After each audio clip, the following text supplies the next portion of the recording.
Hello, welcome back, or welcome for a first time to the Physionic podcast. So, it's been, as usual, as a matter of fact, I think the last solo episode that I did was back in November, so it's been a good 5 or so months since that episode. So, we have a lot of ground to cover. So, if you are not a regular watcher of Physionic, then worry not, because we're going to be going over a good chunk of information over all of my investigations over the last 5 or so months. So, to give you some more specifics on that, we're going to be going over Urolithin A, regaining muscle and function in our 80s and 90s. We'll be going over being fat increases autophagy. That's right, as that's it's kind of an odd one considering people always talk about fasting increasing autophagy. Well, I'll be explaining that. We'll be going over GLP-1 receptor agonists, the effect that they have on health, weight loss, side effects, things like that.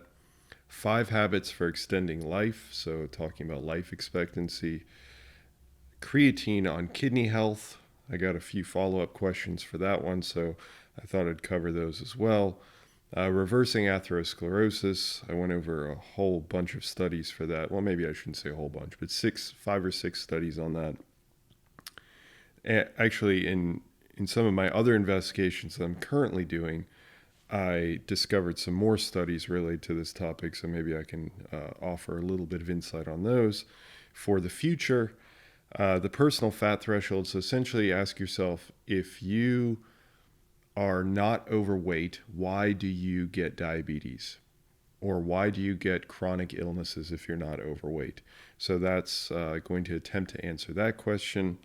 Lp(a), which is something that's found floating in your bloodstream. Lp(a) and its effect on heart disease. So I'll be going over that as well. Diet breaks for fat loss. So how can you have the easiest way to lose body fat and maintain that body fat loss?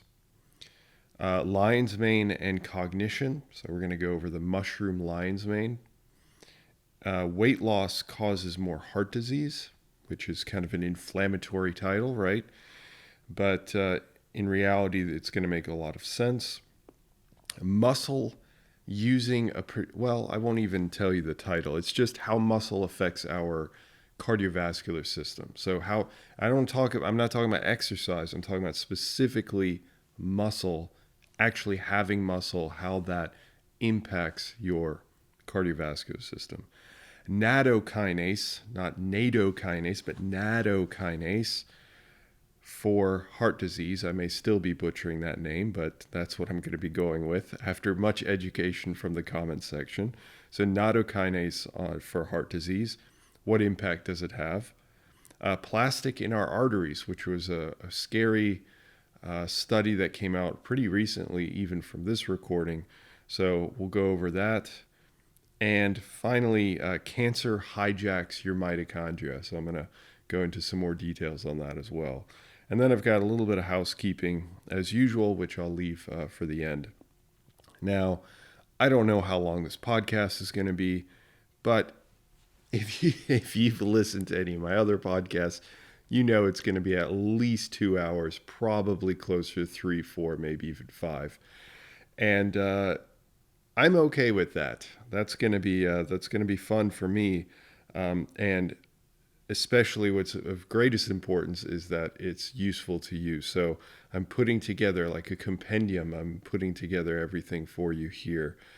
So if you're listening to this, don't expect like another episode next week, or I should say don't worry about another episode next week, because there won't be one. I release these every quarter essentially, so to pull everything together that I've studied. Also, for each section, I have comments that I've pulled together from people that have watched the videos, watched the content, and asked follow-up questions or added their experience and stuff. So I thought that I'd add a few of those in there and do a little bit of commentary on that, just kind of switch things up. And hopefully there's some funny commentary, there's some good stories in here, and there's also a few questions as well. Now, before I get into all that, you may recognize this as the good old Jovio mug that my dad invented. For all of those so last time I mentioned this, I didn't realize that people were actually interested in buying one. I'm not being sponsored by him, but he is my father, so I think I can say that I have a strong bias. So anyway, people are reaching out to me about like how they can get their hands on one. It's literally just go to jovio.com. That's it. That said, the people that did end up buying, sometimes people wrote notes like, "Oh, I discovered this through your son's channel, Physionic, whatnot." And first off, thank you so much. It always makes me smile when I get a few comments through him. And yeah, it helps a small business, so I appreciate it. Thank you. That said, if you're not familiar with what the Jovio mug does, again, I'm not sponsored. I just do this at the beginning of each episode just because that's the time that I actually mention this. And we'll be getting into the science in just a bit. Don't worry, we got another like 4 hours of science ahead of us. Although this is science too. My dad's a physicist, so I think he worked on this for at least 13 years, at least 13 years. It might be closer to 20, where he designed this vacuum insulated mug that essentially when you put hot liquid, right, it's difficult to drink it immediately, like right out of the pot, straight into your coffee cup and then, or your teacup or whatever, and then drink it immediately. Some people can manage that, but I can't. And he couldn't either. So he would put it in this mug and then it essentially takes the heat and stores it in the mug, so it drops the temperature to a drinking temperature within 2 minutes, and then it maintains that temperature for 2 to 3 hours afterwards. So it's a really incredible piece of machinery, and it's incredibly designed. And well, I'm awfully proud. Certainly, I can say that, considering my dad. I mean, just think about spending almost 20 years on something. It's pretty incredible. I mean, that really shows dedication. Anyway, that's what I'm drinking. I'm drinking some coffee out of that mug. All right, let's get to the science. Okay, let's start off with talking about urolithin. Urolithin. It's going to switch up as I talk.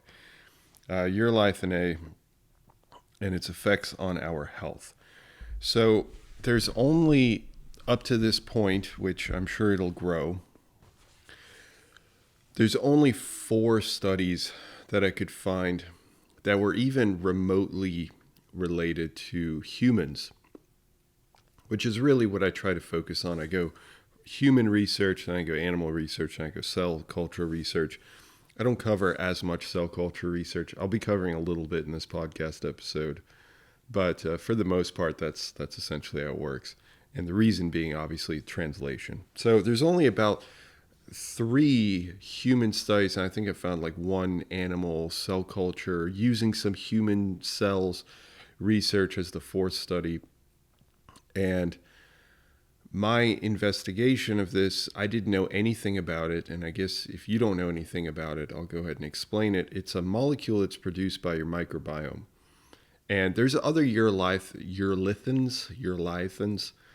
urolithin A.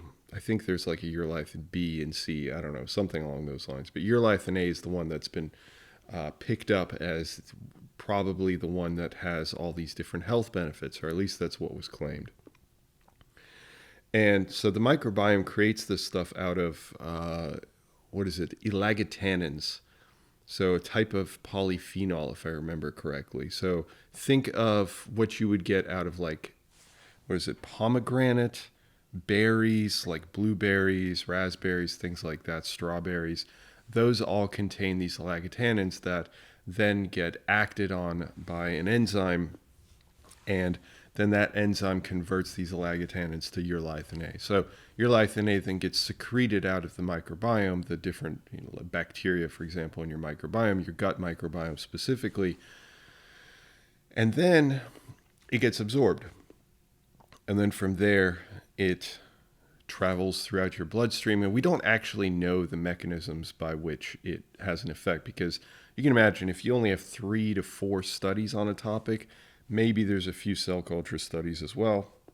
Again, I didn't focus on those, but I did find a review by one of the main authors that studies this, or researchers that studies this, and there wasn't a whole lot of mechanistic information there either. So I'm pretty safe in saying that we don't fully understand how urolithin A works. That said, urolithin A is supposedly supposed to have all these different benefits. So the studies looked at like mitochondrial biogenesis, which means the birth of new mitochondria. Autophagy, specifically through what's called mitophagy, which is one aspect that we study in the lab. So they looked at mitochondrial biogenesis, autophagy, and then they looked at a bunch of like endurance metrics, strength metrics, and inflammatory metrics in humans. And then there were a few studies that were cell culture based that were looking at, and I think animal based as well, that were looking at arthritis, the effect. I think it was osteoarthritis, but I'll add an amendment to this podcast if that's not the case. Anyway, so arthritis of some sort. And it seemed to have a benefit for arthritis, but again, this is an animal model. So like, would I then be immediately convinced by that and say, oh yeah, it definitely happens in humans? There's a strong possibility, but that doesn't necessarily mean that that's the case. It seemed to help with like cartilage, for example, with the function of chondrocytes, which are these cells that are found in our cartilage. So there's very weak evidence up to this point. Not to say it was bad evidence, it was fine. It was just, you just need a lot more studies. So potentially an arthritis benefit. Now, in terms of mitochondrial biogenesis, I just found it a little comical because they had picked out all these different mitochondria genes, and urolithin A had no effect on these genes. So then they extended it to a gene set enrichment analysis, which is another type of analysis looking at many more genes that are linked to one another. Like this mitochondrial gene might be linked to this mitochondrial gene, might be linked to this mitochondrial gene. So it essentially creates this network of genes. And we're able to probe all these genes and see if we see significant differences between not taking urolithin A or taking a placebo versus taking the urolithin A itself. And that's where they did find some effects. But, you know, all we're saying here is that there are differences. It just leads to differences. It doesn't mean that it's better. Doesn't mean that it's worse. It just means that it's different. That's it. So again, it's not like that kind of research. You read it and you're like, wow, that was incredible. That blows me away. So I was not blown away by the mitochondrial aspect. The autophagy aspect, again, research was again in cell culture. Which a lot of that research is going to be done in cell culture because studying autophagy is difficult in vivo or in people or even in animals. But the bottom line was that there might be a small effect on autophagy. So, okay, fine. But then on top of that, they looked at actual human trials, and the human trials showed, let's see here, I've got a few notes here. Mild improvements in some functional measures. So that's like in strength, there was some spotty research indicating that it might be beneficial, and it seemed to improve VO2. And then I covered a few other aspects for the insiders, but like that's really the crux of the main effects that were found with urolithin A. And I gotta be honest, like I just read that research and I just thought like, ho-hum, it's not, it just doesn't seem like that big a deal. On top of that, of course, and I can already see the questions coming because people are logical, and you know, when they think about these things, when you critically think about these things, you might be thinking, well, why don't I just eat more strawberries or eat more berries or whatever it might be, provide my microbiome with oligotannins, and then therefore they can produce their own urolithin A, which is very reasonable. That's true. The problem is that only about 40% of people can actually do that conversion. I forgot to mention that earlier. So in reality, you would likely have to supplement, and it's possible that a person can change their microbiome to the point where they can get the requisite bacteria with the enzymes to generate urolithin A, and then you can produce or you can eat strawberries and whatnot and then produce urolithin A for yourself. But there's a lot of steps there, and as far as I know, I didn't run across anything that specifically designated these bacteria are the ones that can produce urolithin A. So it's just the research is just kind of, it's so early on. I don't want to condemn it or anything like that. It's just so early on. And I still get this sense, initial sense that I don't think that it's going to be this like groundbreaking ingredient. I don't think it's going to be this groundbreaking molecule that's going to suddenly lead to everlasting youth or have massive effects on mitochondria or massive effects on this or autophagy or whatever it might be. So I'm just not that impressed with the research so far. So I would probably not worry about actually getting your hands on it. And I certainly am not going to, but of course I'm younger than a good amount of people, put it that way. And I probably wouldn't recommend it to like my dad or something like that, who's, in his 60s. So yeah, it's kind of my overall take on urolithin A. So what about some comments here? I did pick up. So the way I picked the comments is I just picked usually the top ones that people upvoted. So let's look at that. So this is from Badger and Buster. Badger and Buster. Yeah, I'm assuming that's how you read it. I've been taking it for a year, so urolithin A, and a huge increase in my aerobic capacity this summer. I am age 61 and was able to maintain a heart rate of 160 for nearly 20 minutes on one bike ride. Of course, I take other supplements for my mitochondria and am on time-restricted eating, low-carb diet, so hard to tell what had the greatest effect. Maybe the combo of all of them. So I think that's a really reasonable take to have. And to your point, actually, urolithin A did show small increases in VO2. So they're pretty small increases. I mean, just like a few percentage points.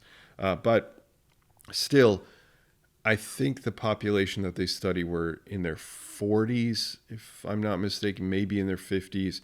So it's possible that urolithin A may have greater and greater effects.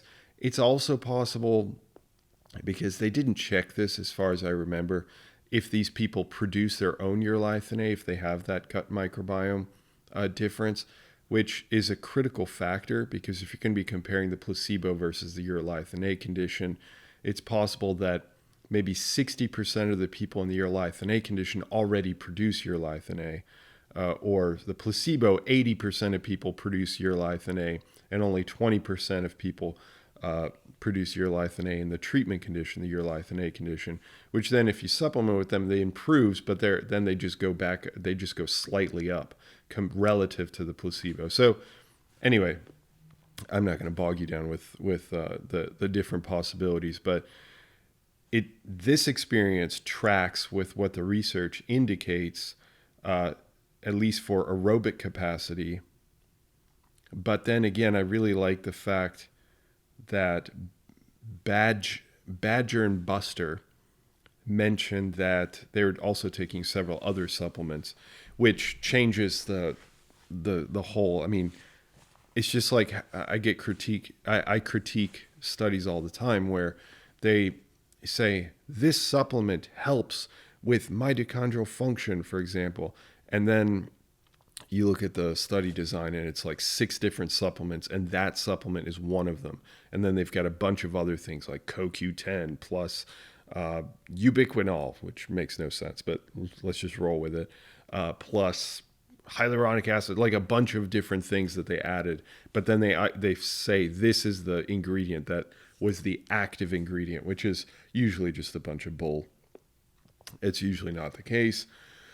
And in reality, they essentially can't make any of those claims, because you'd have to isolate that single variable, which here to this point, if you're taking multiple supplements for mitochondrial function and health, then it makes sense that maybe they all had an additive effect.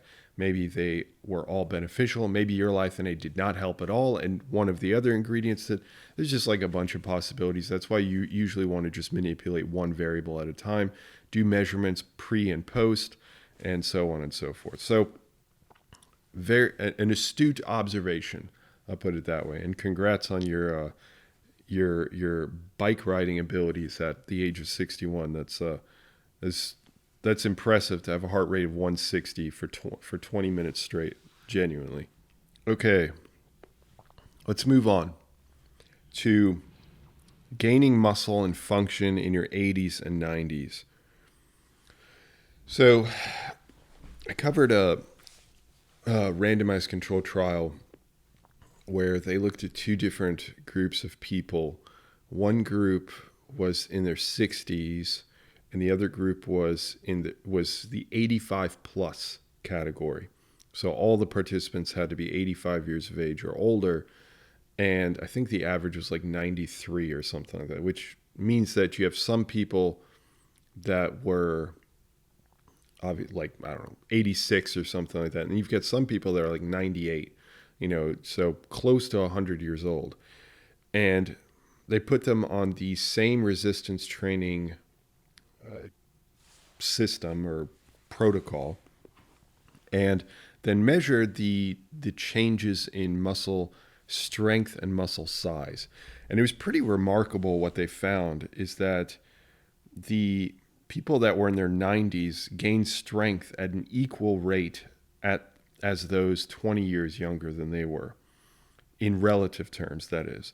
But in absolute terms, to give you some idea, they gained about 35 kilograms, that's about 80 pounds, of muscle, no, just kidding, to their leg press strength in about 12 weeks. So just in 3 months, these people are able to put on, almost, we'll just say 80 pounds, 30-something kilograms, 35 kilograms on their leg press strength, which is really, really impressive. As a matter of fact, where they ended up after 12 weeks was where the 60-year-olds ended up after 6 weeks.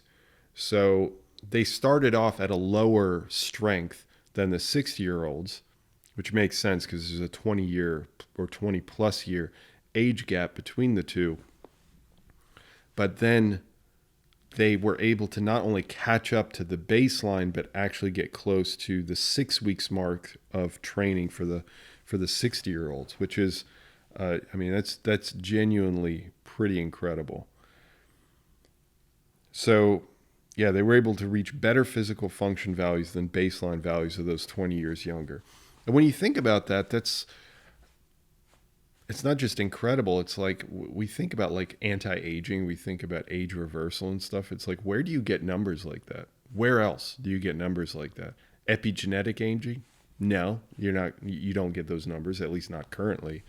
You say like a 6 year, I'm 6 years younger than my chronological age. My biological age is younger than my chronological age, but it's usually, I've never seen anybody say 20 years younger.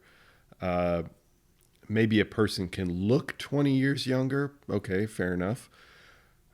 That's pretty subjective. Maybe there's some objective metrics that can be looked at. And I guess you could take some tests of like particular tissues, particular organ systems that might give you an idea. You could maybe do some mental tests to determine where you would fall. So I guess there are a few areas where you could have a pretty sizable effect. But when it comes to muscle, the fact that a person can, in just 12 weeks, revert not just back 20 years, because remember, they revert back to after 6 weeks of the 60-year-olds already working out. So they got to the baseline of the 60-year-olds and beyond. So you're really reverting back to like maybe 25 years or maybe even 30 years younger than what they are. I mean, that's that's genuinely mind blowing. It means that the musculature has such immense plasticity, which has always been true. I mean, when we think of other cells, we think of cells that are mitotic, meaning that they divide. You get new cells, right? So you have a stem cell pool in your body, and those stem cells end up differentiating or turning into, just as a definition, turning into whatever cells that they need to turn into. Immune cells, for example, red blood cells, whatever cell that your body needs, intestinal cells, it'll just produce those. So it'll be a blank slate essentially, and then it'll suddenly reprogram itself, genetically speaking, to become an intestinal cell, immune cell, etc. Those are mitotic cells because they can divide and then turn into whatever cell they need to.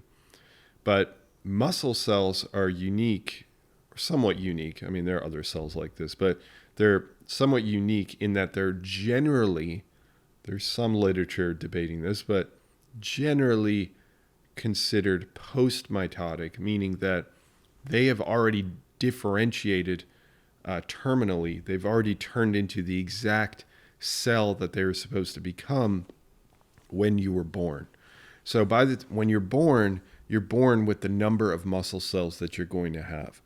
Now, there's some studies looking at the effect of hyperplasia, which is the actual production of essentially new muscle cells, but it's kind of debated. Well, it's not kind of, it is debated because the studies are in animals, and it's a specific study design of, so I won't go into it, but generally it's considered that muscle cells are considered post-mitotic.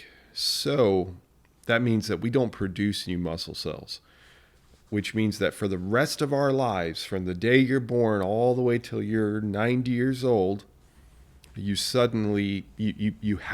not going to suddenly have these new muscle cells. So you have the same muscle cells.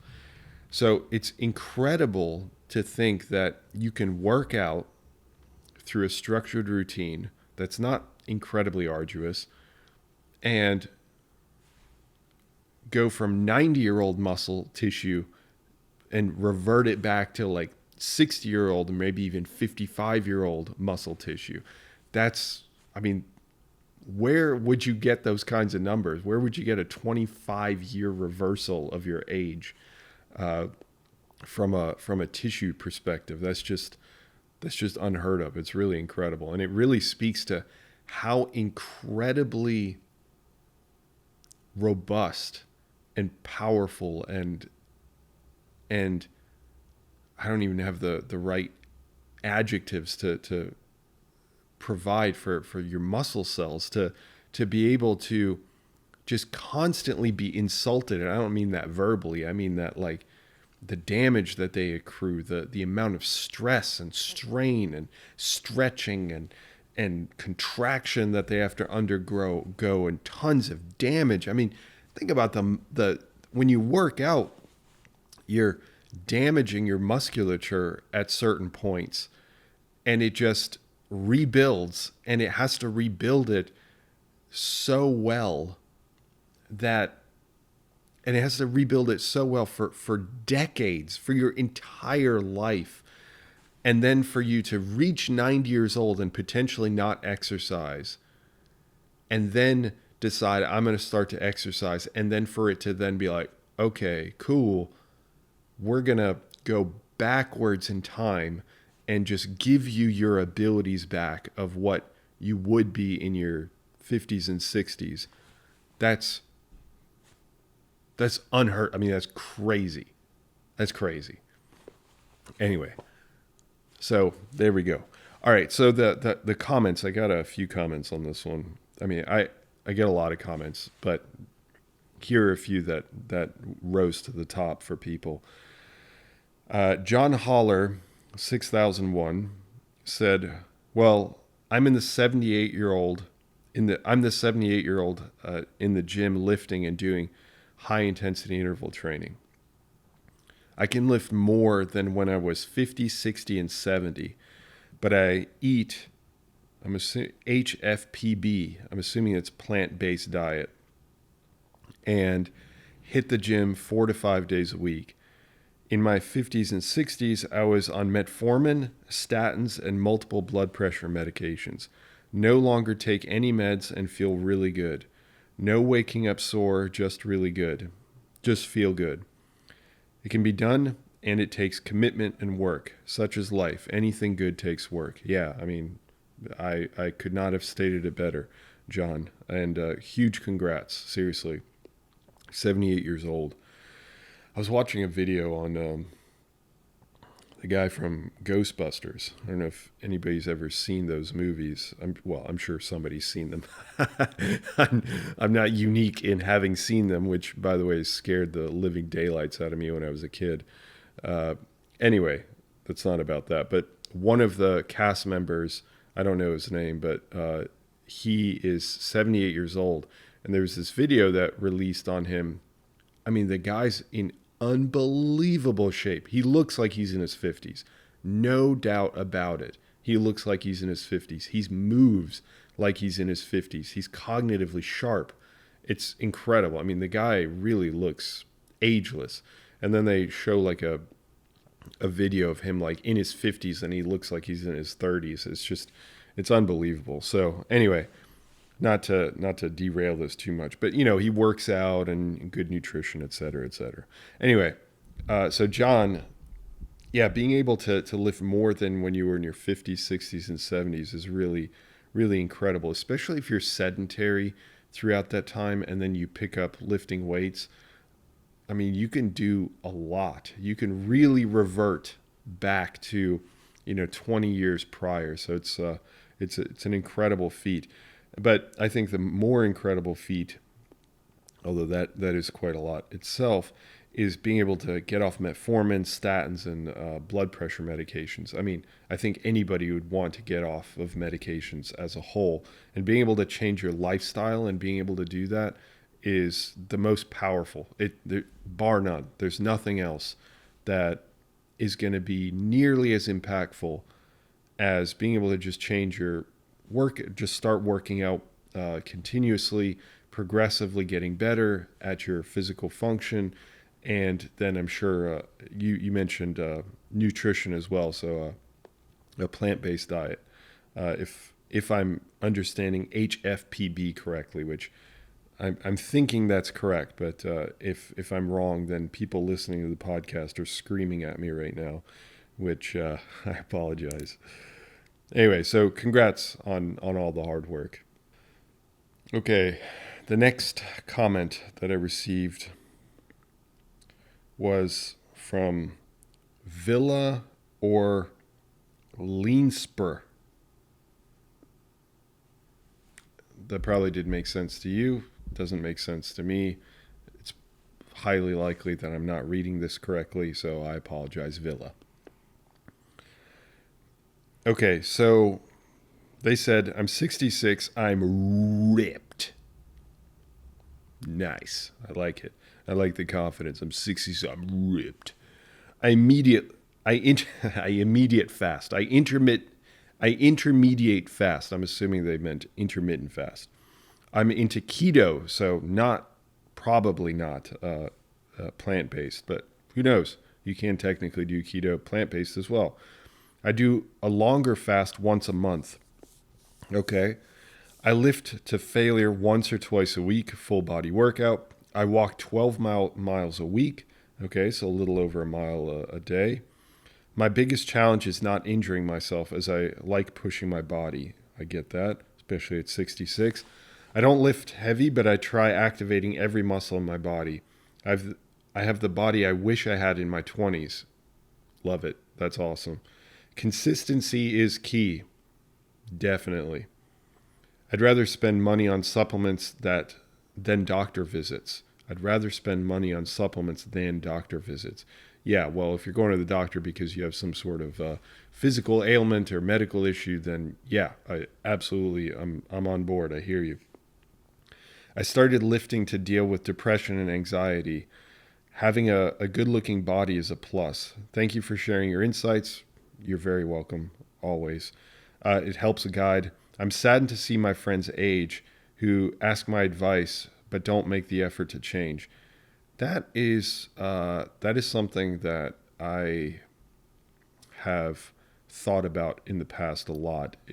I think it comes down to psychology. It's not something about like the lack of information. The information's out there, sometimes bad information, but regardless, doesn't matter if it's good or bad information at the ground level. The actual ability to make action happen doesn't come down to a lack of information. It really just comes down to some sort of psychological barrier, which is not something I can really help with, unfortunately. Although I do have a degree in psychology, I have not studied it to any great degree in quite some time. Saddened to see my friends age who ask for advice, don't take effort to change. Giving up pot, alcohol, and carbs was difficult. I miss them like I miss I miss them like I miss that crazy ex who was great in bed but wouldn't leave. Okay. Okay, no comment. But congrats on the pot, on getting rid of the pot, alcohol, and the carbs. I mean, I'm not anti-carb, but if that works for you, if it worked, clearly it did, then freaking awesome. I mean, genuinely, both of these transformations, being in your 60s, being in your late 70s, and being able to have this sudden reversal of your health for the much, much better is incredible to see. And it takes some discipline. It really does. It takes discipline to be able to put yourself in that position and continuously follow through with the promises that you keep to yourself. But in the end, it allows you to end up dealing with Villa's point about depression and anxiety. I totally understand that as well. I know a lot of people go to the gym to deal with, depression and anxiety, probably other things as well. And of course, it helps when your body ends up making all these different changes, not just from a functional standpoint, but I think we can agree. We can be a little bit vain as well and say, like, it feels good to look good, right? So, so huge congrats to both of you guys. Okay, let's move on to being fat increases autophagy. So I initially thought that this video or this topic was going to do very well. I was wrong. It didn't do that well, but the people that were interested in it were really interested in it, and I got some good comments from people and a few questions actually, so I'll address those as well. So being fat increases autophagy. Okay, so I covered a bunch of studies on this. I think maybe 5 or 6.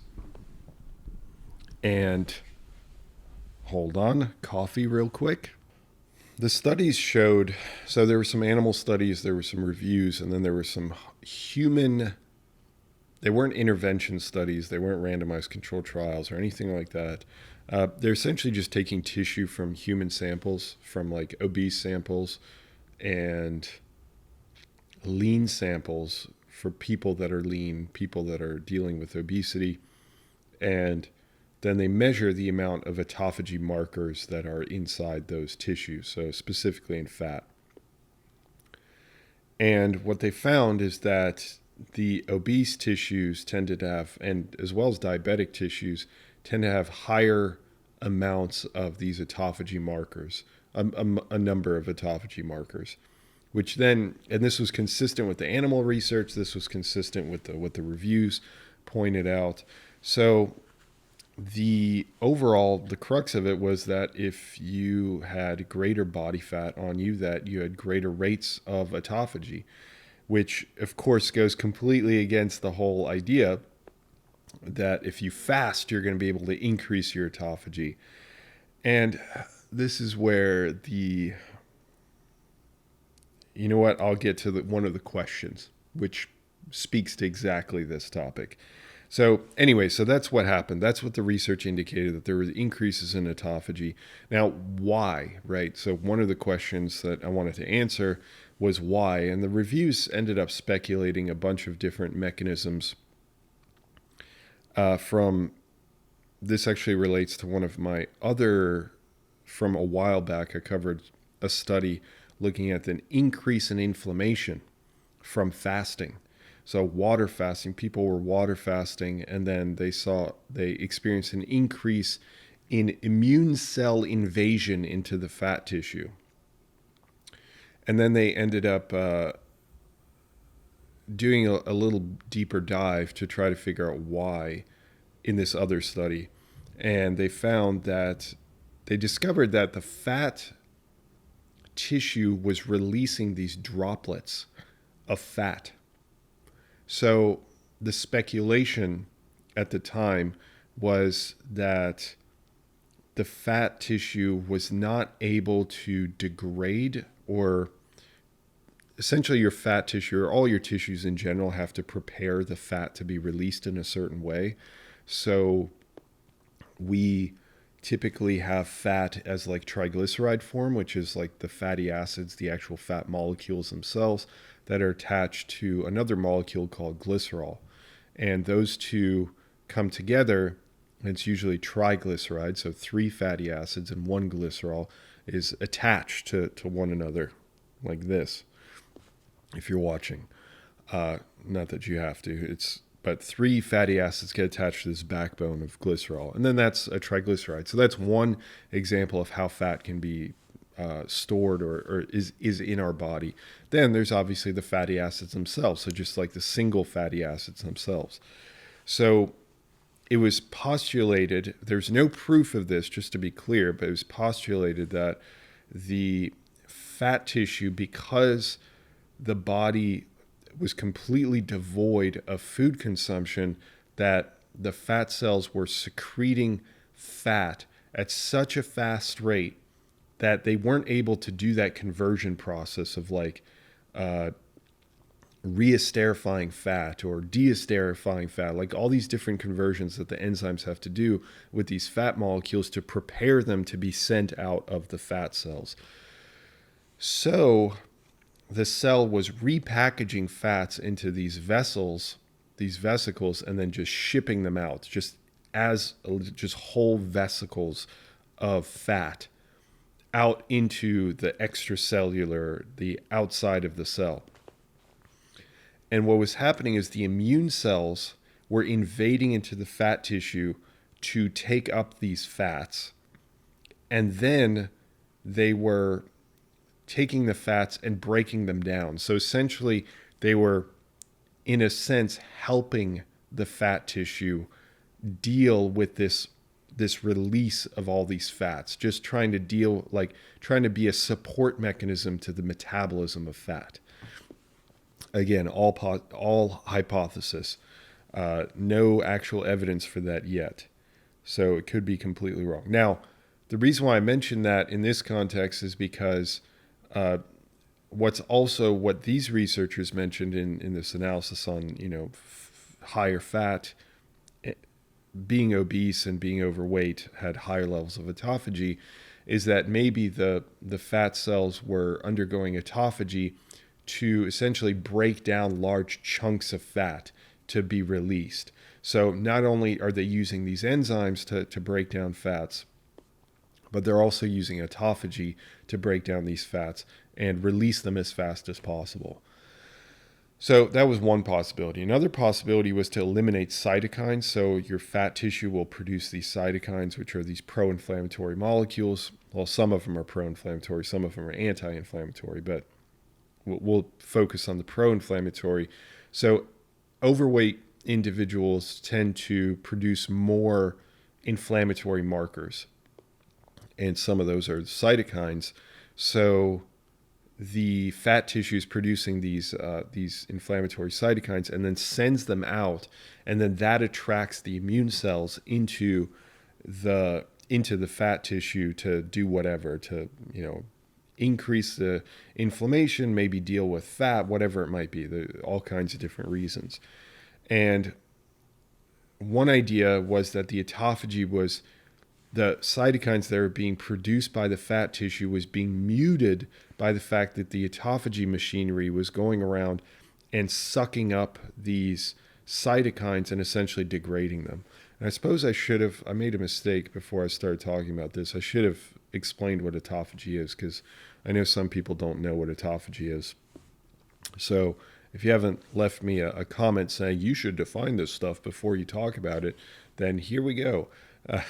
Autophagy is just a vesicle within your, like a bag within your cells, that it gobbles up, or it kind of traps different components of your cells, and then it drops the pH to be really acidic in just that vesicle, which essentially degrades and damages the components that it is just sucked up. And it breaks it down into smaller components, which then can either be recycled or end up getting used up in metabolism or get disposed of somehow. So it's essentially a cleanup system. And there are many different types of autophagy. There's like xenophagy, pexophagy, mitophagy. There's all kinds of different types of autophagy. But the point is, you're taking something and you're degrading it. And it's usually a large amount of something, or it's a large structure like an organelle, like a mitochondrion, for example. So that was the idea with the cytokines, is that the fat cells are producing all these cytokines. And if they were released massively all at once without autophagy there, that you have this mass reaction of immune cells that are infiltrating into the fat tissue, which are then going to create this extremely pro-inflammatory state, which is not good chronically. So autophagy is there to then essentially blunt that effect. So the cytokines are being produced, and some people might ask, well, why are they producing cytokines if they're just going to end up degrading them immediately? Your body, your cells do a lot of things where if something is massively upregulated, it can't just shut it down. It can't just decide, hey, we shouldn't be doing that. Sometimes it's just really upregulated. It's just going to keep producing this protein. A great example of that is an anti-cancer protein actually called P53. It produces this protein, if I remember correctly, and then the protein just gets degraded. It just gets continuously produced and degraded over and over and over again. But if it doesn't get produced, you have a very high likelihood of cancer. So if it gets mutated in some way, then you have a very high likelihood of cancer. So anyway, that's the idea behind autophagy, then blunting this reaction, because it can't shut down the gene expression because it's being constantly stimulated to produce these cytokines. And unless you stop it upstream of, hey, stop producing this stuff, the problem is it's probably getting a signal from all the fat molecules, which I can get into some of that biochemistry at a later date. But the idea is that certain fat molecules can stimulate a pro-inflammatory state. Certain fat molecules, not all fat molecules. And that could trigger a cascade of cellular signals to then continuously be producing these cytokines. And unless you stop that cascade directly, there's no way to stop the cytokine production. And the only way to stop the cascade directly is usually to just drop the fat content within the cells. And the only way to do that is by typically losing weight. So if a person is overweight and they continue to eat at a rate that they are gaining weight, then that cascade cannot be broken. It's just going to keep going. So therefore, that's an example of like a signaling system that can't be perturbed, but then autophagy can be upregulated to deal with the excess, to try to blunt the damage. So hopefully I think I did a decent job explaining that. Hopefully that makes sense. So that was another possibility. And then there was one more. There were actually a few others, but I'll mention one more. So another option was that unlike your muscle cells, or at least by the general definition of muscle cells being post-mitotic, where they can't split and divide into new cells, your fat cells do have the ability to undergo mitosis. So typically you have these pre-adipocytes that are formed, and these pre-adipocytes then turn into the full-fledged adipocytes, which are fat cells. And for these cells to be produced, keep in mind, if you're creating a whole nother cell, you have to create a copy of everything within the single cell that it started out with. So you start out with a single cell, then you have to make a copy of every organelle. You have to make a copy of, and it's not always a genetic copy, but I won't bog the conversation down with that. So you're making 2 of everything. So the genes have to be replicated perfectly, and that's why you have the chromosomes that get spread out to either side, and there's a whole procedure where they go through like anaphase and like all these different phases of the cell cycle. And then eventually they actually separate. So the membranes start to separate, and then they pinch off, and then you've got 2 different cells with identical copies, or that's the idea, identical copies between the 2, and you've made a new cell. Okay, congrats. But another possibility is that in fat cells that you have this autophagy machinery, and I did mention that the autophagy machinery is this like big sac or this big vesicle that envelops things and then it degrades them, but it's actually a multi-step process where it can envelop things and then not degrade things. The degrading part is at the terminal end of the autophagy system, where you have what's known as a lysosome, which is a destructive structure within your cells that binds with what's known as the autophagosome, which contains all the organelles that it's trying to destroy and the components and whatnot. Lysosome will bind to the autophagosome and create the autolysosome. At that point, the autophagy machinery then degrades everything that's inside that sac, that vesicle.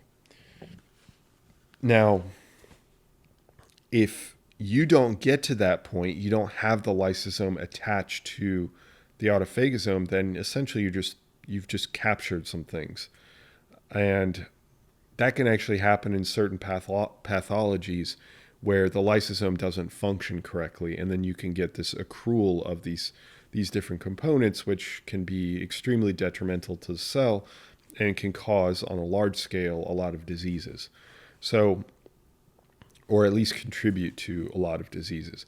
Anyway, the point is that another option for this mechanism is that you could start to get these phagosomes, these vesicles, that form, they capture components of the cell and simply move them to other sections of the cell to create, because remember, when the 2 cells are splitting apart, they have to separate sections to either side.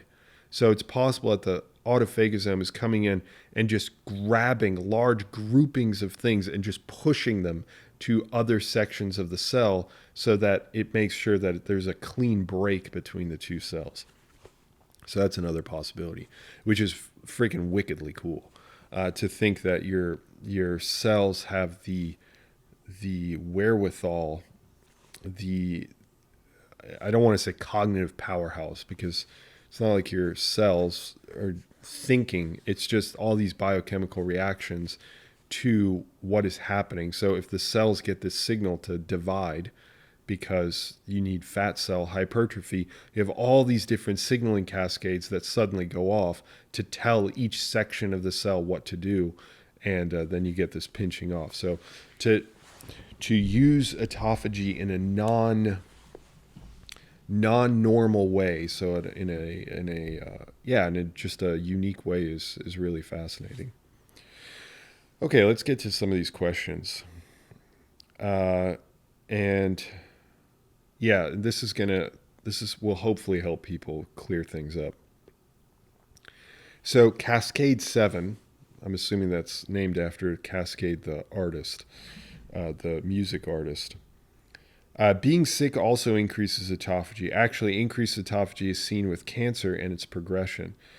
So Cascade is spot on about that. That's true. So being sick does increase autophagy. So there's other forms of autophagy like xenophagy, where if you have a bacterial infection for some reason, your cells, if they end up being infiltrated by a bacterium or end up taking up a bacterium, your cells will activate the autophagy machinery to essentially envelop that bacteria and will then bind with the lysosome, and the bacterium will not have a friendly time because it will get degraded very quickly. So that's a possibility. The same thing actually happens with viruses. We do the same things. Viruses have clever ways of evading our systems of autophagy, but autophagy also has clever mechanisms. It's a constant, it's like a battle within a cell. It's wild stuff. I mean, just the sheer complexity of molecular biology and virology and immunology and all that stuff is, I had so much fun learning about that in my courses.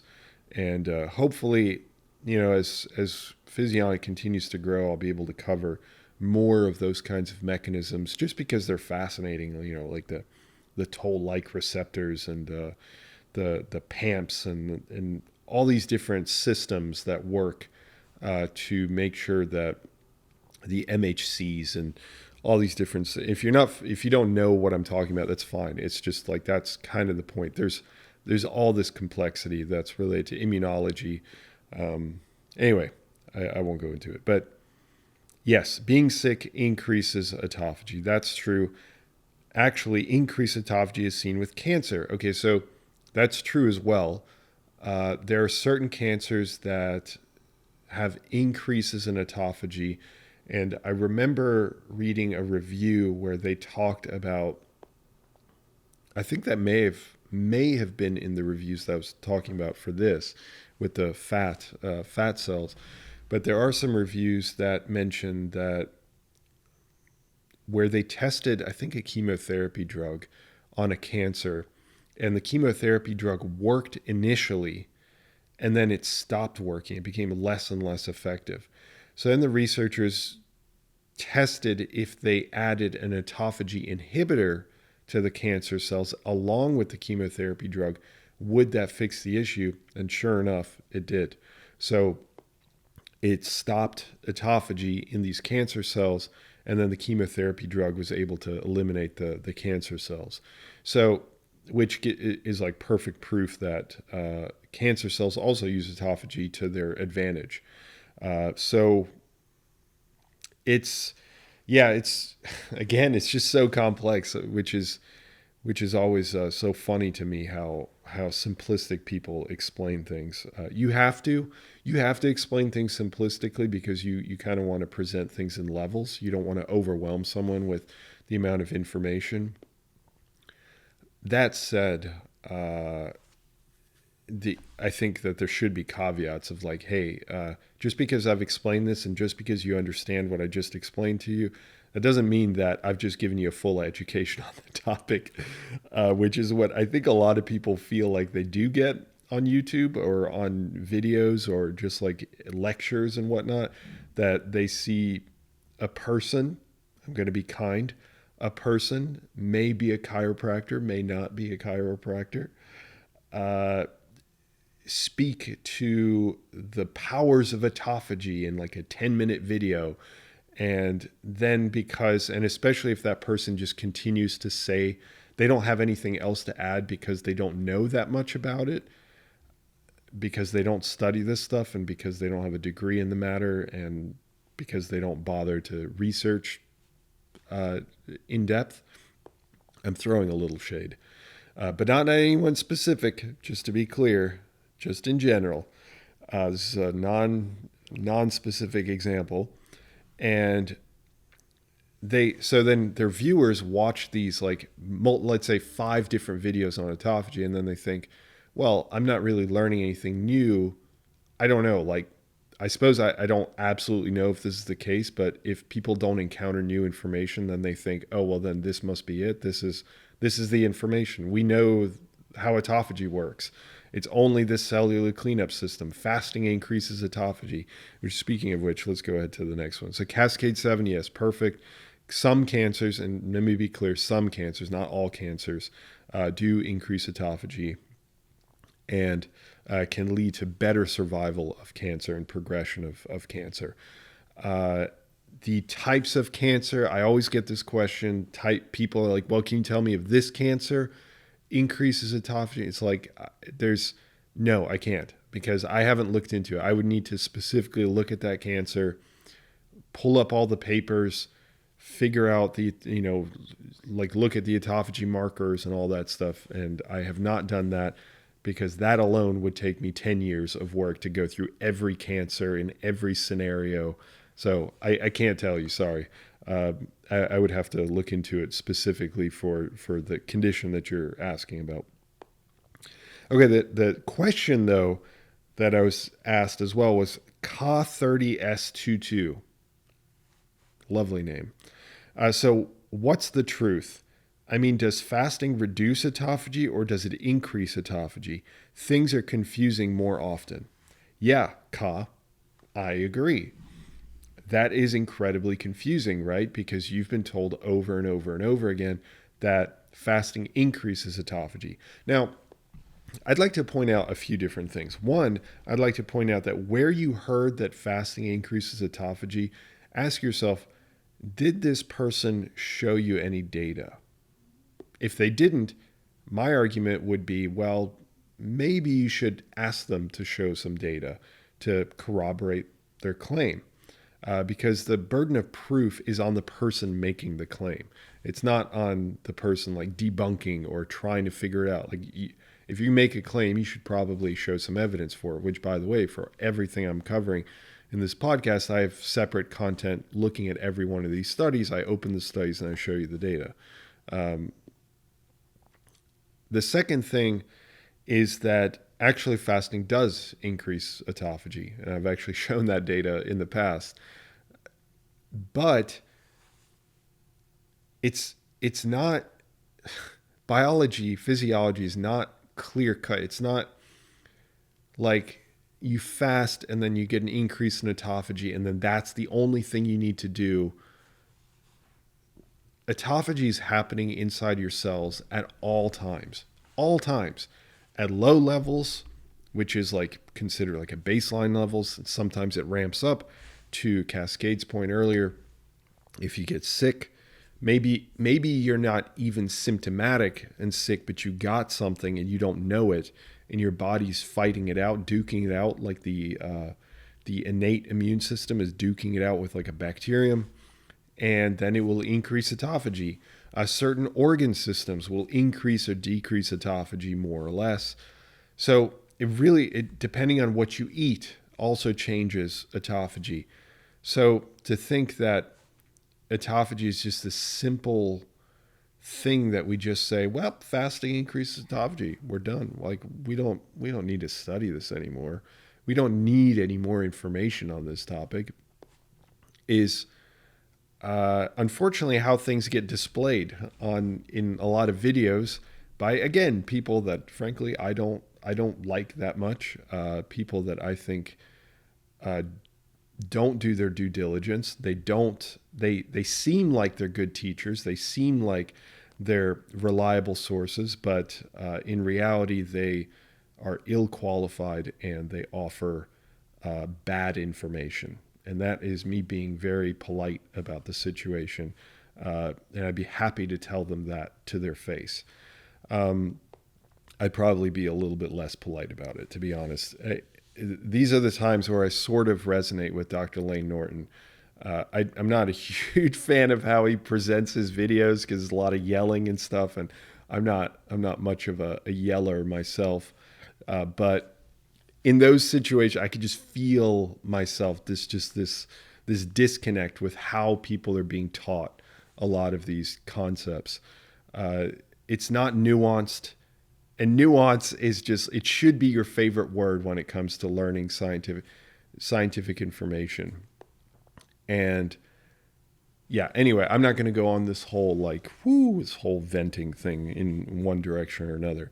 The point is that, yes, autophagy is increased by fasting. I'm not denying that. There are plenty of studies that indicate, well, not plenty, but there are some studies that indicate that, no problem. However, we just shouldn't get so focused on, well, if fasting increases autophagy, then nothing else can increase autophagy. Being overweight can increase, for example, your baseline levels of autophagy. And that's kind of what we're talking about here. We're not talking about if an overweight person were to fast for 3 days or whatever it might be. Probably it would have to be an extended period like that. That those autophagy markers might not rise a little bit more on top of what they were already at. I think there was some data indicating that, yeah, I think I covered this for the insiders as well. Well, I'll go ahead and mention a little bit on it. I think that there was some evidence that people that were diabetic had this elevated,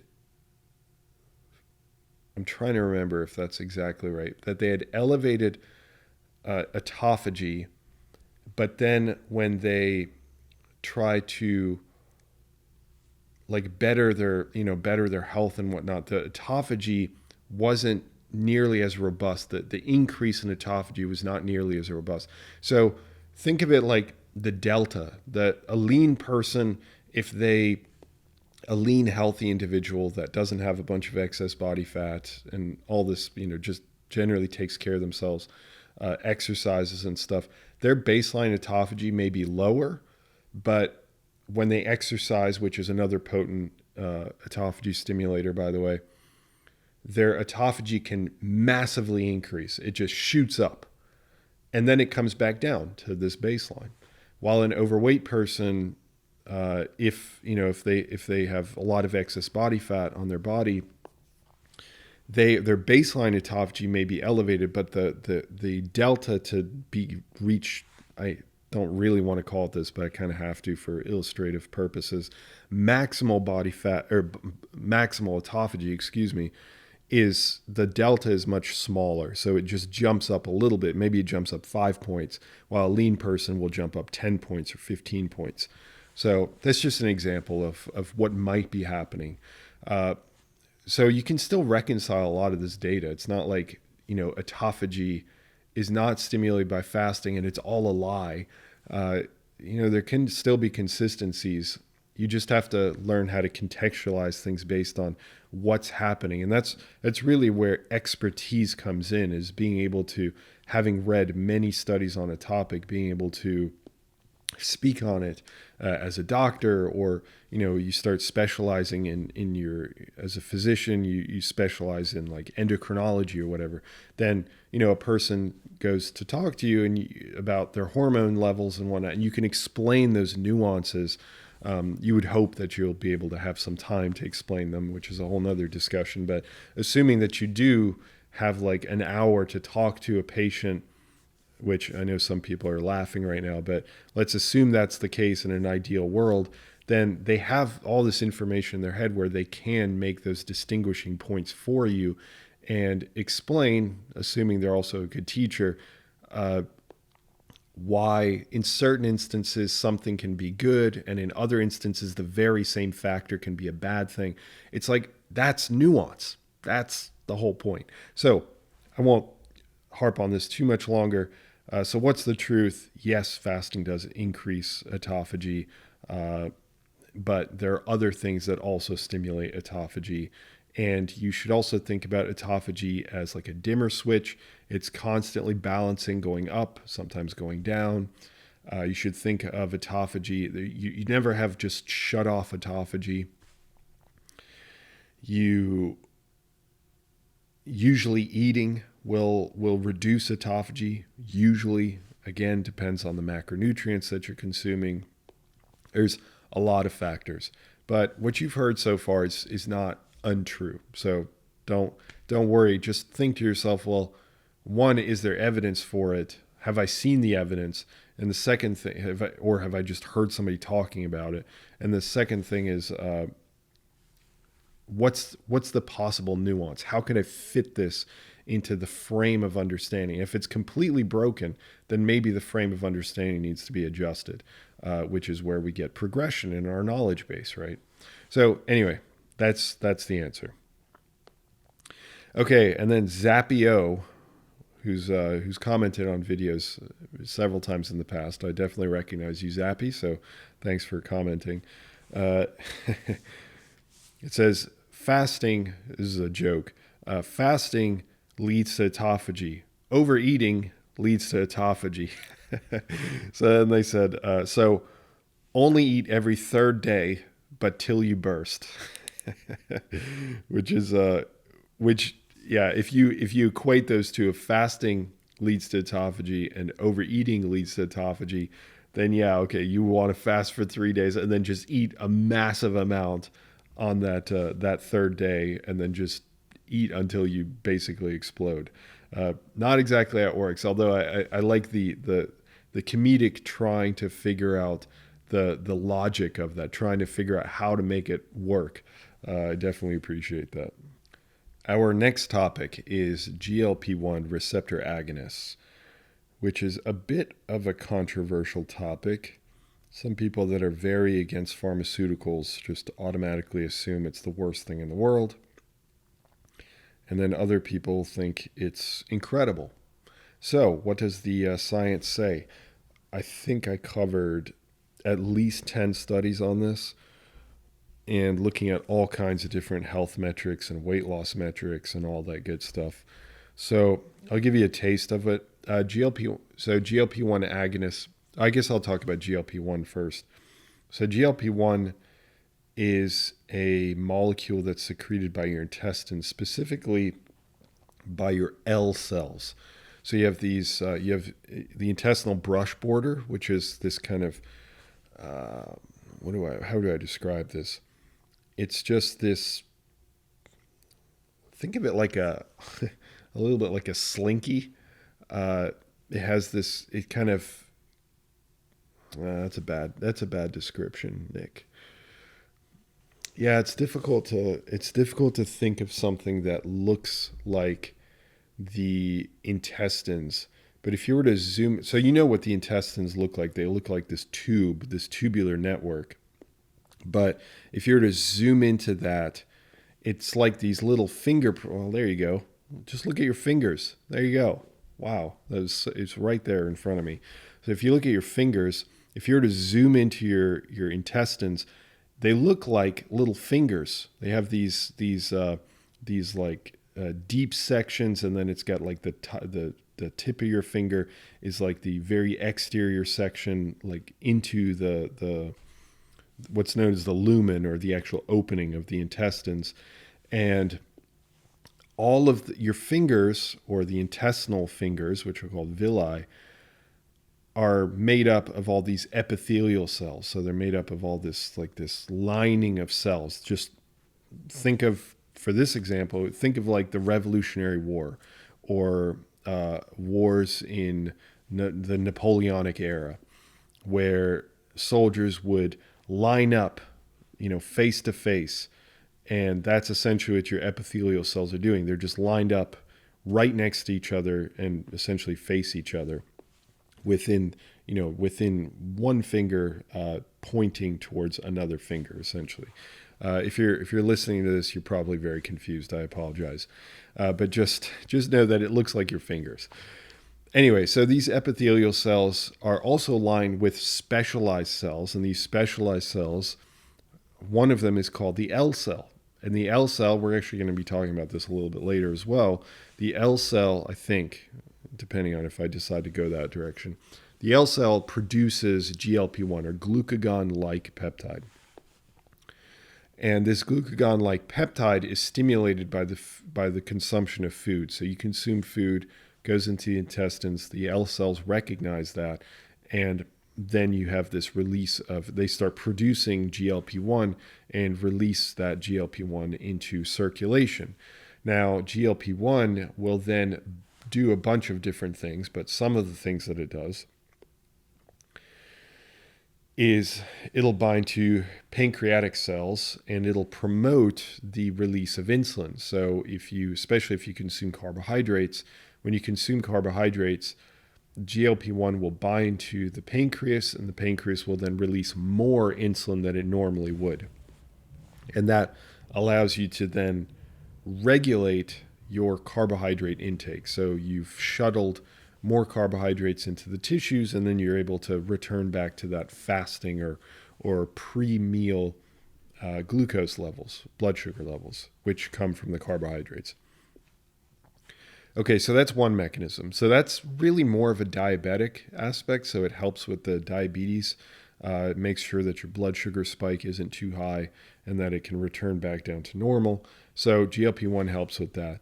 The other thing that it helps with is it binds to the stomach cells, and it can reduce the speed of gastric emptying. So the food stays in your stomach for longer than it normally would, which then promotes satiety, because then you have a bunch of other hormones that get released, like ghrelin, for example, or you get changes in ghrelin, I should say. You get the release of peptide YY, which is actually the one that I was also thinking about, also gets released by the L cells. So you have a bunch of different mechanisms. GLP-1 affects satiety, which then, of course, affects how much you end up eating throughout the day. That can have a tremendous effect. And then it also actually binds to what's known as the hypothalamus, which is a section of your brain. And GLP-1 will bind to that section of the brain. And there are these two essentially groupings of cells. You have the AGRP-NPY grouping of cells, and you have the POMC grouping of cells, POMC-CART grouping of cells.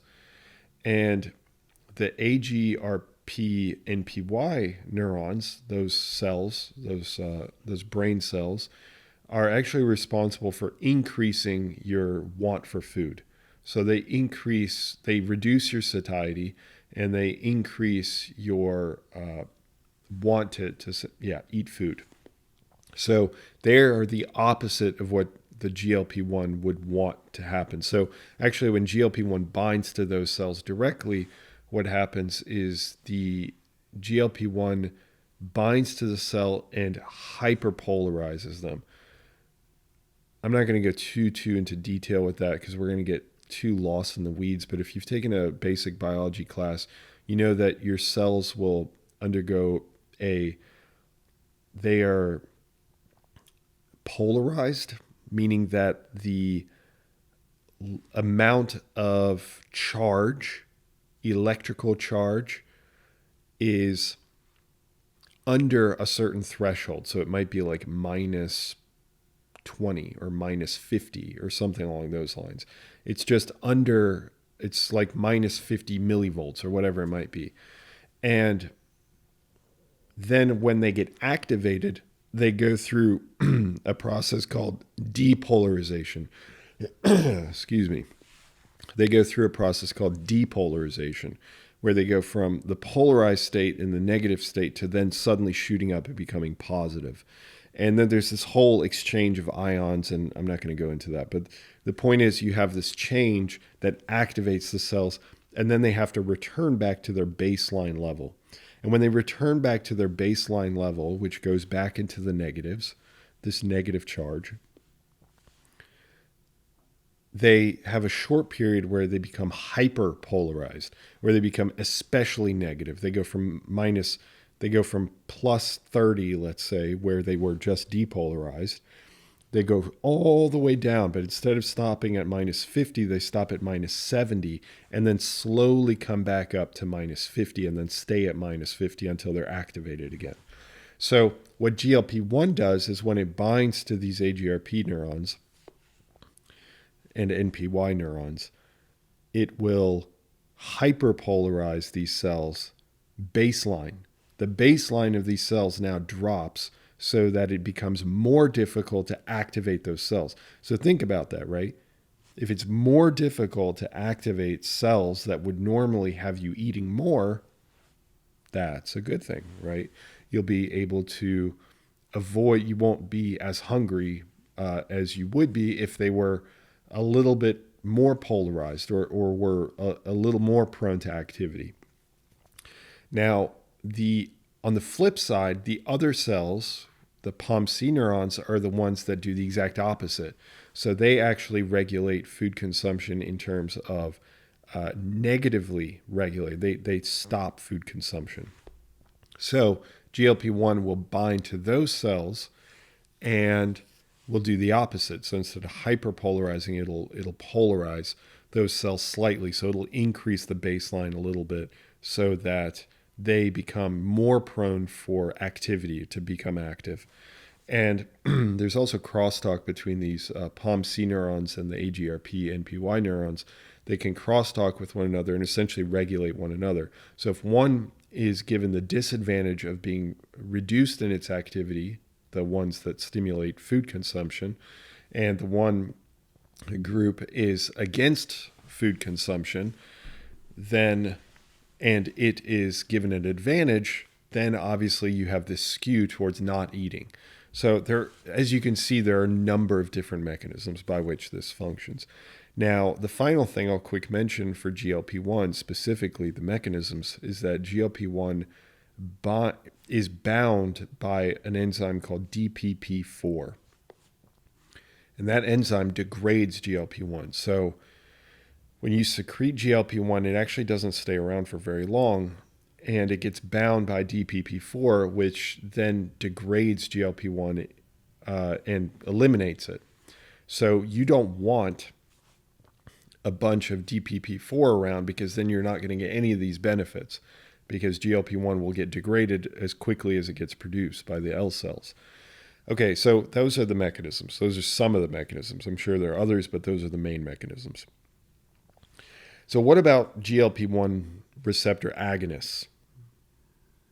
Well, these are GLP-1 molecules that have been slightly chemically altered so that they resemble GLP-1, so their structure very, very similar, but they have just some slight alterations in the molecular structure so that when it gets released, the DPP4 has a difficult time degrading that molecule. So now, instead of being degraded in, let's say, minutes, now it gets degraded in hours or days, even in certain instances, all because the molecular structure has been manipulated. So that's the idea behind all of these GLP-1 agonists, that they are very similar to GLP-1, but the one advantage that they have is that they are insensitive to DPP4 degradation. Not that that they can't be degraded, just that they're much, much less sensitive. Okay, so that's fair. There's a lower affinity, essentially.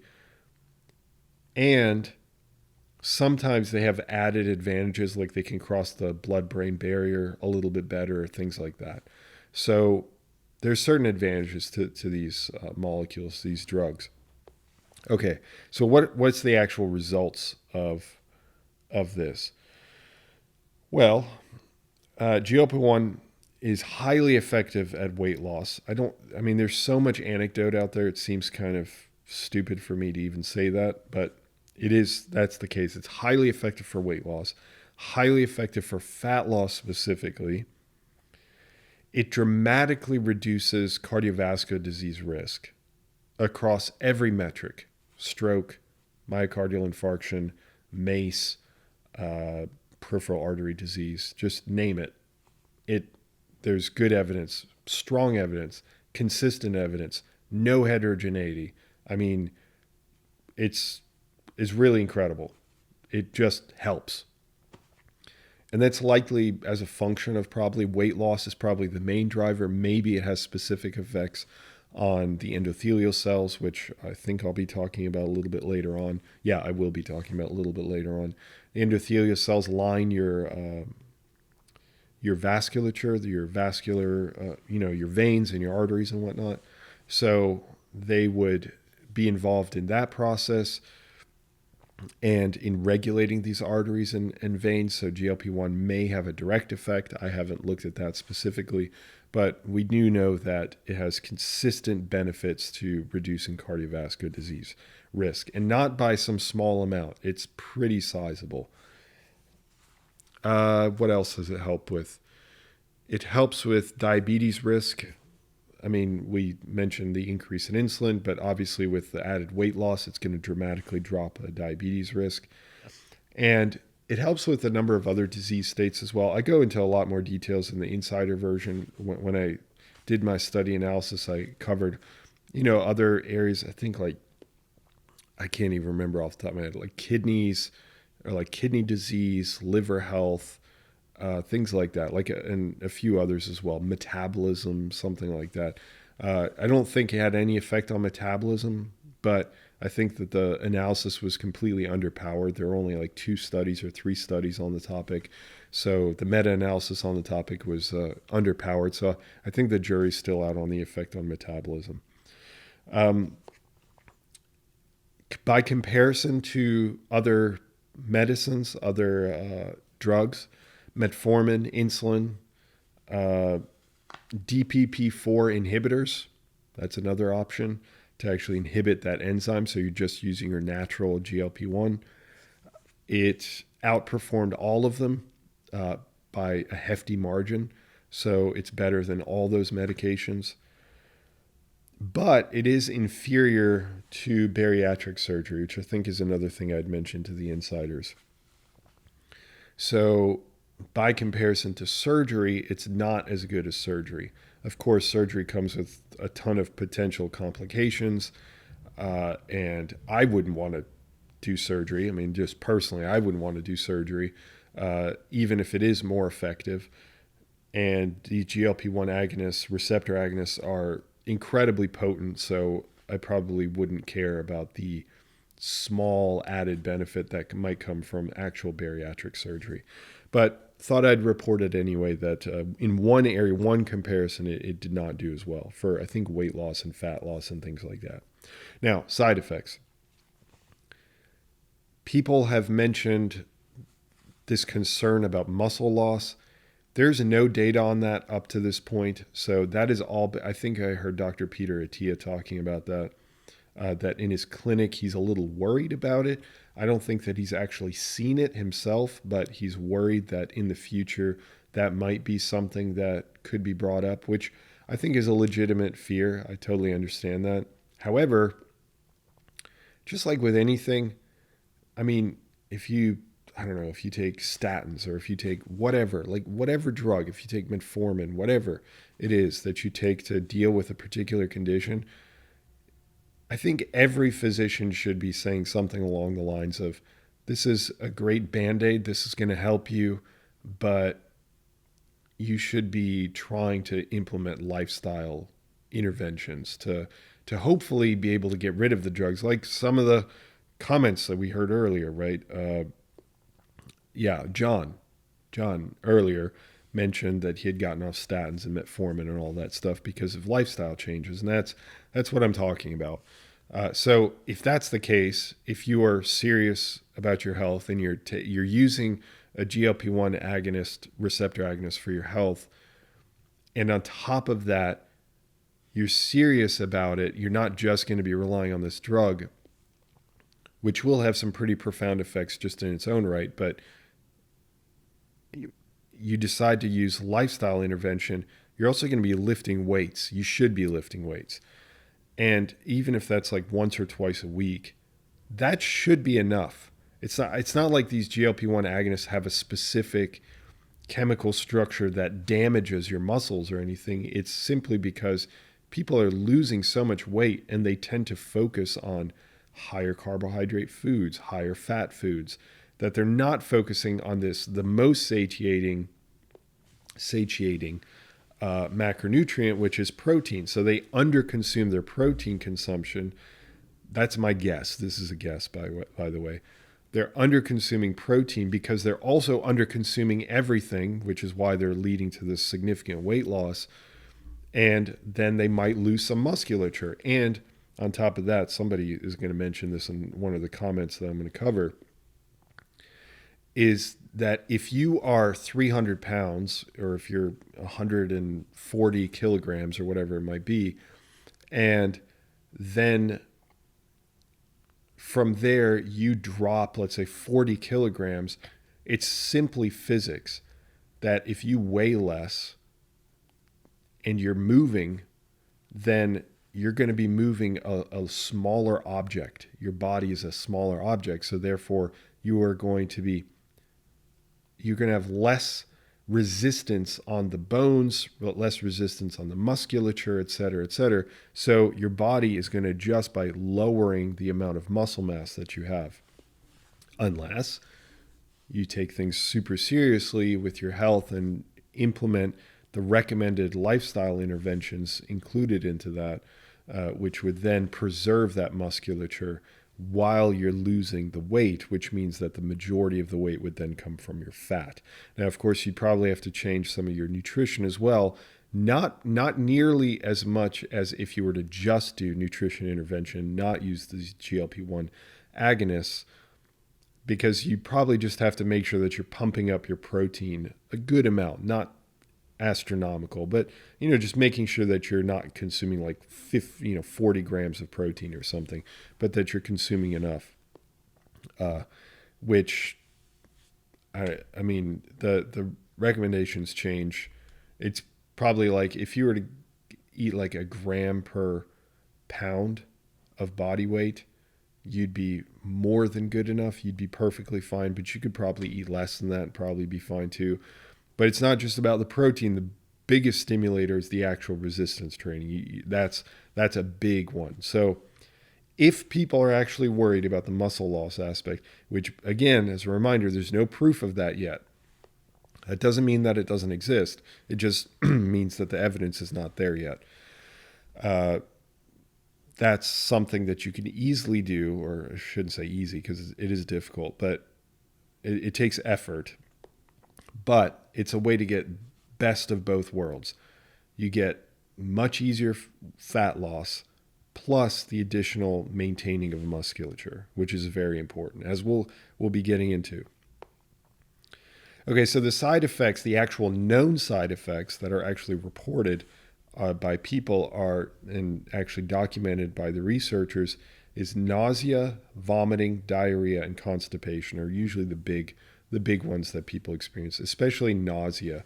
And that's probably because it has an effect on your stomach, right? It's binding to your stomach. So there's some details on GLP-1 receptor agonists. However, I have my full breakdown of all the science. I show you all the data, all the side effects. Which one is better, like the most effective GLP-1 agonists I left for the insiders. If you're interested in that, check that one out for the full version. One comment that I received by SG4U on muscle loss, this does make sense that if you're shedding weight, if you're used to carrying around 250 pounds and you continue to the same lifestyle, but are now carrying 200 pounds, you don't need much muscle mass for ordinary locomotion. Whether you're carrying a 20-pound dumbbell or 20 pounds of fat, when you put the 20 pounds down, you should lose some muscle. I'd like to see some study on this, but more important than the muscle mass would be the muscle strength.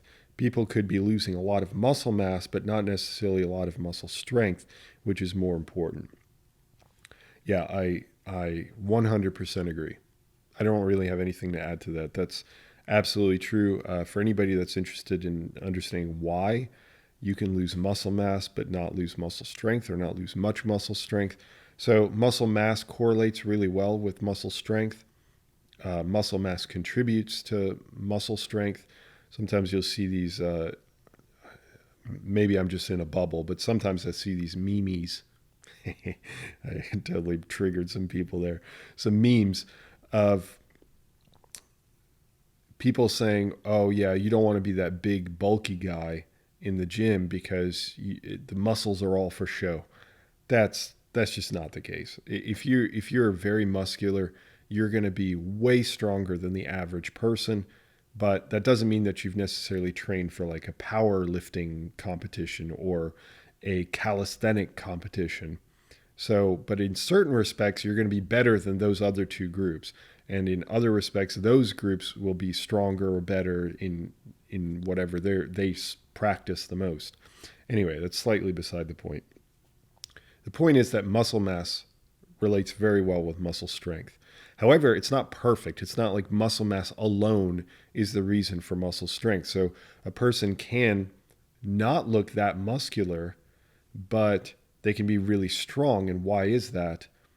The reason is because the neural connections between the neurons that innervate and activate the musculature become really finely tuned and become much, much better, much more efficient. And on top of that, the components within the muscle cells become densely packed with what's known as myosin and actin filaments, these different filamental proteins that actually allow for the contraction of the musculature. So it's true that you can lose muscle mass, and typically those are like the other proteins that are found in the musculature. Maybe even like glycogen levels might decrease, which would substantially reduce muscle mass, like the actual weight of the musculature and the water inside the musculature, but the strength could remain largely intact. So it's entirely possible that that's the case. And that's a really astute point. I mean, I think that the overall comment is spot on. All right, the next topic is to cover 5 habits for extending life. Whew. Okay, this is another one of those videos or one of those topics that I thought was going to do really well because I thought people were interested in extending life, but everybody just wants to die early, I suppose. No, I did genuinely think this was going to do well, and it did not do that well. The YouTube algorithms did not pick it up, well, I should say people just weren't that interested in it. But I'm still going to cover it because there were some people that were really interested in it, so I thought I'd cover it for those individuals. Okay, so I covered this study where they were trying to project outwards based off of these massive data sets.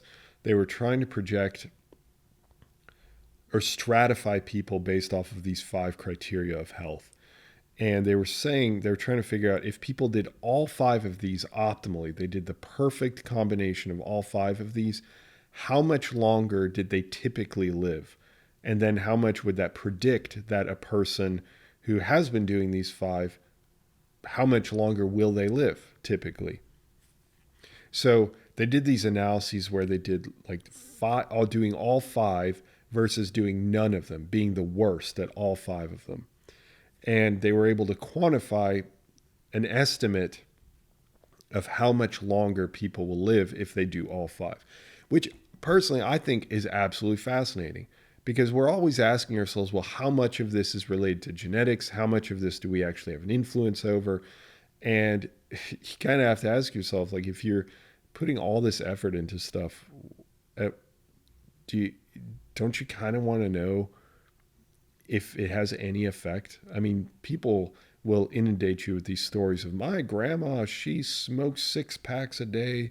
She didn't care. She drank alcohol every day. She was sedentary. She sat on the couch every day. She lived to be 94.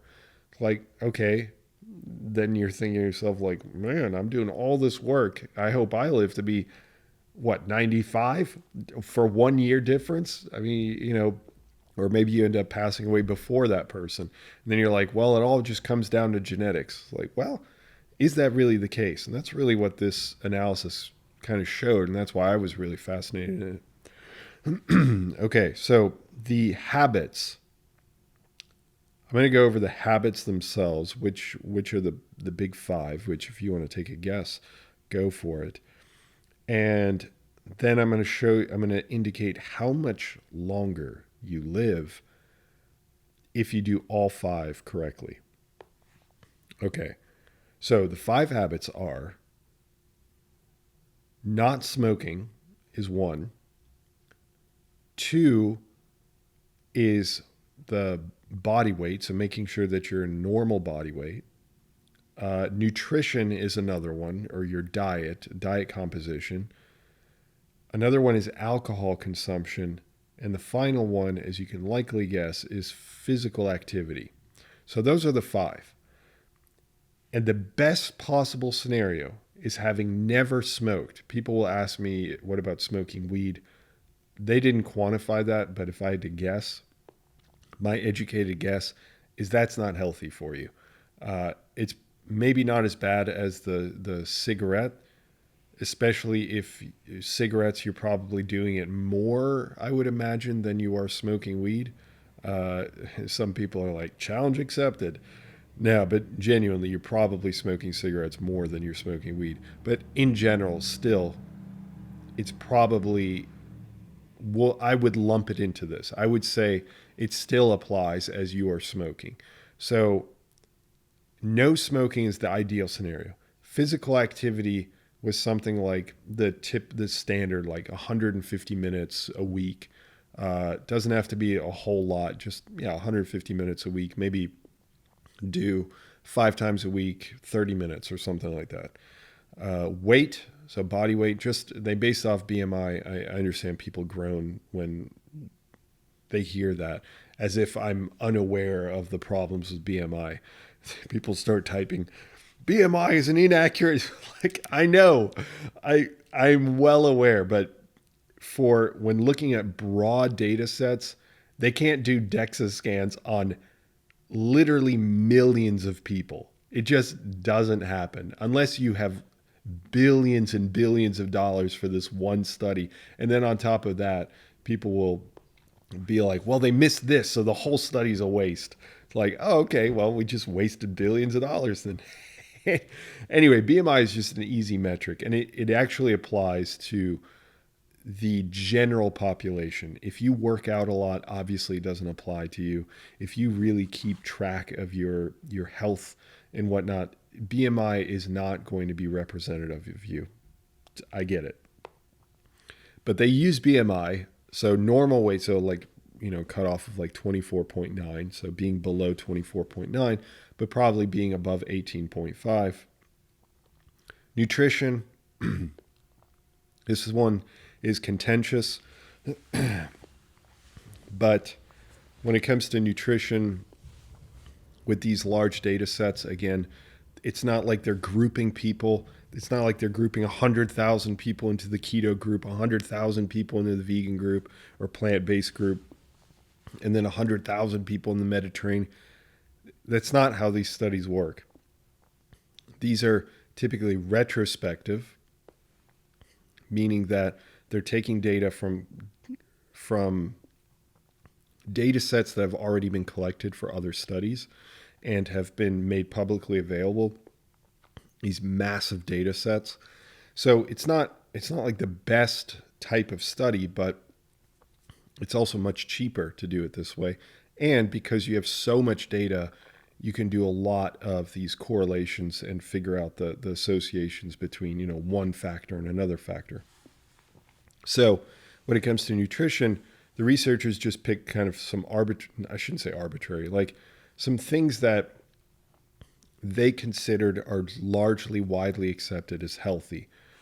And again, I totally understand if some people will scoff at that and be like, well, oddly enough, researchers don't know what they're talking about.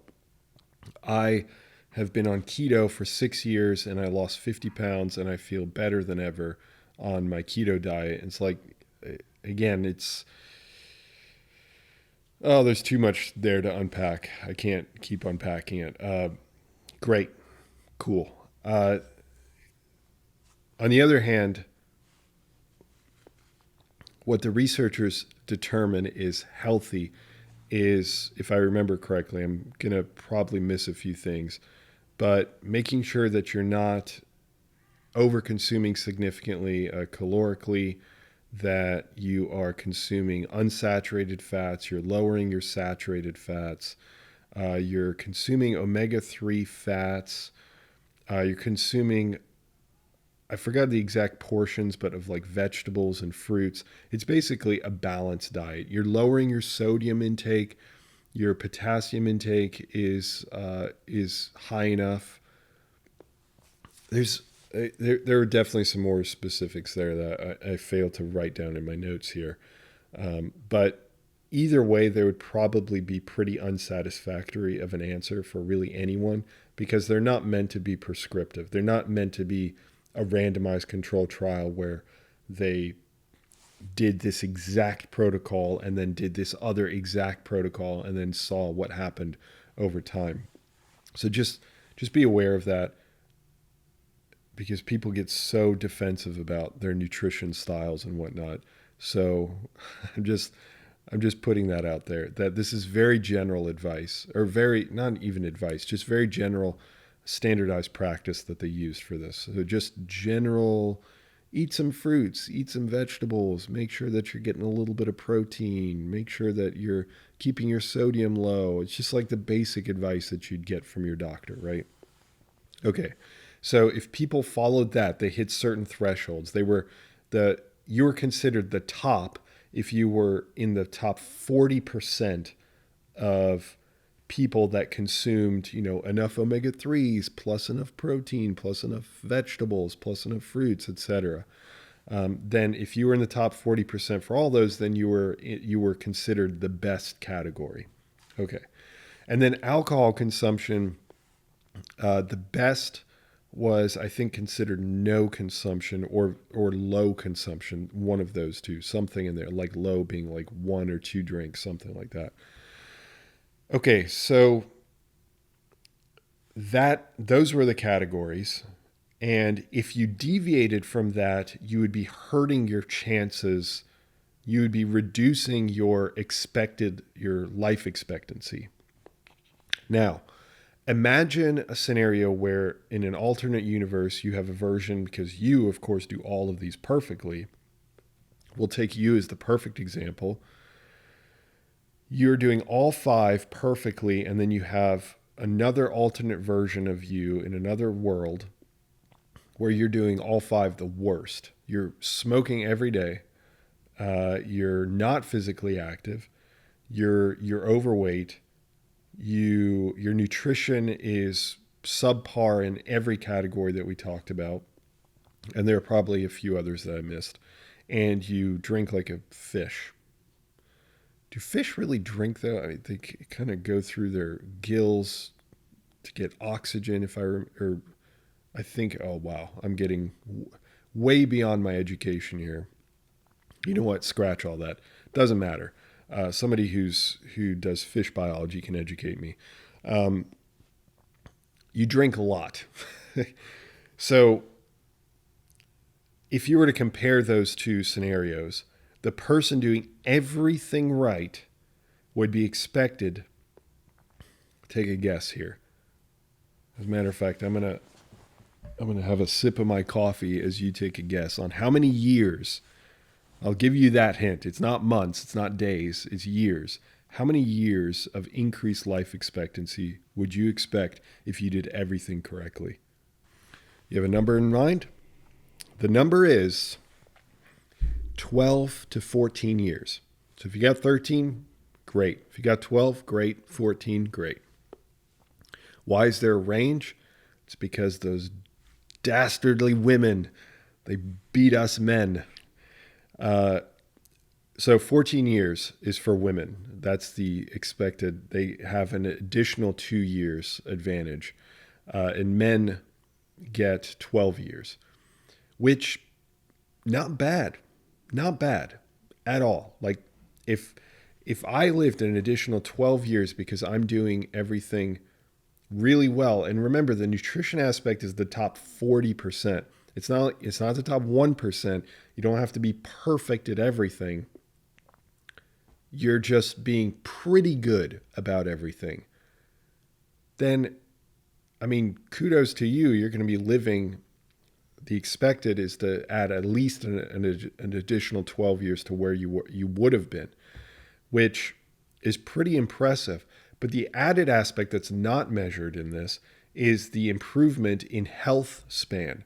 So yeah, you're going to live longer, but on top of that, those 12 years will be much happier, much healthier.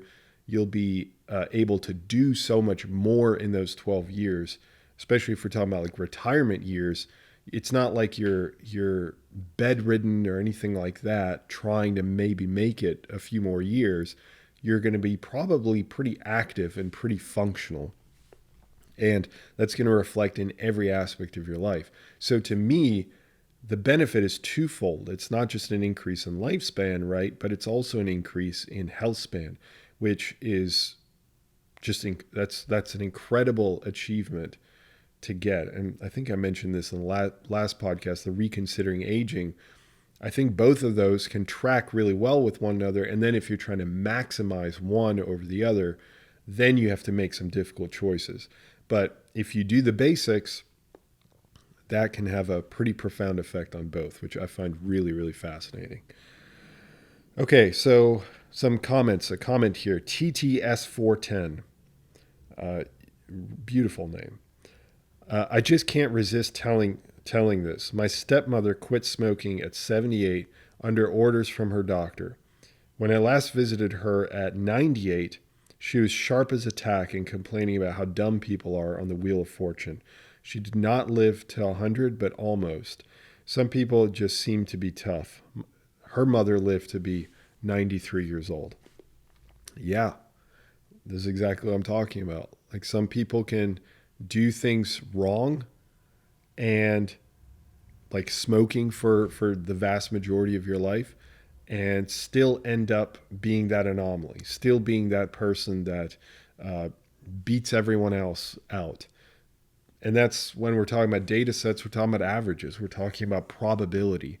But the probability is never 100% or 0%. There's always, in science, there's always 99.9999999 or 0.0000001%. And somebody has to fill that percentage. Somebody has to be that exception.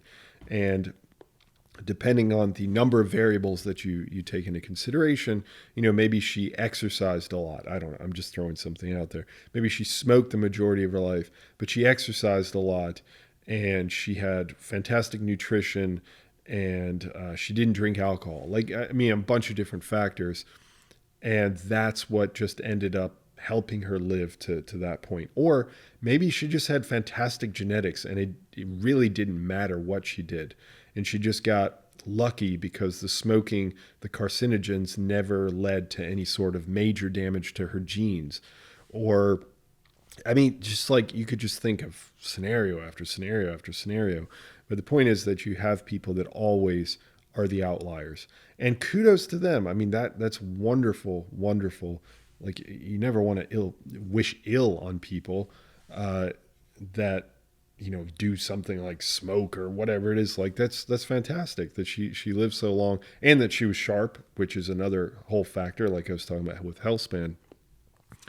But for the majority of people that do follow these trends of the data, you want to follow what the data indicates, because the data is incorporating millions of people together to create these rock solid bedrocks of, if you do this, this will highly, highly, highly likely be worse than this, or highly, highly, highly likely be better than this. And for the vast majority of people, they will fall into that camp, with some people doing way better than even the data predicts, and some people doing way worse than what the data predicts. So that's just something I wanted to add in there. All right, let's discuss creatine on kidney health. So creatine is a molecule that we produce in our body, and the thing is that a good majority of people don't produce enough of it, at least enough of it to be saturated within your tissues. So what a lot of people do is supplement with this ingredient, this molecule, and it provides immense benefits. I mean, the research on creatine is so extensive. It's the most researched supplement in the world, and at least currently. And there's been, because there's been hundreds and hundreds of studies on this molecule, and the research is just continuing to come out that once it started branching out from musculature, performance, and whatnot, the research has really started to focus in on the brain, which I've covered. I think am I going to be covering that? No, I'm not going to be covering that here. I covered that last time, I'm pretty sure. Or if not, you can check out my content in general. I have multiple videos on the effect that it has on the brain, including the mechanisms and things of that nature. So it definitely has tremendous effect. But one worry that people have is that it could cause kidney damage. So suddenly creatine is not so helpful. No, but in reality, that's unfounded. And the reason why it's unfounded is, I understand the reason why people have this worry of creatine having this negative effect on the kidneys. The reason that it was initially presented was that creatine, when it gets degraded within the body, it gets degraded to its metabolite, or a product known as creatinine. So creatine is what we consume and what we produce, and then our body, or I shouldn't say our body, it just spontaneously degrades to creatinine. Now, creatinine, I'm making an emphasis on there because I don't want people to get confused, and sometimes people get confused by the difference between the two. So creatinine then gets exported out of our cells, and then we end up excreting it through our urine. So one of the metrics for kidney health is creatinine. And if you look at your blood values, you could see an increase in creatinine, which is another proxy measure of your kidney health. Because if your kidneys are unable to remove creatinine, then the idea is that there must be some sort of issue, because you have this elevated level of creatinine, which should be getting eliminated by the kidneys, because the kidneys are just going to dump whatever's in excess of your blood into the urine and just eliminate it. So you can imagine, though, that if you consume more of the product of the initial molecule, creatine, if you consume more of that, then it makes a good amount of sense that suddenly you would see an increase in creatinine, because you have more of the actual starting ingredient. But does that necessarily then mean that your kidney health is impaired? Well, no, it doesn't. It just means that you have more of whatever's producing it, and your kidneys are only filtering a certain amount. And then people will say, well, we should look at maybe EGFR, which is a measure of what's known as glomerular filtration rate, which is a specific kidney metric, or more specific kidney metric. And that is the filtration rate of the glomerulus. The glomerulus is always difficult for me to pronounce, but that structure is where you get some of this filtration process happening. It's part of what's known as the nephron of the kidney, and it's where we get this filtration process, where we either keep certain solutes, certain things, certain molecules in the bloodstream, or we remove them depending on the concentration in the bloodstream and the concentration in the urine. So if you are, for example, if you have low sodium in your bloodstream, well, that's dangerous. So your kidneys will then pull sodium back out of the urine before it gets into the bladder. Will pull sodium back out and put it back into the bloodstream, essentially recycling it. Your kidneys are incredible. I mean, just like any other part of your body. But your kidneys are constantly making sure that everything is in this this narrow range of what it needs to be. And once things move out of that range, you definitely start worrying, because certain molecules and certain ions and whatnot, if they are out of that range, it's death. Very soon death. So you can imagine that with creatine, why people were worried about it. With creatinine, the product. So then people started relying on GFR, but the problem with GFR is that you can do, I think there's a direct test of GFR, and that's not what people do. They do the blood test. And the blood test is a calculation of GFR. So it takes a few different metrics together, but what's the problematic about it is that it actually also depends on creatinine.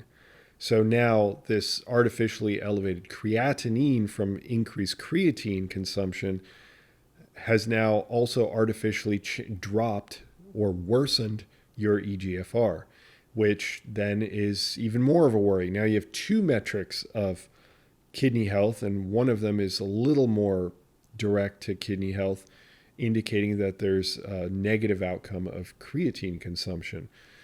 And however, there have been studies that have discovered this phenomenon, and they've indicated, yes, it's true, your creatinine does increase. Yes, it's true, your GFR does increase. But that does not necessarily mean that your kidney health is impaired. So they did very direct measures of kidney health, looking at kidney proteins to see if there's like kidney death or any sort of stress that's been applied to the kidneys. And they showed no changes across multiple metrics. These are in short-term studies as well as longer-term studies. So it's been pretty well established that creatine is not a kidney burden, is not going to be hurting your kidneys. It's a completely different story, of course, if you have like established renal disease, then it might be more of a concern. But for anybody that doesn't have established renal disease, you can see some pretty crazy swings in your GFR levels. You can see like a 20-point drop in your GFR, which is very concerning. If you see a 20-point drop in your GFR, I understand why your physician would be like, we need to talk. But if they do more direct measures, which is what a lot of people do, as kind of backup measures, they end up finding out everything's fine with your kidneys. So anyway, that's the rationale. That's the explanation for why creatine is considered a kidney disease risk, but it's not. It doesn't actually cause kidney disease. It actually doesn't hurt your kidneys or anything like that. Now, some recommendations that I endorse. I'll mention the exact recommendation in just a bit, but some comments that people left. So Mike, RP6LB, we'll go with Mike, said, spot on. I went through this process, muscular, working out, and taking creatine. Real quick here, if you're muscular and you work out, then you also are going to have elevated creatinine levels, even if you don't supplement with creatine, simply because you have more musculature. So your body's going to be taking up more creatine. You're going to have more of this production of creatine, but especially if you supplement with creatine. And another note here, the national kidney, I don't want to call them association or foundation. They're a government body that is like the top tier of kidney health. They've also specifically said if you supplement with creatine, you're muscular, and you work out, that the creatinine and the eGFR measures are not what you should go for. You should go for some of these other metrics of kidney health. I'm going to mention one of them just so people aren't screaming at me about what metrics. So we'll get into it. Okay, so doctor orders, this is what Mike is saying, doctor orders a blood test and concludes my kidneys had failed. Imagine that scary moment. I had to see a nephrologist as soon as possible.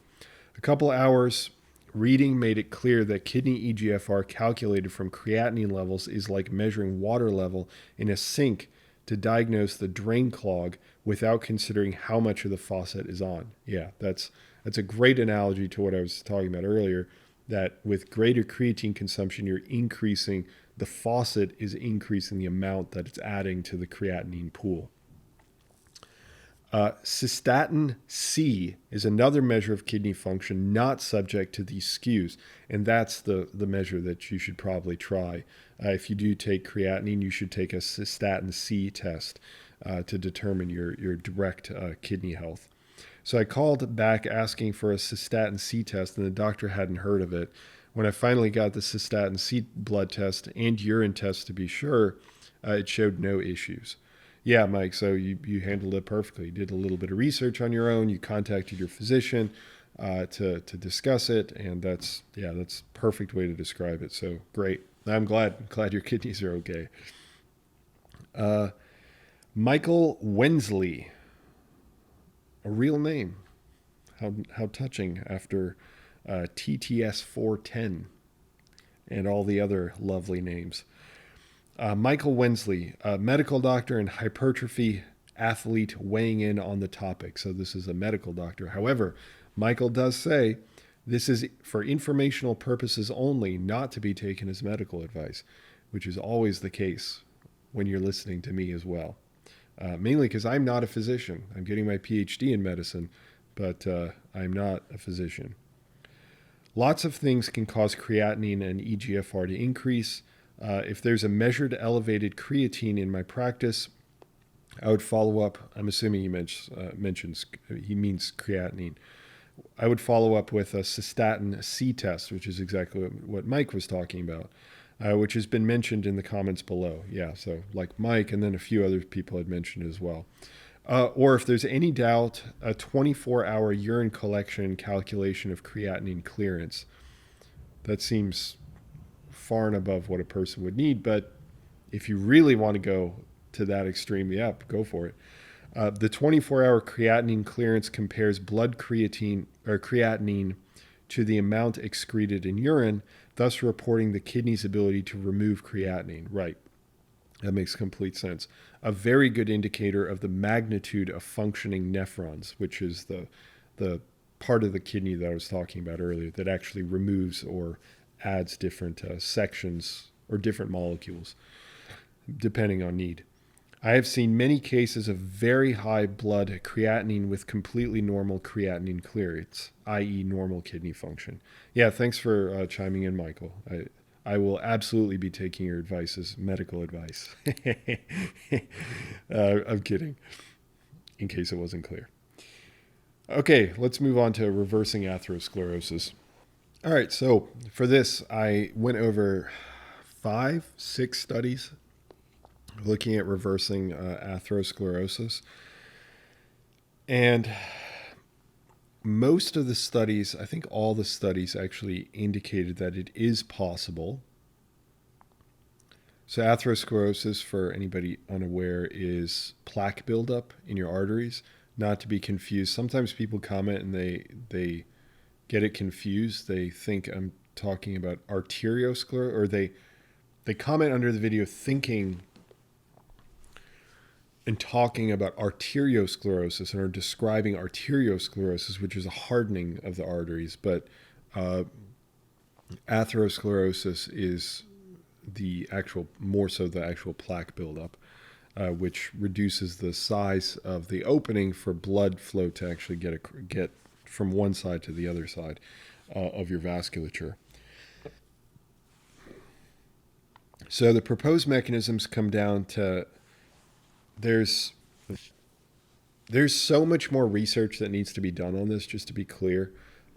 This is what I was able to pick up on based off of what the researchers had mentioned up to now. I think we need a lot more, especially surprisingly, I realize this is going to be a shock to people.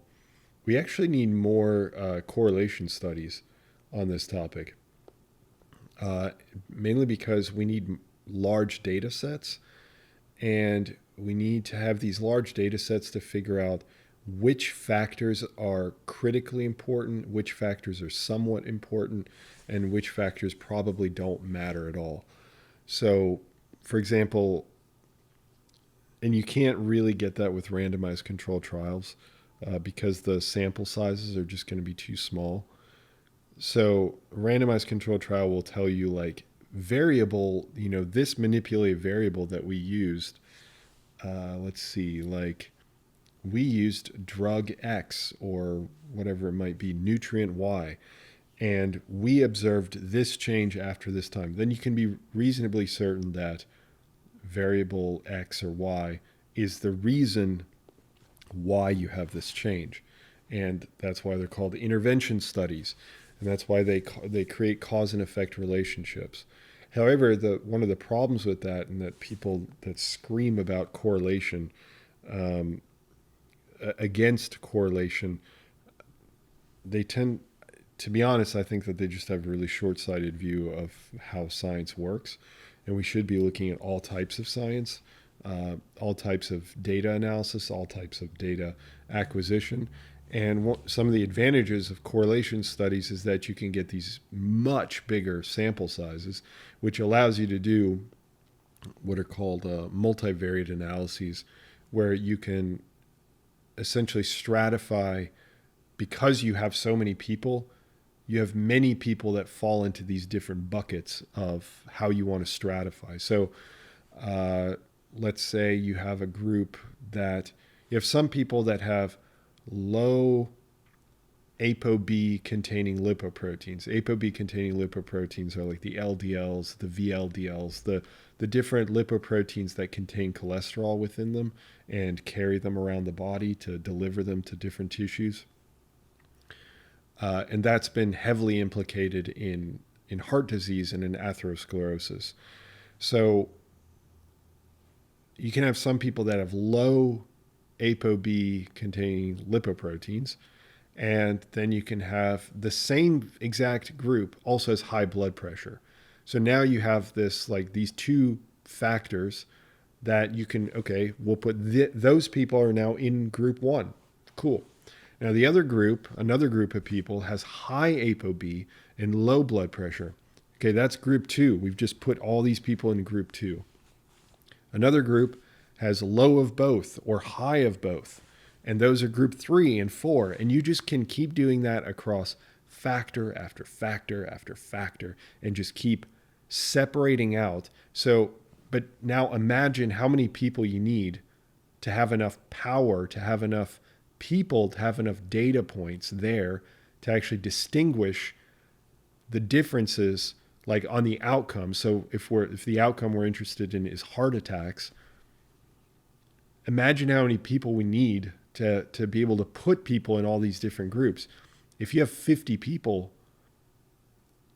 you may not have enough. You may only have one person in group 1, and then like 12 people in group 3, and then like 14 people in group 4, and that's not enough people. You can't do anything with that.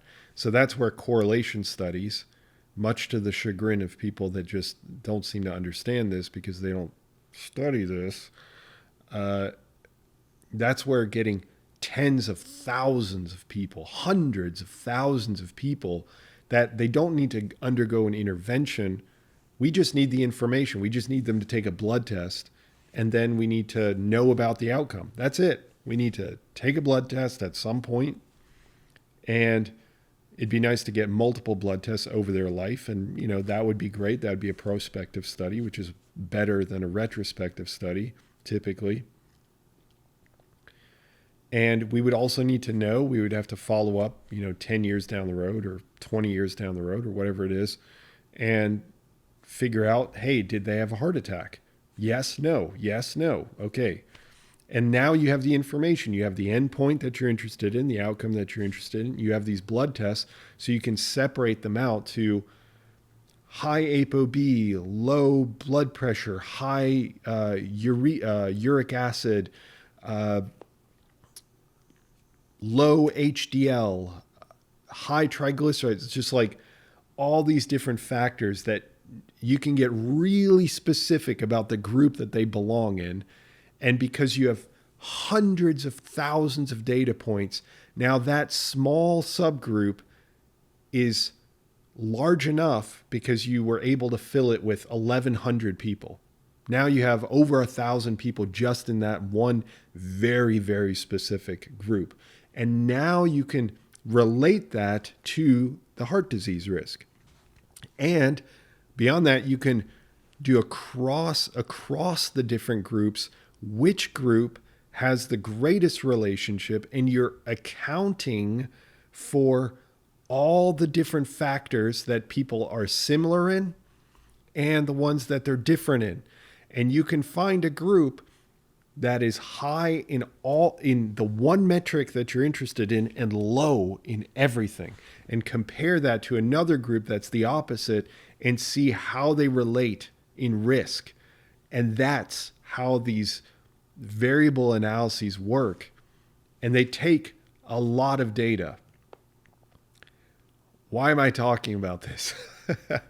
Because we don't have that. We don't have that not because we don't have the data on LDL and ApoB and HDL and blah, blah, blah, blah, blah. Like all the different things, blood sugar, insulin, all the stuff that contributes to heart disease, to myocardial infarction, to heart attacks.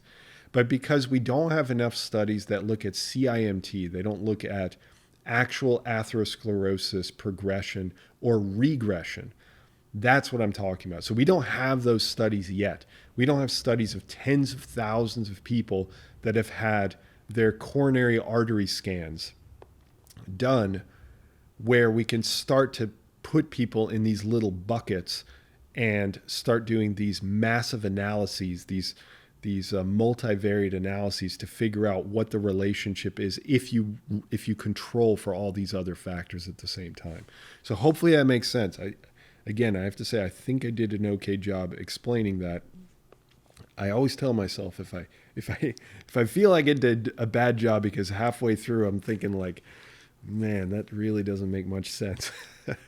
But sometimes I like giving myself credit, and please correct me if I'm wrong. Maybe you were like, I don't know what this joker's talking about. In that case, I will humble myself and say I apologize. I'm sorry.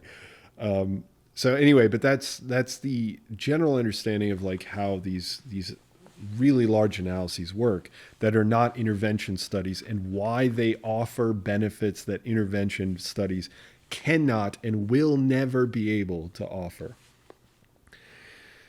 Okay, so let's go back to this reversing atherosclerosis. So I said all of that to essentially explain the deficiencies in the data that we still need, and the fact that what I'm going to be telling you about is what the researchers have pointed out based off of trends that they've seen.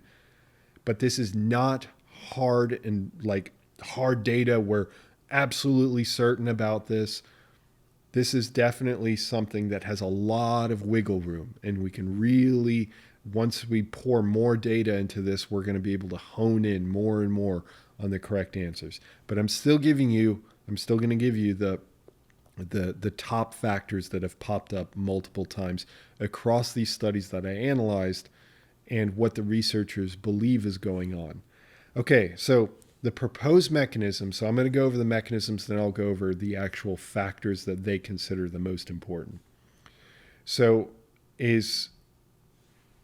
when you have this buildup of atherosclerosis, you have a buildup of plaque in your arteries,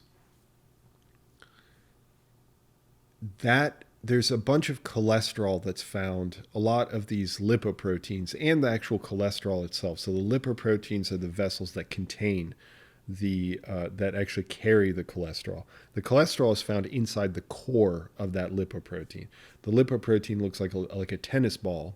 Actually, that's a great example of what it looks like. It looks like a tennis ball, and the inside of a tennis ball is hollow, right? And the inside of a lipoprotein is also hollow unless you stuff it full of cholesterol molecules. So the lipoproteins, by the conventional wisdom, which, I'm not going to go into it again. I've covered this so many times, and there's always people that say, well, that's not the case. There's so much, check out this study, check out that study. I've checked out all those studies. The conventional wisdom is not based off of just willy-nilly whatever. It's based off of hundreds of studies. And I'm open to change, definitely, but I'm going to need more than 1 week study here or there. But I'm not going to go down that rabbit hole because I'm going to end up talking about that for like an hour. And I had a great podcast with Dave Feldman, who's doing some challenging work against the conventional model. But I had a fantastic conversation, and honestly, we need to have another conversation because we actually ran out of time. We had about another 2 to 3 hours of conversation to get to. I didn't even get to discuss some of the things that I disagreed with him on in relation to the study that he's conducting. Not even disagree. It's just that I question. That's all. Based off of some of the previous literature that's been put out there. But hopefully, Dave and I are in contact, so hopefully sometime we can finish the podcast and really discuss even more.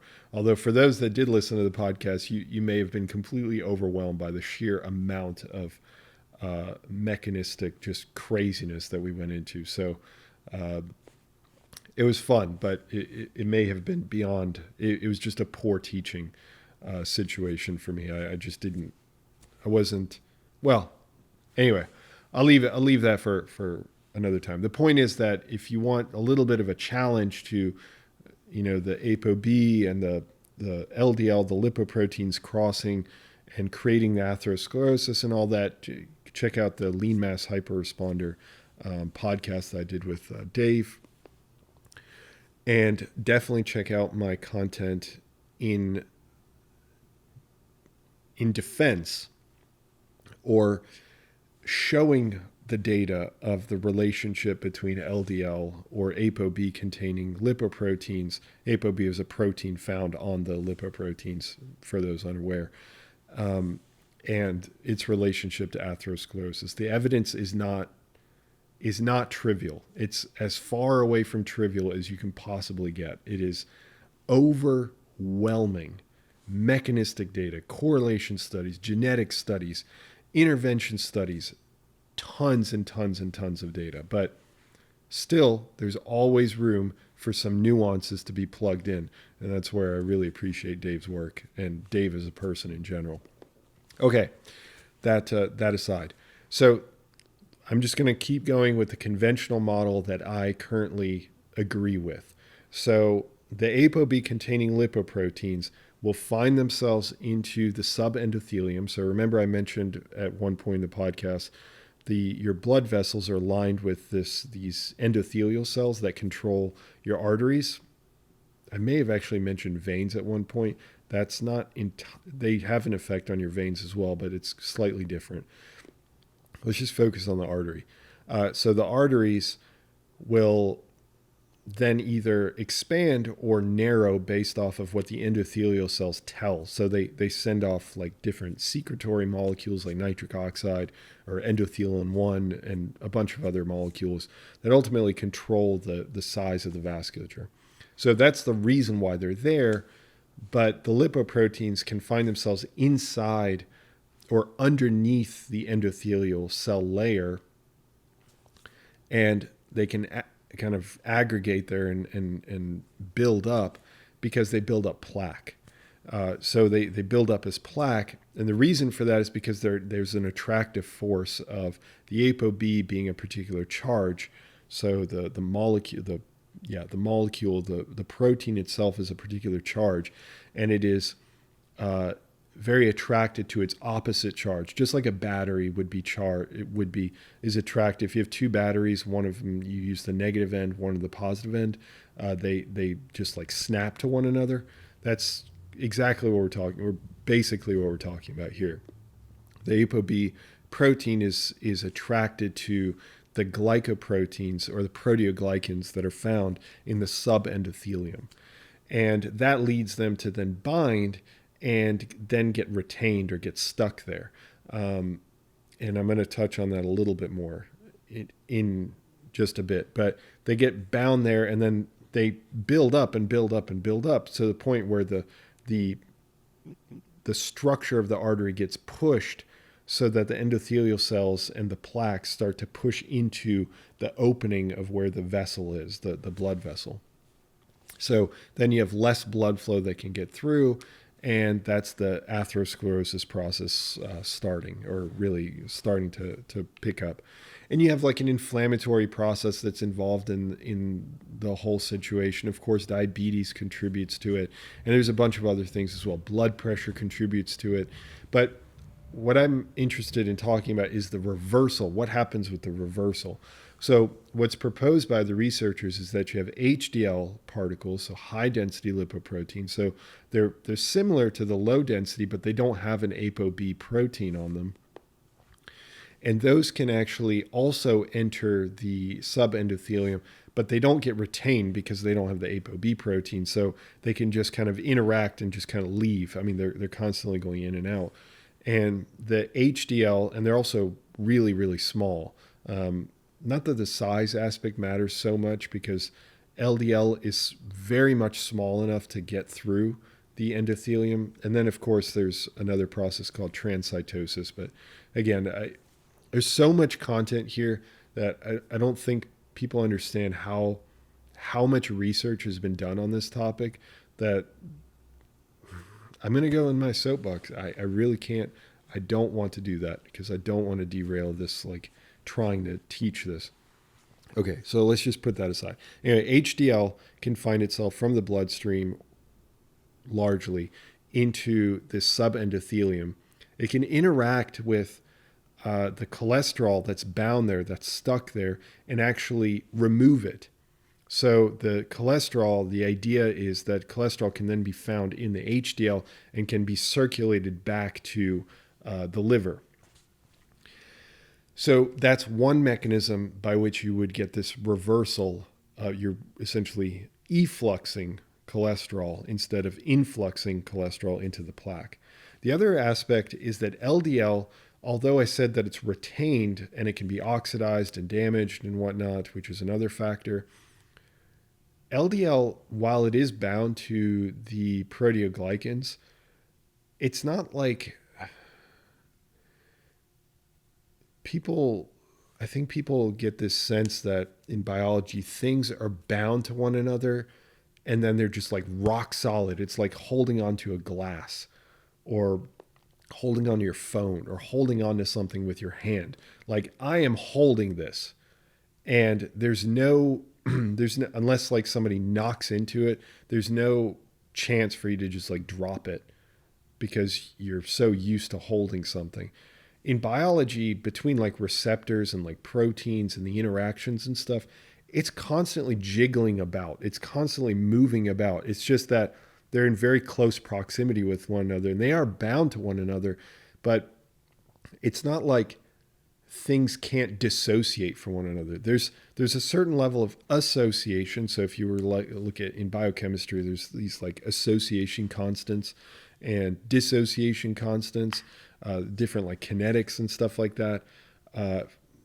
And there's a lot of that done in pharmacology as well, using the exact same principles, pharmacodynamics, pharmacokinetics. There's just like, there's a whole nother science that's related to the relationship between different proteins and different molecules and whatnot.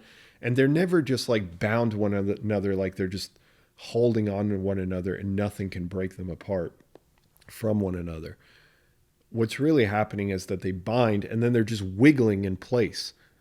And then they can wiggle out of place. They can dissociate. I mean, there's never 100% association and then never anything ever again. It depends on like bond strength. I think somebody that's more educated than I am can probably speak on it. Specifically like the chemistry.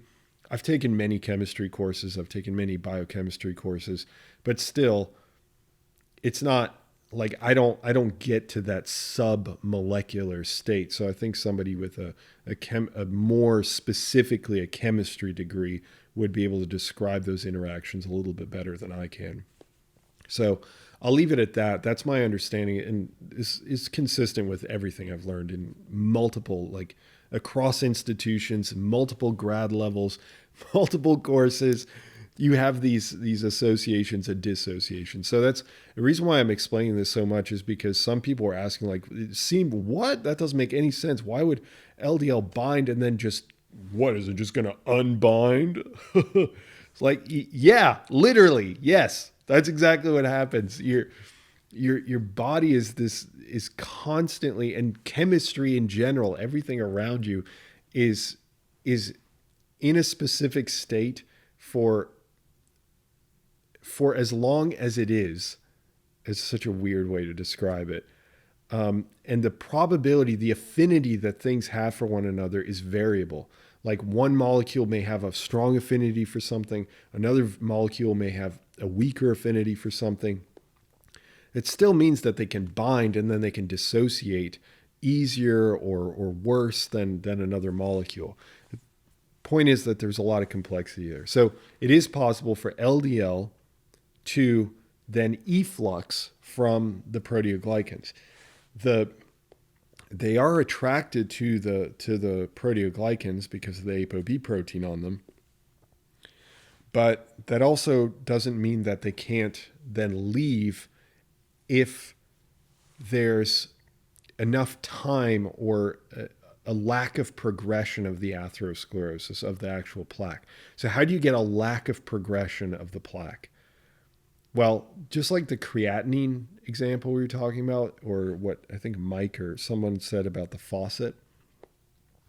If you turn down the faucet and suddenly there's not much influx of LDL anymore, then that means that the small amount that's effluxing could outpace the influx. And on top of that, you have these gradients, right? So if you have high amount of LDL inside the atheroma, inside the plaque, and you have low amount of LDL in the bloodstream, then the odds that you're going to get more efflux becomes higher.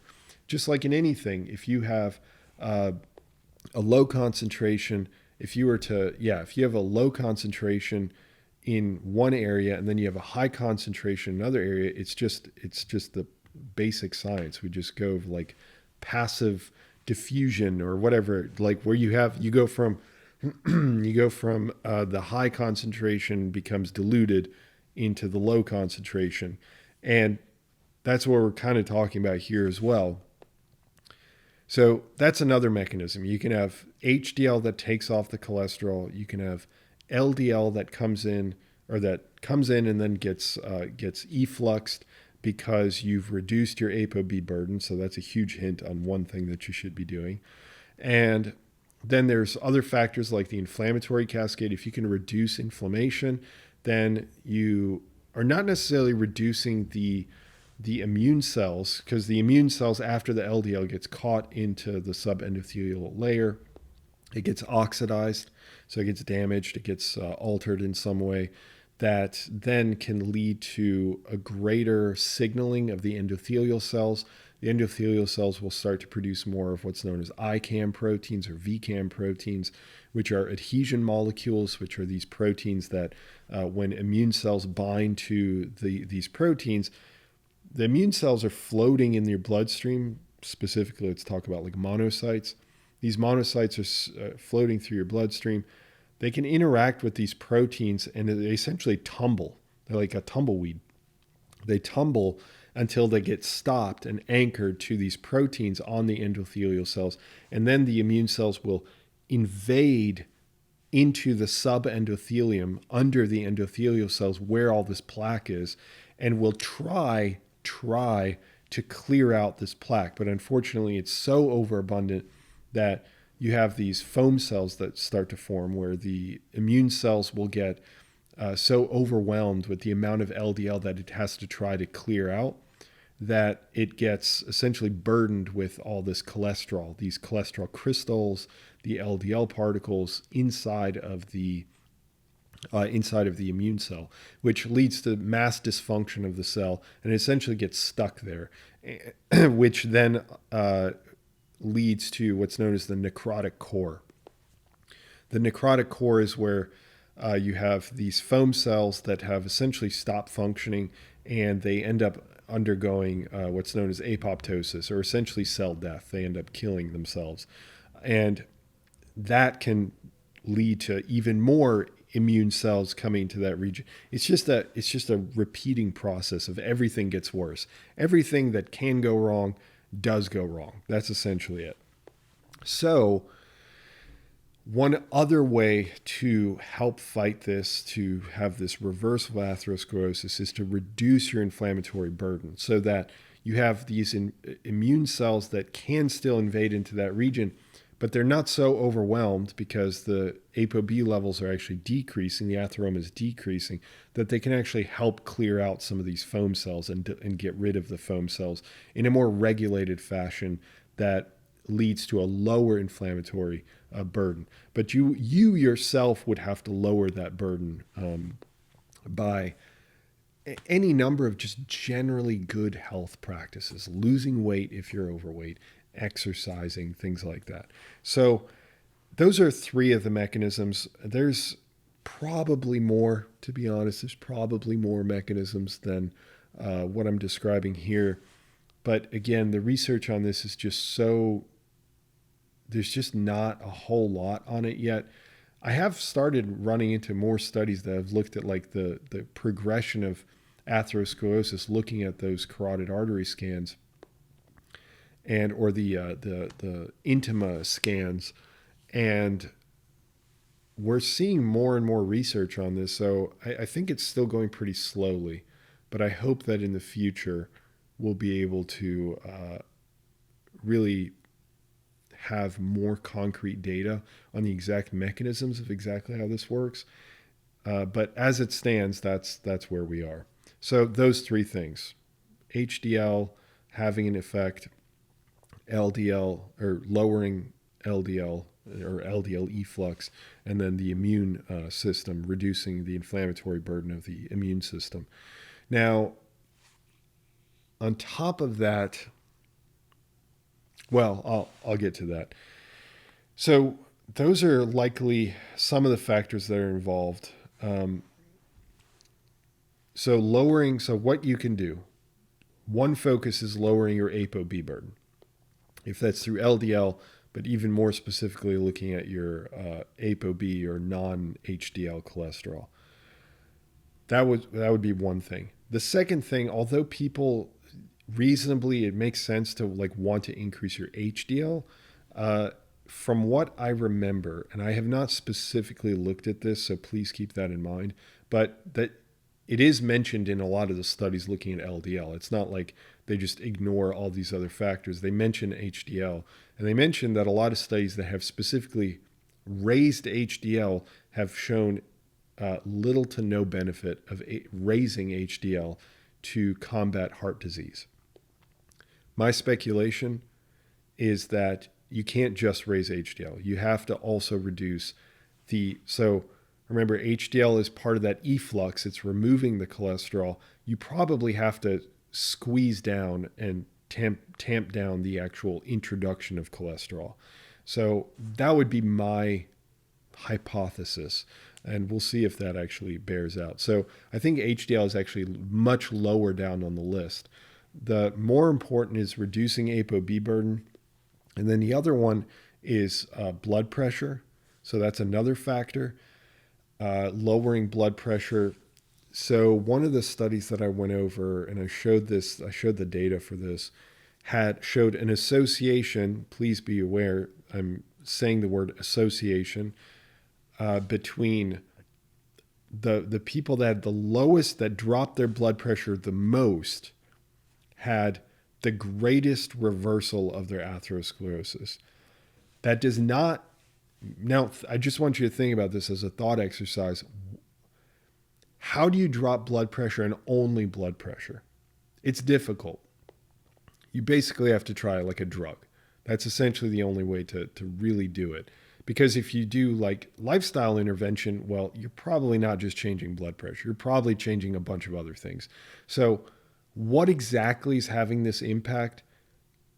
We can't attribute it to just blood pressure. Now, that said, I'm not saying that blood pressure isn't critical to your health, like making sure that it's at a low enough level that you're not hypertensive.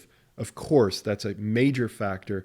And we know from mechanistic studies that it also plays a role in atherosclerosis progression. No doubt about it. Okay, so lowering ApoB, lowering your blood pressure, keeping a normal weight is really, really important. Most of the studies, people were kind of normal weight, maybe slightly overweight, but they experienced a little bit of weight loss. And if they didn't lose much weight, that's because they weren't necessarily really overweight. So making sure that you're not gaining weight, because that can add pressure to all the systems.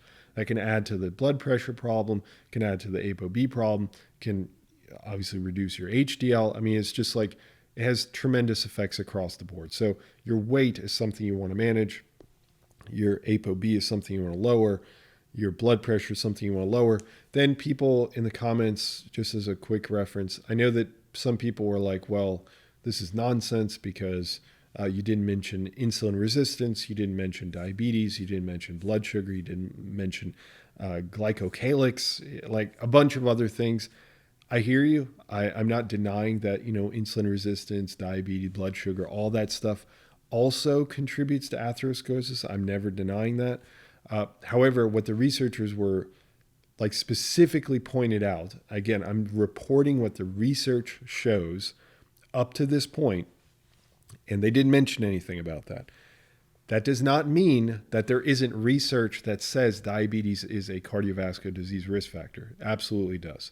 Insulin resistance is a cardiovascular disease risk factor. There's research that says that, but these research that we're looking at the reversal, they didn't focus that much on that aspect. Now, again, there's only like 6 studies that I looked at. So as more research comes out and we learn more and more, most likely my guess is that, yes, we're going to also see that reducing your insulin resistance is also going to be a benefit. But again, how do you reduce your insulin resistance without affecting anything else?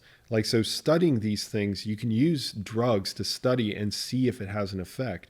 And I'm actually going to give you a sneak peek on something that I'm currently working on in just a second. But for the time being, just know that overall, the point is just get yourself in a better health state. And it seems like there's a reversal of atherosclerosis. That's the bottom line. Now, everybody that complains about these podcasts being so long, they're probably like, you could have just said that. It's like, that's not the point. Anyway, so the sneak peek that I was talking about, there are studies that I have just recently, as of literally yesterday, I'm starting to compile studies for the effect that glucose spikes, not elevated fasting blood sugar, but glucose spikes specifically. The postprandial, after you consume, you have a spike in glucose, and then it returns back down to normal, how that affects atherosclerosis progression. And I did find a study that showed that if you blunt the glucose spike, granted they also blunted a few other things like inflammatory markers, that there was a reversal of atherosclerosis, or a slight betterment in atherosclerosis. So I think that's decent evidence. I think I would need to see more evidence, but it's decent direct evidence, at least, that blood sugar and insulin resistance affect this atherosclerosis, and bettering those can definitely help in the reversal of atherosclerosis. So I don't want to ever discount that. I am going to be shifting some of my focus on heart disease to looking at insulin resistance and whatnot. It's just, a lot of this stuff takes so much time because I have to make sure I'm accounting for all these different factors. And I don't think any doctor or anybody would ever deny that diabetes and insulin resistance doesn't contribute to heart disease. I think everybody's in pretty strong agreement about that. Okay, wow, that was okay. So I did write down some things here, some healthy practices, like some takeaways here, other than just like losing body weight. The researchers mentioned that consuming more fiber I know some people feel very strongly against fiber, but if you can eat fiber without feeling like too much stomach discomfort and whatnot, that seems to be a benefit, probably through the increases in like butyrate, for example, that get produced by your microbiome. Reducing saturated fat intake is going to have an effect on your LDL and your ApoB levels, as well as increasing your omega-3 intake. That's going to have, especially with EPA, has a lot of benefits towards cardiovascular disease, and exercising. So I mean, kind of generalized recommendations, but like it's true. It's still ultimately the basics are what actually leads you to the reversal of atherosclerosis. And I'm going to be going into supplements and whatnot in the near future. I'm actually going to be covering Nattokinases in just a little bit. So the comment, two comments from people. Peter Holt, 4806. Okay, Peter, HIIT, which is high intensity interval training. Most ischemic events, talking about the lack of blood flow. So ischemia is when you have, think of a tube, think of your vasculature as a tube. You have blood flow coming in from the left side to the right side of the tube, and you have so much plaque buildup in the middle that it pinches off the blood flow from the left side to the right side. So ischemia is the lack of blood flow to the right side, to the end part of the tube. So most ischemic events, heart attacks and strokes, occur when a plaque bursts and the outpouring of goo causes a large blood clot, which then affects the heart or brain. Okay, so that's what Peter said, and you're right. That goo is it is a clot. It's a thrombus. You have to be careful starting HIIT or high intensity interval training, as this additional pressure can cause plaques to burst and cause an ischemic event. This happened to a well-known BBC presenter in the UK who suffered a stroke trying HIIT. Yes, Peter, and actually I mentioned that, I think, in my content, where if you start exercising with an exercise routine and you have known atherosclerosis, it's definitely best to go see an exercise physiologist with clinical training. I had to do these tests for my master's degree in exercise physiology. So we had to learn how to do like the Bruce test and the bulky test, and make sure that we had clinicians nearby to make sure that if anything happened, we were measuring their blood levels, we were measuring the VO2, we were measuring a bunch of other things to make sure that a person is safe to actually exercise. It sounds kind of weird, but especially with, as Peter pointed out, with high intensity interval training, you get up to such a high intensity that it puts a lot of pressure on your vasculature, which normally is perfectly fine. That's actually a really good thing because it's so transient. It's just a short period of time that creates a lot of pressure, and then your body's able to adapt to it during the rest periods after your exercise session. But if you have atherosclerosis, you have like these weak points essentially, where downstream that musculature and that brain tissue and whatnot needs the blood flow because you're demanding so much of it by exercising so intensely, and then it just doesn't get it. So then you have a stroke, or you have a heart attack, or you have something along those lines, or you can have a clot that breaks off from the atheroma and goes downstream and gets lodged in a smaller vessel, which then stops the blood flow downstream, which can, of course, again, lead to heart attack or stroke. So great point, Peter. Absolutely. Uber I said, stress leads to high blood pressure and jobs cause the most stress. So if you want to be healthy, just don't work. There you go. Excellent input. There you go. For more life advice, tune into Physionic. Just don't work. Unfortunately, that doesn't work for, just about everyone. But that would be ideal. That would definitely be ideal. Uber. Okay, let's discuss the personal fat threshold. The personal fat threshold is a concept I believe that was coined by Dr. Roy Taylor, if I remember correctly. And he ends up trying to figure out a way to determine why people who are not overweight, or at least outwardly overweight, would develop chronic diseases, let's say diabetes, metabolic syndrome. And it's obviously easy to just say genetics. It's just genetics, bro. And there's a lot of truth to that, no doubt. However, there are actual physiological reasons beyond genetics as well. And Dr. Taylor provides an explanation by saying that if people overconsume, instead of necessarily putting on fat subcutaneously, so that would be like under your skin, which is what we actually get, like a real overfat person that looks overfat, that's where it shows up. So that's like the visual you see of a person who's severely overweight. That's because their adipocytes under their skin are so inundated with fat. Okay, so that's the general idea for how we normally look like we're like overweight. Subcutaneous fat accrual from overconsumption. Now, on the other hand, if a person overconsumes and they don't look like they're overfat, and yet they look kind of skinny, so they definitely don't look overfat. But Dr. Taylor mentions that it's probably because they are storing fat viscerally. So that's actually around their organs. So we can't see our organs, but around our organs, instead of looking like a liver, it looks like a liver covered, like slathered in fat.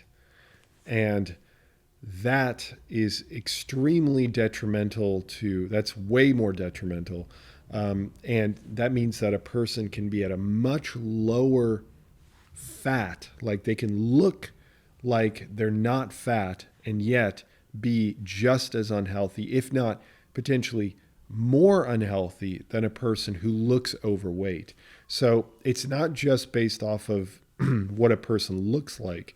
It actually very much matters on where their fat is being distributed. And of course, that does largely come down to genetics. So that's a big factor. So the idea here is that, or the kind of the physiology overall, is that you have, hopefully you don't mind the sirens going on in the background if you can hear those. So the idea is that you overconsume just like anybody else. And for some people, the fat molecules that they consume end up being deposited at different fat tissues subcutaneously. If that's in your legs, if that's in your over your abs, if that's under, your arms, you get, like some fat accumulation under your arms, wherever, just the places that people like love handles, people, the usual places that people don't like to see fat. Great. On the other hand, a person can have a lot of this fat deposited straight to the liver, which taxes the liver significantly because with these fat deposits, then you get this repackaging of fat into these VLDL particles that then that deposit some of these fats so the starting point is the liver. It deposits these fats from the liver that get repackaged into these LDL and VLDL to the pancreas. Now, the pancreas at this point is now starting to develop a lot more of these fats. It's starting to accrue a lot of this overwhelming amount of fat, which then reduces its sensitivity to glucose. So if you have an elevation in glucose because you consume carbohydrates or whatever it might be, then the pancreas is less able to secrete insulin because it's less sensitive to the rise in glucose, which if you have less insulin in the bloodstream and the liver it uses insulin as a signaling molecule to stop or continue the production of what's known as gluconeogenesis, which is the production of new glucose. So now you have elevated blood sugar from what you consumed, and on top of that, the liver's also producing more glucose through gluconeogenesis because it is insensitive to insulin because it's so burdened with fat. But on top of that, there's less amount of insulin that's being produced by the pancreas. Now, this doesn't continue forever. Eventually, your blood sugars continue. You consume more sugars, carbohydrates. Your liver is producing more sugar itself. But eventually, your pancreas has to produce enough insulin. It can't stay insensitive to this blood sugar forever. So that's why you have this rise in blood sugar. And eventually you start to see this concomitant rise in insulin levels as well, which is how we get to a really insulin resistant state. Okay, so that's kind of the general progression of how a person can become chronically unhealthy, even though outwardly, if you look at them, you say, no, the person seems perfectly fine. Maybe not muscular, but certainly not, obese or even overweight. And that is determined by presumably some genetic factors. There's no details on exactly what genetic factors. So I guess I'll go into a little bit of detail on this. I've covered this in the past, and people found this to be pretty illuminating, so I'll go ahead and mention this. And I mentioned this actually with some of the other content that I've gone over in this podcast already. So it relates. So what I'm talking about is how exactly inside the cell does fat lead to a reduced insulin sensitivity? So I mentioned that insulin, or the liver, is less sensitive to insulin, and therefore it undergoes this gluconeogenic process. Well, what exactly about fat does that? And this is where we can zoom into the cell. We can zoom into like the hepatocyte, which is a liver cell. And I've covered studies on this before. So this is where you would have to rely on in vitro, or not exclusively, but you'd have to rely a lot on cell culture kind of work. So looking at cells and seeing what kind of an impact, different molecules have on the cells themselves. You can also use animal models for this. And there's actually some human data on this as well, depending on the tissue that you're interested in looking at. So anyway, when we accumulate too much fat within our cells, what happens is that they can get converted. So they typically get converted to diglycerides and ceramides. So these fats get turned into these ceramides, for example, is just one of the problematic molecules. And if the ceramides become overabundant, then they can actually influence and actually bind to a number of key proteins that are related to the insulin signaling cascade. So what would normally happen is insulin would bind to the exterior of the cell, and then the receptor that the insulin binds to would lead to a number of shifts inside of the cell, like the different proteins like IRS, AKT, PI3 kinase, like different proteins that are involved in the insulin cascade, AS160, GLUT4, and influence them to function so that we can get more blood sugar in and therefore fulfill insulin's role. However, if ceramides build up and diacylglycerols build up, you can get an interference with that signaling where ceramides will actually bind to different proteins. I believe one of the proteins is the J&K pathway, junk pathway, which can influence IRS, which is one of the proteins involved in the insulin cascade, and can tag it to deactivate it. So these different proteins that ceramides has a direct effect on can influence them or activate them to deactivate the insulin cascade. Additionally, ceramides can have an impact, and diacylglycerols can have an impact on a pretty big signaling cascade called the PKC pathway, so protein kinase C. Protein kinase C can also deactivate the insulin cascade, so it can also phosphorylate and deactivate the insulin cascade.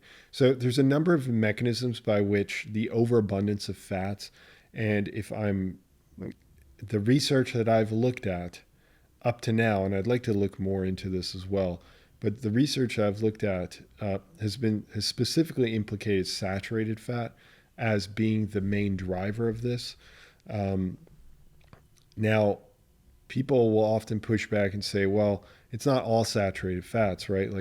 And that's true, not all saturated fats. But the one that I studied the most, and I still need to look at some of the others like myristic acid and stearate and all that, but the most prominent saturated fat, which is found ubiquitously almost, is palmitate, so palmitic acid. And palmitate is the one that's been studied to have all these effects, all these negative effects on insulin sensitivity and causing insulin resistance. So that is the way that fats, or the overabundance of fats, I should say, can lead to at least some of the mechanisms that can lead to this insulin insensitivity and can ultimately contribute to metabolic syndrome and diabetes and overall general insulin resistance. So hopefully that explains things as to why that happens.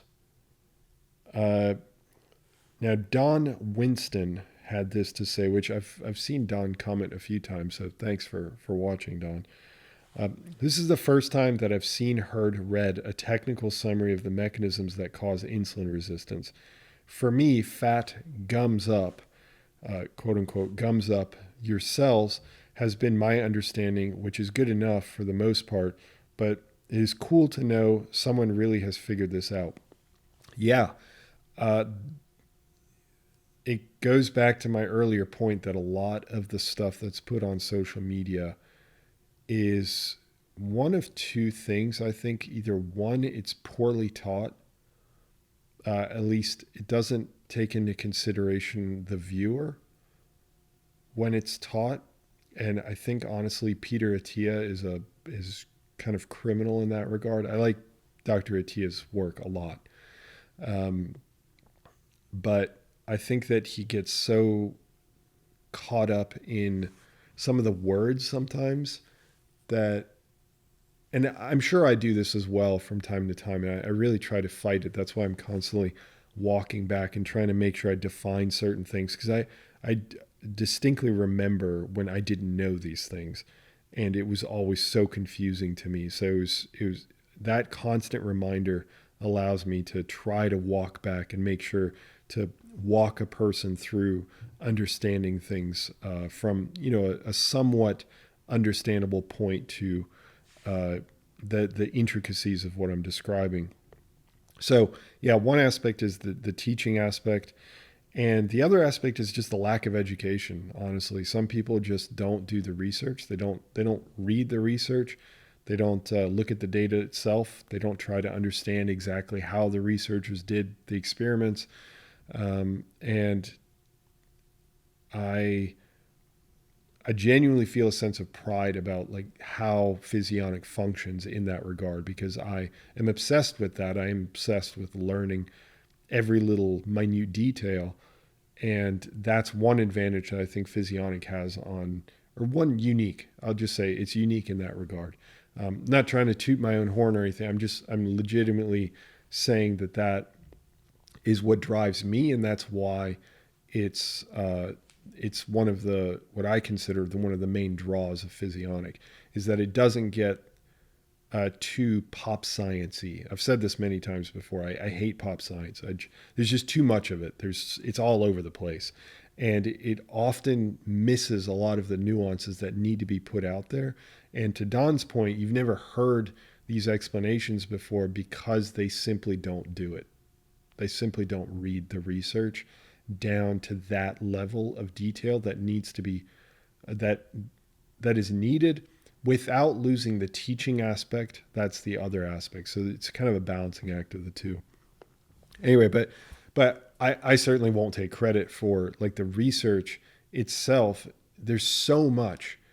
I think that's really what I'm trying to get to, is that there are tens of thousands, hundreds of thousands of studies on all this stuff.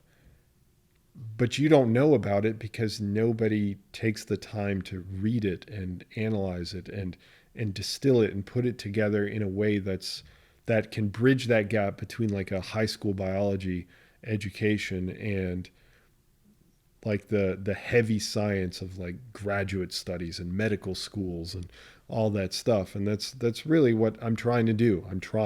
Sometimes I fail, sometimes I get semi-close. So anyway, Don, I'm really glad that you now have a better understanding of this stuff, and there's a lot more that I'll be getting into, and I hope to get into. Workout 1520. At my heaviest, 390 pounds, and twice my healthy muscle to fat ratio, my A1C was still borderline. Life still sucked as an obese person, but my doctors couldn't believe it. Yeah, the fact that your A1C was borderline and it wasn't like raging diabetes at almost 400 pounds. Yeah, it's true. It's that kind of stuff that's really incredible. And it tells you about the differences between people. I mean, some people, as I said, can look skinny and just be really diabetic, type 2 diabetic. And other people are really overweight and their blood sugar is fine. That's not to say that there aren't other complications of obesity, but in terms of that specific aspect, they may be only mildly insulin resistant or maybe not insulin resistant at all. And this personal fat threshold offers some explanation. It probably doesn't cover everything, but it covers some explanation of why that might be the case. Anyway, thanks for commenting. All right. Next. Whew, man, oh man. I should not have signed myself up for so many topics. Wow, we have so much more to cover. All right, next we've got Lp(a) on heart disease. I'll be going over diet breaks for fat loss, lion's mane for cognition, weight loss causes more heart disease, Nattokinases, plastic in our arteries, cancer hijacks mitochondria. Good gracious. Ooh, man. Okay, well, let's do it. Lp(a) on heart disease. Let me grab some water. My vocal cords are going to be fried.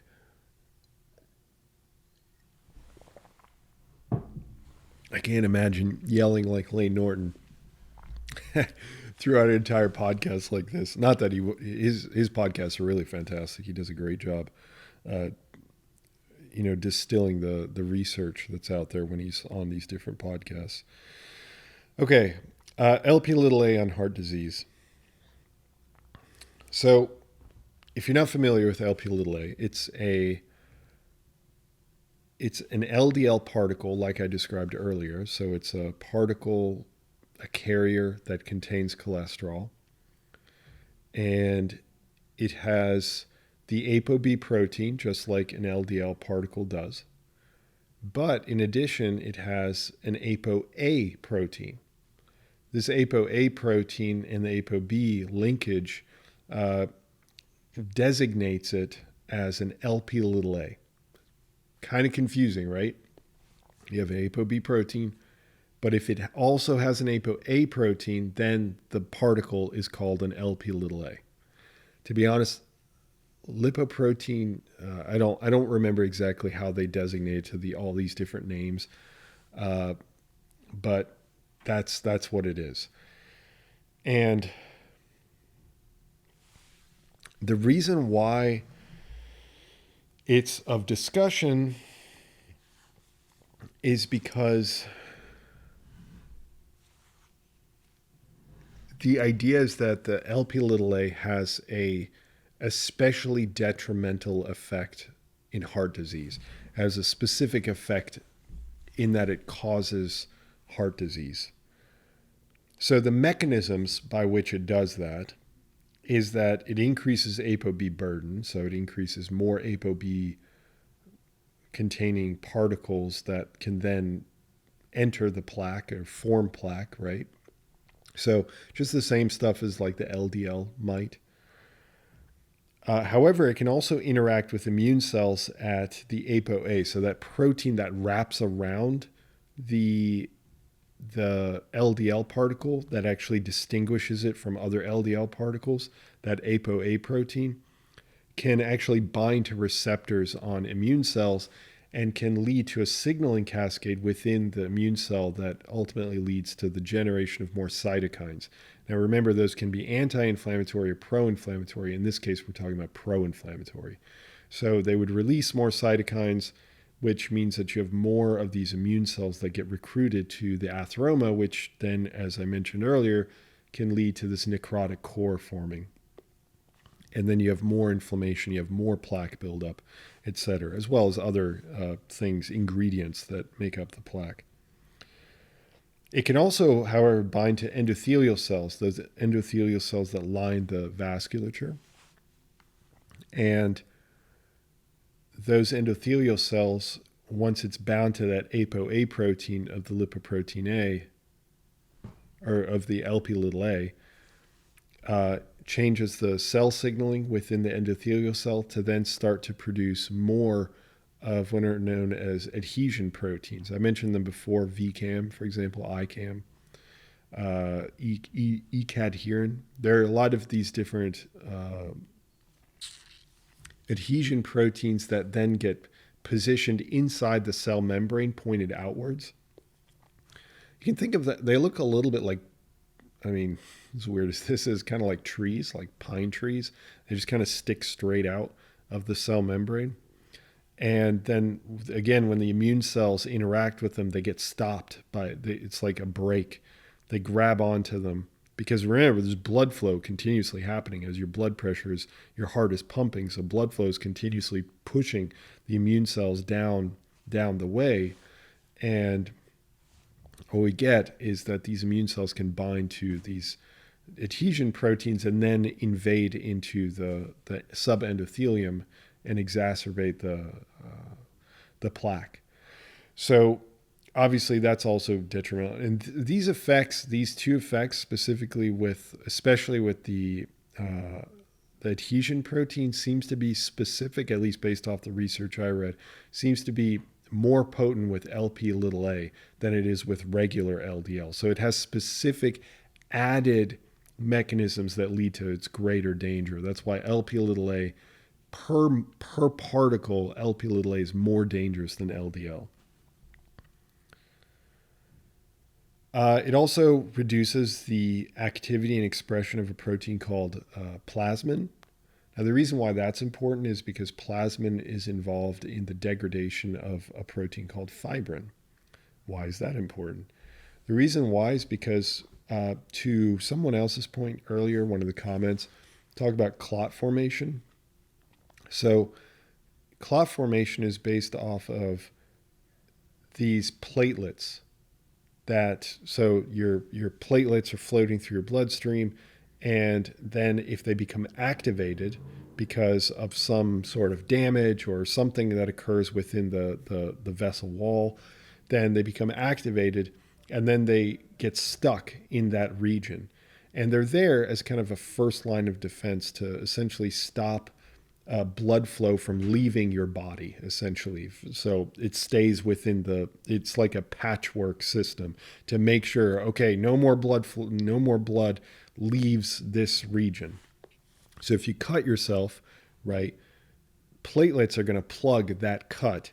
So within, a minute or so, that cut will no longer won't be bleeding anymore, depending on the severity of the cut, of course. So platelets also have an intrinsic system of activation, an extrinsic system of activation. And the intrinsic system is what we're talking about in this situation, where the platelets can become activated, and they do become activated by atheroma. So the atheroma pushing the endothelial cells can actually lead to the activation of these platelets. And they can start to form. And when they form, they don't form as just like single platelets, just, oh, I'm just going to bind here. They actually get packaged together by this protein called fibrin, which is like a mesh that gets put over this ball of platelets that gets stuck onto the region of damage. Now, the reason why that's problematic is because it's not very stable. Okay, so if it's not very stable and you have a lot of shear stress from the blood system, and somebody mentioned this earlier, I can't remember your name, I'm not going to go through my phone right now to look for it, but they mentioned that you can get a breaking of, it was with the HIIT exercise, with the high intensity interval training. Well, the same thing happens with just regular blood flow. I mean, there's a certain amount of pressure that gets applied to that atheroma, especially it ends up forming what's called turbulent. I was combining two words there. Turbulent flow, where it hits that atheroma and then the blood flow becomes kind of circular. And that can cause like a lot of stress on that atheroma. So if you have any weak points in there, parts can break off and then create that thrombus, and then end up getting lodged in other sections, in smaller sections of the brain, the heart, the cardiovascular system as a whole. And then you get these blockages, which is what we were talking about earlier. That's what ischemic stroke or ischemic conditions in general are. So clearly you don't want that to happen. Like, you want it to happen. You want platelets to be active whenever you cut yourself, of course, but you don't want that to happen when you have like an atheroma. You want it to be as stable as possible. And that's why they've got different degrees of stability of like these plaque formations.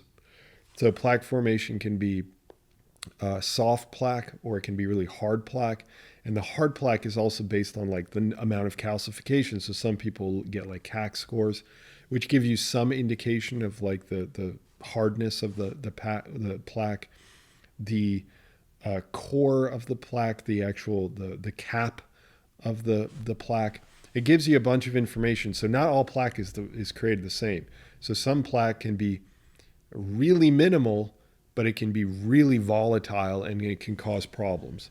Or you can have a large plaque that's blocking like 70% of your artery, but it's really stable.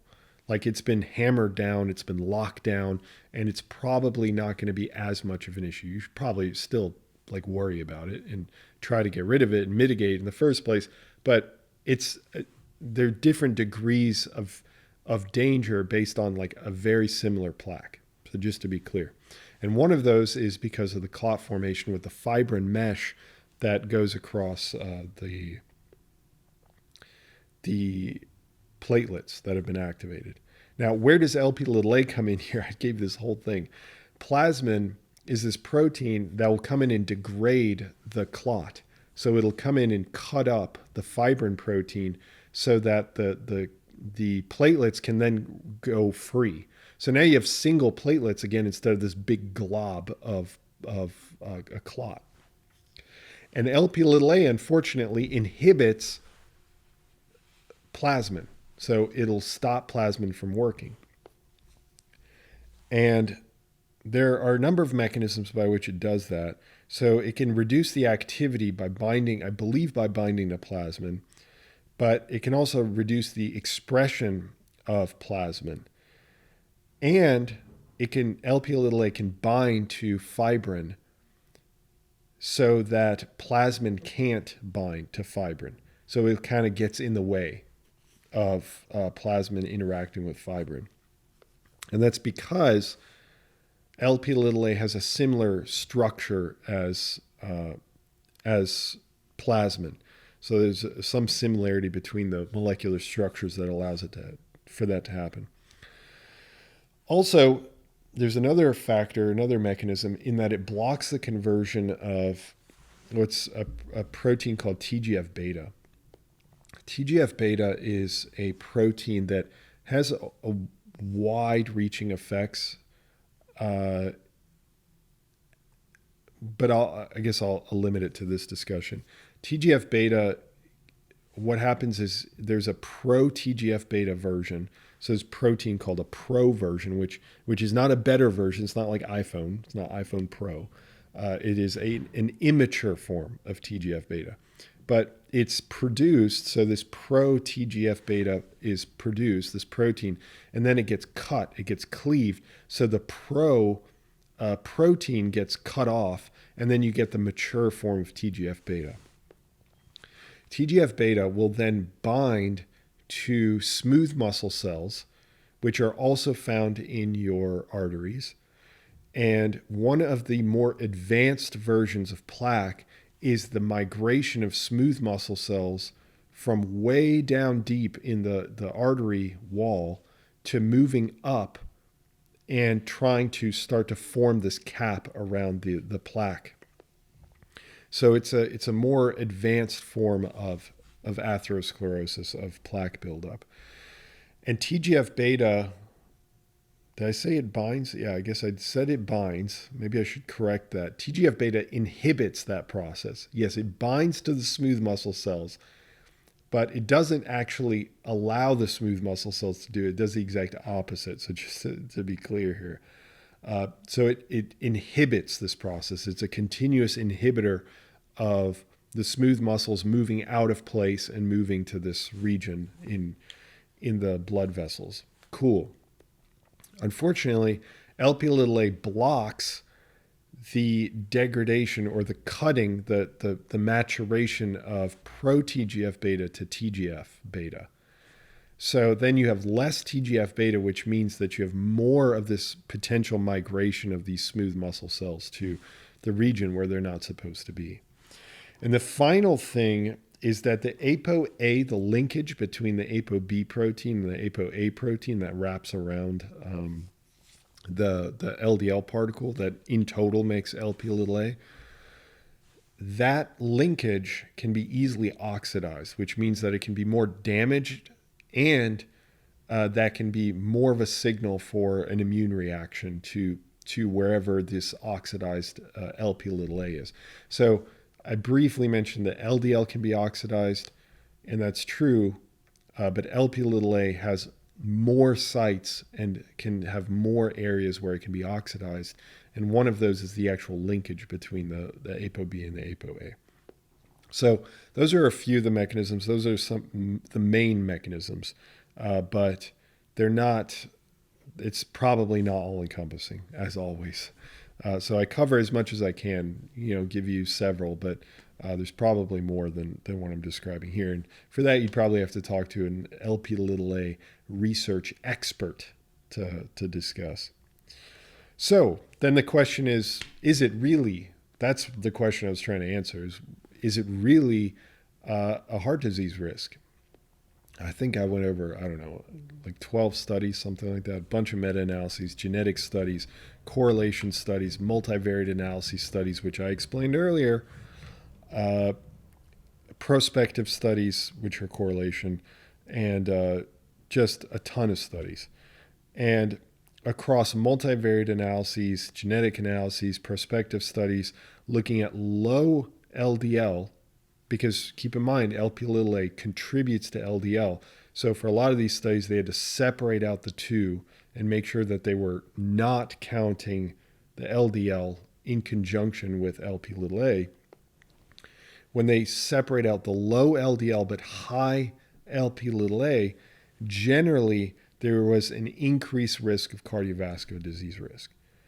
indicating that, and of course they also adjust for other factors like blood pressure, diabetes status, et cetera, smoking. They regulate or control for those, and they're just looking at Lp(a), and they show that elevated Lp(a) is still a cardiovascular disease risk factor. So that indicates that it is an independent risk factor, independent of all the other factors, including LDL itself. So we're getting real granular there, but that's what the evidence shows. The aim is to keep Lp(a) between below 30 to 40 milligrams per deciliter. So, and you usually just have to check your Lp(a) once. That's the common understanding, that Lp(a) levels don't change that much. But based on the evidence I looked at, it seemed like Lp(a) actually does change a good amount. And it really just depends on how you change it. But if your Lp(a) is very low, it's probably always going to stay low, basically regardless of what you do. So that's kind of the idea. But if you have high Lp(a), I think the more positive news is that there's probably things that you can do to lower it. And so one of those is that there's these studies, I think they're in like phase 3. Maybe they're beyond phase 3 at this point. I don't know. But there were some ASO studies. So these are known as antisense oligonucleotide studies, or there's also siRNA studies. You don't really need to know what that is. Just in general, or like a real quick overview on them. They're these drugs that are actually using normal mechanisms that our body uses, our cells use, where this molecule will bind to the RNA. So back up real quick.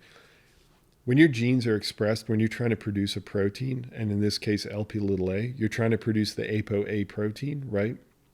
To then package that onto an LDL particle and then send that Lp(a), the LDL plus the ApoA, into the system, into your body. Your genes have to be read. So the LPA gene is read. A protein binds to it and reads it, called a polymerase, produces an mRNA, a messenger RNA, which is floating. And then that gets exported out of your nucleus, and then it gets bound to by ribosomes, which then take amino acids and read. The ribosome reads the mRNA and produces the protein, produces the ApoA protein, or produces the Lp(a). Now, what ASOs do is, after the gene is read, so the gene is read by the polymerase, you get the mRNA, and then it leaves the nucleus, and maybe it doesn't even leave the nucleus. The ASO will bind to that mRNA and destabilize it.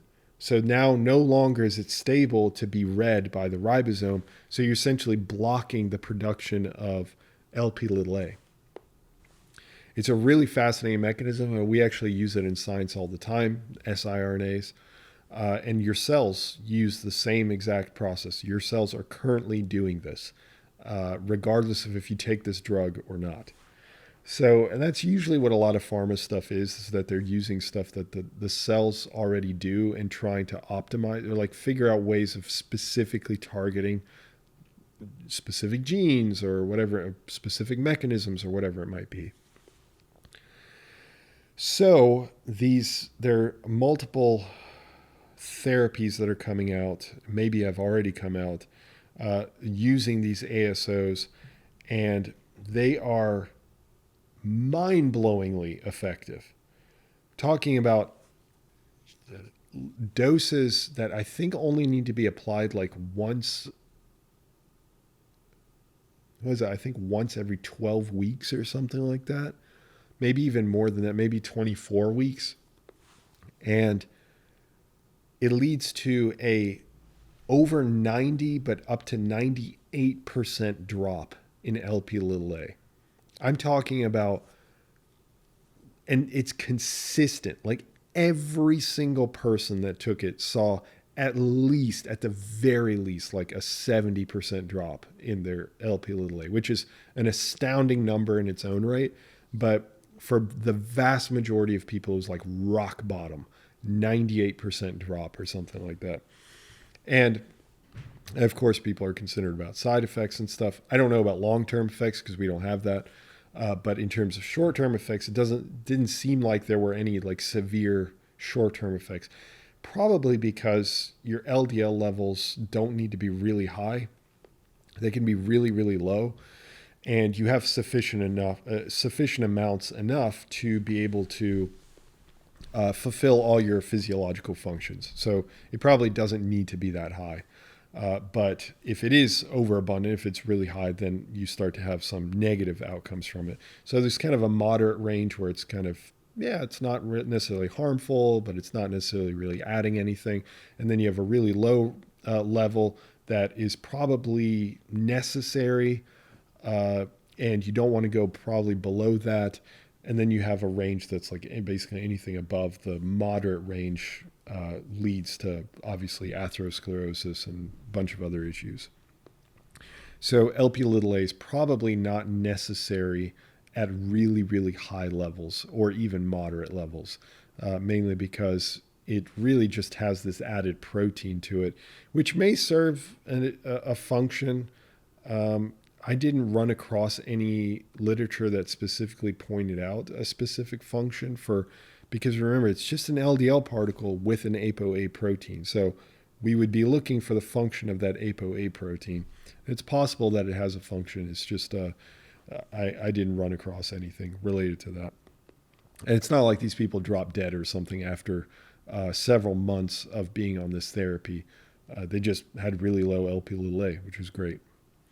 Okay, a comment by Plants and Wellness, 1574.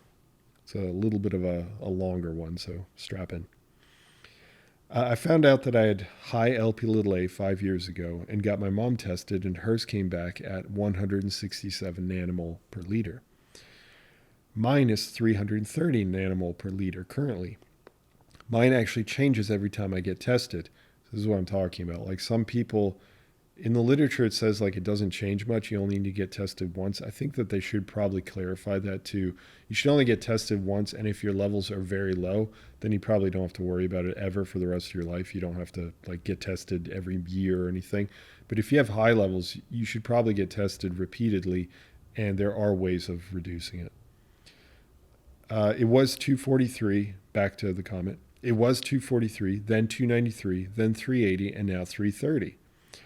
No one in my family had made it past 70 until my mom. Her dad had his first heart attack at 55 and was dead by 63 in 1976. Yeah, wow. My grandma had 3 strokes and died in a nursing home at 69 in 1990. I'm really sorry to hear that. Both my mom's brothers died early 60s from heart disease. 2 sisters as well. I'd bet that they all had high Lp(a). My bet is most likely if it seems to be carrying on. 2 sisters as well. I bet they had high Lp(a). My mom is 70 and is pretty healthy despite having high Lp(a) and smoking for the past 55 years. Wow.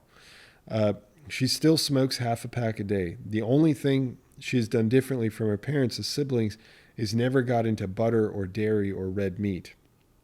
Her family ate a high red meat diet with lots of butter or lard. Okay, well, yeah, if they did this on a consistent basis, I'm sure that was a contributing factor because of the very high saturated fat that they were intaking. Although, okay, I'll go ahead and mention this. I mentioned this to the insiders,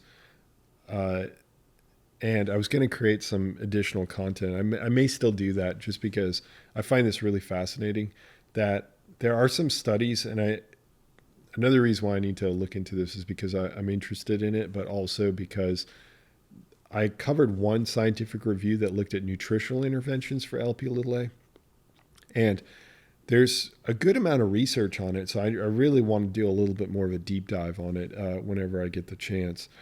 But what they indicated was actually if you increase your saturated fat intake, that although it may increase your LDL levels, it actually lowers your Lp(a) levels. Pretty fascinating, isn't it? Because usually I'm saying like, hey, avoid saturated fat based on the research that I've read. And again, with the bent being towards palmitate, because I need to look at some of the other saturated fats to be really sure about all the others, because I know there are certain saturated fats that are perfectly fine, like butyrate as one example. So anyway, it'd be interesting if they had ever been tested, because then that would mean that it's possible that the butter and all that stuff that they were consuming was actually lowering their Lp(a) while increasing their LDL and their ApoB as a whole. But I wonder if it maybe wasn't lowering it enough. It was just lowering it a little bit, because the nutrition aspect wasn't like 100% reduction or anything like that. It was, a modest reduction in Lp(a), but still noticeable. So anyway, I just find that interesting. Her family ate a high red meat diet with lots of butter or lard. She says that she had a feeling that that was unhealthy, and that's why she didn't eat that way. Her LDL has always been under 100. Hey, congrats to her. Great work. She had an EKG a month ago, and the doctor said it was perfect. Okay, good. I'm really glad. Just know that EKG is just looking at electrical signaling, so they can usually tell if there's. So I had to do some EKGs during my master's program. EKG is just telling you the electrical signaling. It's telling you if you're currently having a heart attack, if you're having an arrhythmia, if you're having some sort of heart problem. But it can also give you some indication if a person had a previous heart attack in the past, but it doesn't tell you a whole lot about the actual health state of the heart beyond you are not having a heart attack. But just because you're not having a heart attack in that moment doesn't necessarily mean that. And I'm certainly not saying your mom is going to have a heart attack, just to be clear, because I don't want to come off as like I'm being cold or anything. It's just I'm just letting you know. I'm just letting you know that you probably want to do more tests than an EKG, because the EKG is just a very finite test. Other tests looking at like atherosclerosis would probably be better. But anyway, it's great, truly great that it was perfect. Clearly, she had never had a MI heart attack before, which is great. So she's the first to make it to 70 and has never had heart problems. Well, there you go. Her diet is what is different from the rest of the family. Since finding out about my high Lp(a), I now eat mostly plant-based diet and wild-caught seafood 3-4 times a week, and chicken about once a week. My LDL was 194, and I was consuming butter and a lot of red meat, and because back then I thought it was healthy. But now my LDL is 115. So if you have high Lp(a), I think the secret is to keep your LDL and ApoB low. It's worked out for my mom. So this actually completely bears out with what the researchers have said. They said that if you have high Lp(a) and you can't figure out a way to reduce it, then one side way to address cardiovascular disease risk is to address your LDL levels, your ApoB levels more specifically, which can mitigate some, not all, but some, because we know there are studies with low LDL and high Lp(a) and that people are still at risk. So, but it can drastically reduce your risk compared to if you have both high. Definitely, and thanks for sharing. It's really fascinating just hearing people's family stories, and I mean I know they're anecdotes, but still they're still interesting. Manumitix.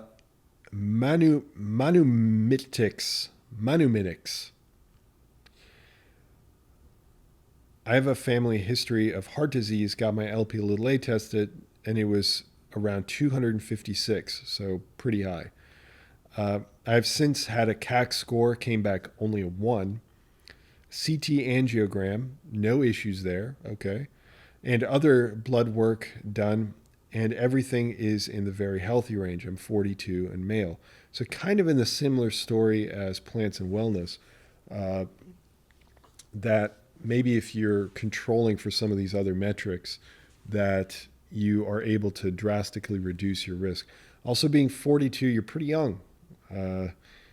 So with atherosclerosis, typically, definitely not impossible to have atherosclerosis at 42, or even in your 30s. But the amount of impact, especially if you have low ApoB, and even if you have one risk factor, 42 is still pretty young, but I would keep at it. I would say, keep getting it checked every several years.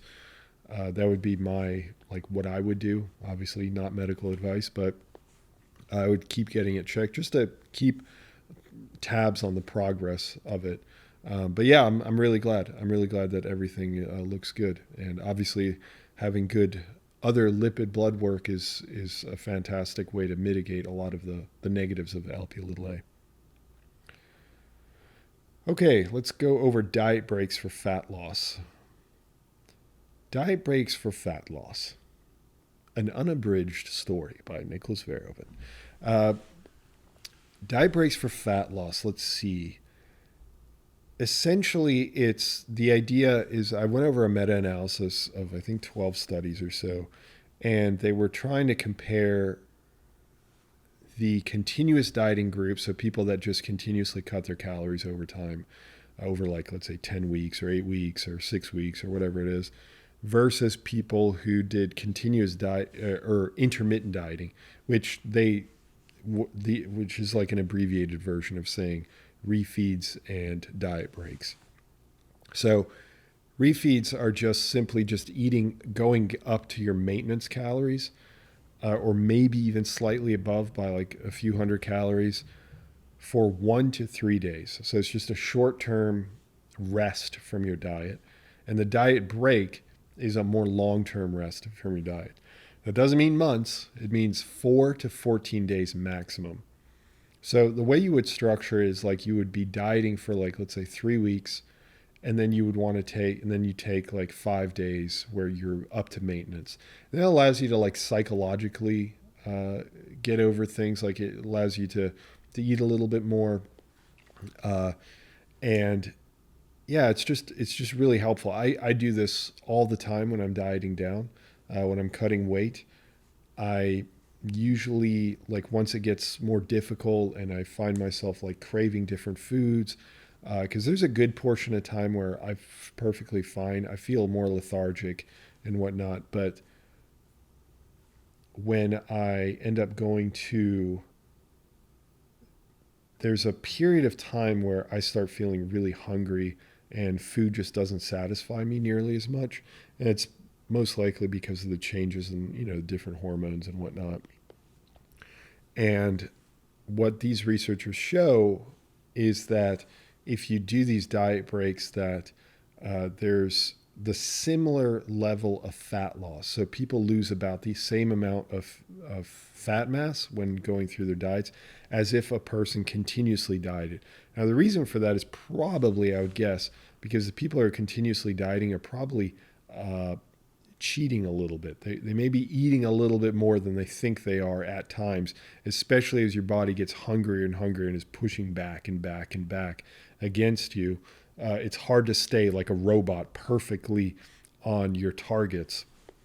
And with the diet breaks, you get to actively eat more. You're supposed to eat a little bit, not a little bit more, a good amount more up to your maintenance, and give yourself that break, which can really help psychologically. On top of that, there's a slight benefit of the diet breaks in that you get an increase in resting metabolism. So your metabolism maintains itself by about 50 calories. It's not a huge difference, but 50 calories or so, 40, 50 calories every day, not bad. It could, it builds up over a week. What is that? About 350 calories that you burn extra per week compared to a person who's continuously dieting. And the reason why, the mechanisms are still trying to be figured out, mainly because this research is pretty new. But the researchers mentioned that there was this one study that showed higher levels of peptide YY. So remember, I briefly mentioned this when going over the GLP-1 receptor agonists.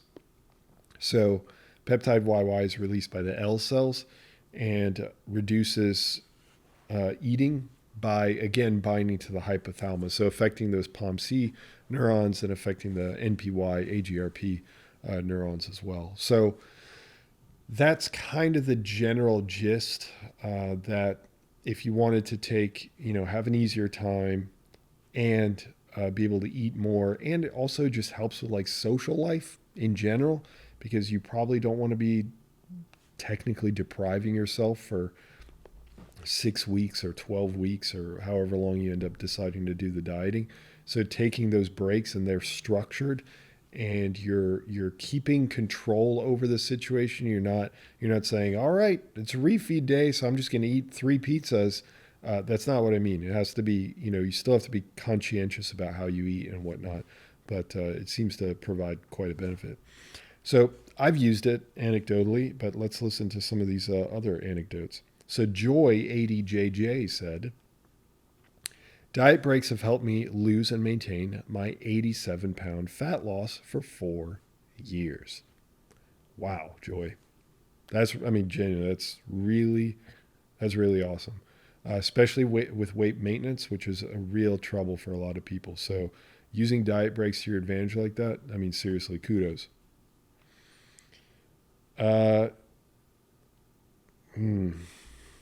Somebody has an interesting name. It's a very non-PC. You know what? I'm gonna leave that. I'm gonna keep this one anonymous.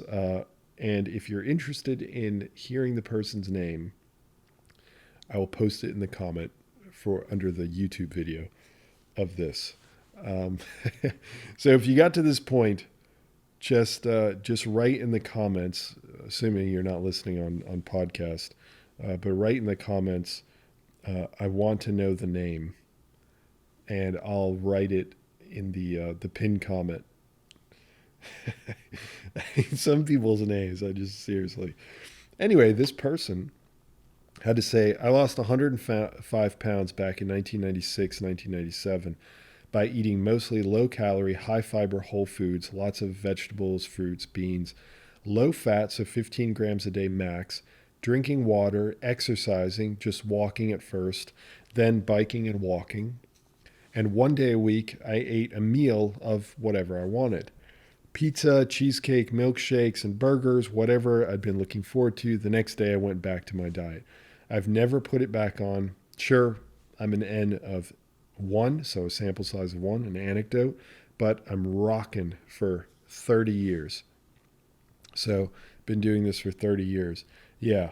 Generally, you don't want to eat like just a bunch of pizza and cheesecake and stuff, but like, frankly, clearly it's working for you. So, congrats and keep it up. All right, ladies and gentlemen, let's continue on with lion's mane and cognition. So, I've actually done a lot of reading on a number of different mushrooms, cordyceps, lion's mane, and now I'm blanking on all the others. Reishi, and a few others, including some other ingredients like rhodiola rosea and a few others, and the effect on cognition. But I picked this one out to cover, and I'll likely cover the others at some point as well. Just takes a lot of time to, not just the research, but just to write notes on, what I want to talk about in the video, and making sure that I'm not doing exactly what I'm doing right here, which is just letting my mind wander and talk about whatever comes to mind while still trying to stay focused on the topic, which I have a tendency to sometimes fail at doing. Anyway, let's talk about lion's mane cognition. So I analyzed every study that I could find, which was eight studies. Yeah, 8 studies. And I honestly didn't know a whole lot about lion's mane. I didn't really know a whole lot about really any of the mushrooms. And I don't know, I'm just not that interested, to be honest with you. I know some people are really fascinated by it, and I'll be covering it, don't worry. Just because, I mean, it's just more I get to learn. That's really the bottom line. That's all I care about. I want to learn more. So, and I might end up discovering some things about these mushrooms that I would otherwise have been completely ignorant had it not been for you, the listener, pushing me to learn more about areas that I'm not familiar with. So yeah, that's one aspect about Physionic that's really fantastic too, is I get ideas from you guys, and it pushes me into areas that I may otherwise keep on the back burner. So anyway, lion's mane was not on my priority list, but I decided to cover it. Also, I had to cover it for some other reasons as well. Anyway, across the 8 studies, what I found was that 4 studies were in healthy individuals that were relatively young, let's say like middle age, 40, 50 and younger. And they used a number of cognitive metrics. And in general, there was no effect. In some metrics, there was a worse effect, as in people were able to make decisions more quickly, but they tended to be more inaccurate with their decisions. That's like one example. So it was like a trade-off there. But it's also just one study that showed that one study showed a benefit of lion's mane. But then if you looked at the actual numbers, the actual quantification, the actual like clinical significance, and it was just so small. It's like, yeah, it's statistically significant, but it's only statistically significant because you added up 10 different tests and stuck them into one. And then that one number was slightly higher than the placebo group. So I just found myself incredibly underwhelmed by lion's mane's effects. There were some special populations that I covered in my Insider podcast where it might actually be beneficial. But in general, for a healthy individual, it just doesn't seem like it has that much of an effect. Now, before people jump down my throat, because I know there's some people that really love lion's mane. And I did not know the taste. That's something a lot of people commented and said, it tastes really great. I'd love to try it. I probably will try it at some point if it really is that good. That said, just because there are 8 studies on a topic does not mean that it's done deal. Case closed. Kind of like the Urolithin A at the very beginning of this whole lengthy podcast. That's 3 hours long or longer. 4 studies, 5 studies, 8 studies, 12 studies. It just isn't enough to cover the breadth of a topic. But, you get a glimpse. It's not like you only need a few studies to have something really pop off. And a great example of that is like Glynac. I've covered that in the past. So Glynac, there aren't a whole lot of studies, so things may change depending on, how other studies come out.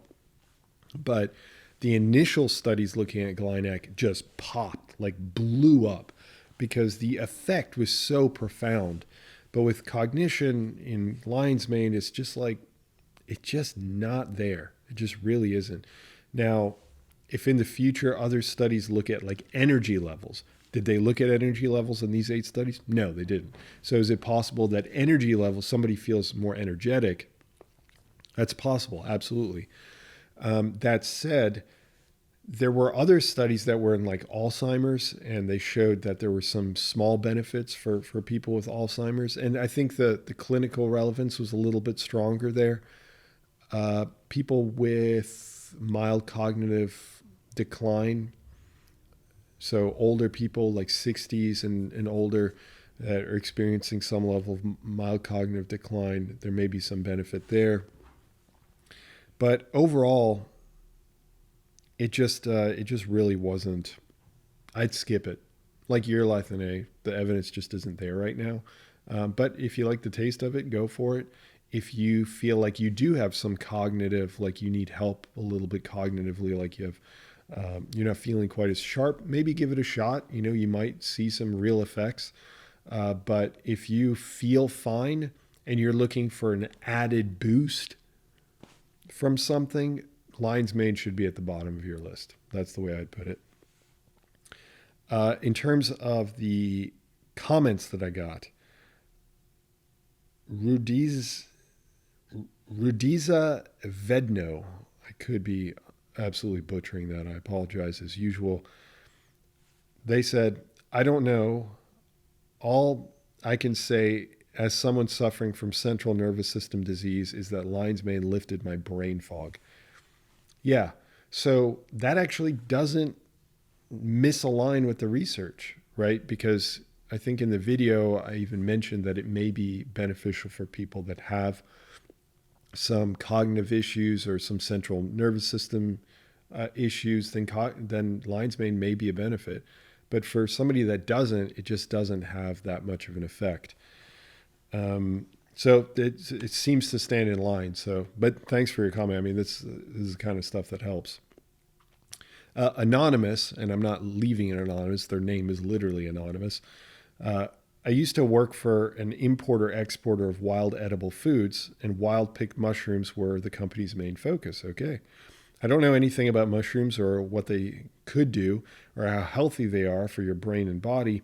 My boss suggested to his employees to take a few mushrooms home and have them with dinner. After a few weeks, I could definitely notice a difference. Cognition was most affected.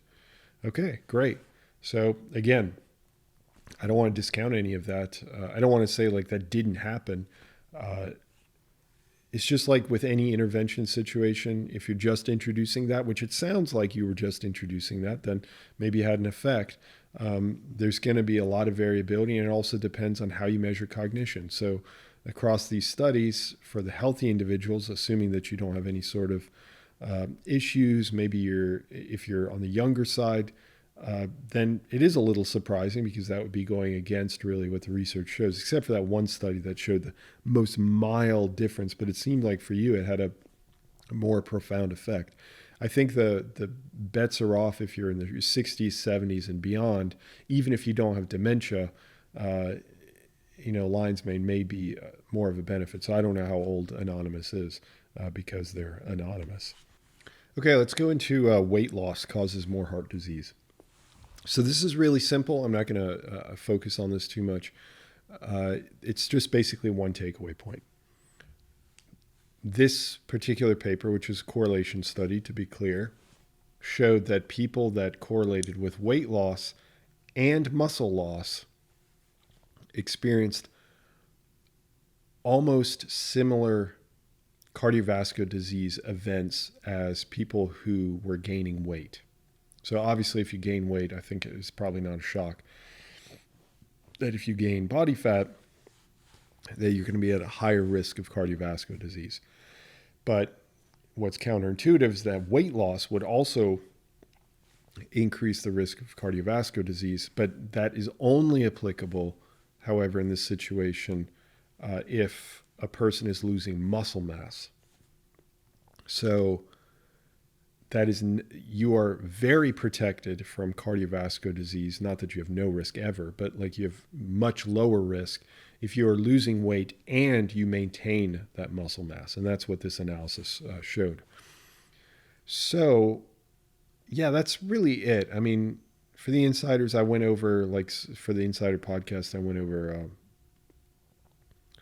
what happens if you gain weight, but you're also gaining muscle, or if you just maintain weight and you lose muscle, like things like that, like different small stuff like that. So, but for the most part, that's essentially it. It was just like, just don't lose muscle. Pretty simple. And actually, the next topic we'll go over, I'll explain why, or one of the reasons why. So, Seattle Girly, literally what's written here. Seattle then GRRLIE. Seattle girly. Okay. Anyway, don't mind me. This is another piece of evidence that no matter your health, losing muscle mass is really bad for you. That's what Seattle Girly had to say. And I completely agree.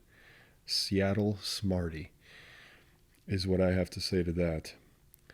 Okay, so why? Right? So what function does muscle serve to our cardiovascular disease? Like it's skeletal muscle, right? It allows us to move, allows us to be powerful, allows us to be strong. But what effect does it have on the actual heart? What effect does it actually have on our cardiovascular disease system? And that's where I opened up one study. And trust me, there's probably way more research on this kind of stuff, like the different ways that muscle affects. But I really was intrigued by not looking at exercise, because so many people talk about exercise and it's like, exercise again. So let's do away with the exercise component. And let's just focus in on the tissue muscle and the relationship it has with cardiovascular disease. So this is probably, I haven't looked at too many cell culture studies, but again, when you get into mechanisms, you can focus on cell culture studies. So for this study, they essentially identified that muscle, the tissue, releases these exosomes, that releases these vesicles, a lot like what we talked about with the autophagy section, with the fat mass and autophagy, that they release these vesicles containing fat. Well, these vesicles are released by muscle cells, and they contain these different factors. I'll leave it general for the time being. These different factors inside these exosomes that get absorbed by the endothelial cells. Those are those lining cells of our vasculature. And our endothelial cells, not only do they control the relaxation of the vasculature or the tightening of the vasculature, depending on how much blood pressure is needed in a particular section of our cardiovascular system, but they also have a role in what's known as angiogenesis. So the production of new blood vessels. And we have this ability to, just because you have a certain amount of vasculature doesn't mean that you can't create more vasculature. And you need more vasculature, especially if you become more muscular. But obviously, if you become more muscular, it means you're probably exercising. So we're not interested in that. What we are interested in, however, is there are instances, and I think, hold on. Yes, I'll be talking about it through the story that I'll be telling in just a little bit. There are instances of people that their heart, one of their major arteries or vessels, is completely blocked, but they don't know it. And the reason why is because they have a rerouting system. Their heart has actually rerouted the blood supply around the blockage. Or they were born with a two-piece system that allowed blood flow to the same area through two different mechanisms, through two different vasculature systems. Super cool. It's not rare, but it's not common either. But our angiogenesis system is not rare at all. Everybody can do this. Everybody has the ability to undergo angiogenesis. Now, just as a side note real quick, a lot of people think angiogenesis, they think cancer. Yes, it's true that certain cancers will increase the amount of angiogenesis to allow blood flow into the cancer because it grows at such a high rate. But if you don't have cancer, you don't need to worry about it. Like the angiogenesis, like increasing angiogenesis is a good thing. It can be a good thing. It's not always like autophagy good, angiogenesis bad. Again, it's always nuanced. Everything is nuanced. You just have to understand the context. And as you learn more, you understand, oh, well, in this situation, it's a positive, and in this situation, it's a negative. So the cancer, obviously, it's a negative. And in this situation that we're talking about, specifically cardiovascular disease and preventing it, it's a positive. So that if you have a blockage in your body's ability to reroute a new road, essentially, to upstream of that blockage and redeliver blood through another mechanism, that is incredibly powerful. So the muscles release these exosomes, and then they bind to the endothelial cells, and the endothelial cells then have the capacity to undergo angiogenesis. So they produce more of these rivulets, and which then reduces the burden of blood pressure. So it lowers blood pressure, but on top of that, it also lowers the risk of atherosclerosis, because if one of them gets blocked, then you have other avenues of delivering blood. Now, the typical pathway by which this occurs is through a process called VEGF. So VEGF is a potent angiogenesis stimulator. It's a protein that gets produced by our cells, and then it leads to this signaling cascade that ultimately convinces the cells to start working on these new roads. And that's the canonical pathway, or the common pathway that scientists usually rely on. What was interesting, though, is that when they gave these exosomes to the endothelial cells, they did not see an increase in VEGF. Now, as a proper positive control, which is a positive control is where the researchers will apply a treatment that they know will cause the effect that they want. Why would they do that? Because they need to make sure that the test is sensitive enough to actually detect a difference if there is a difference. That is critical intervention style science. You have to have it, a positive control. And it's a gripe that I have with research sometimes, that they don't include this kind of stuff, because it's a big deal. Because if you don't see an effect, how do you know it's because the intervention didn't work, or because the test, the actual measurement itself, just wasn't sensitive and was broken, something went wrong? You don't know because you didn't test it. Anyway, I'll get off my soapbox. The point is that they added VEGF straight to these endothelial cells, and they found that VEGF-related genes were increased when they added VEGF. That's their positive control. Okay, so they know that their measurements should measure increases in these VEGF-related genes. On the other hand, when they added these exosomes with whatever's contained inside these exosomes, no effect. And yet, there still seemed to be this propensity towards angiogenesis. Why? Well, the reason is because there are VEGF-independent mechanisms like angiopoietin-like 4, which is another protein that's related to a VEGF-independent pathway to lead to the same angiogenesis. So there are multiple mechanisms by which your cells can affect angiogenesis. Hopefully that makes sense. So we know the exosomes promote angiogenesis, at least by gene signatures. Technically, if you want to be really more exact, you need to do actual assays to measure like actual angiogenesis, more growth and stuff, but they didn't do that. But let's assume that that is the case, and which is an assumption, but we'll make it anyway. The thing that's inside these exosomes is what are known as microRNA, or mirs. And I forgot the exact one that they measured, but it doesn't really matter. But these microRNA are exactly like what I was describing earlier with the antisense oligonucleotides and the siRNA, so the silencing RNAs. What they do is they bind to genes, or they bind to mRNA that gets produced off of the genes. And go back to when we talk, if you'll recall, that the gene gets transcribed into an mRNA.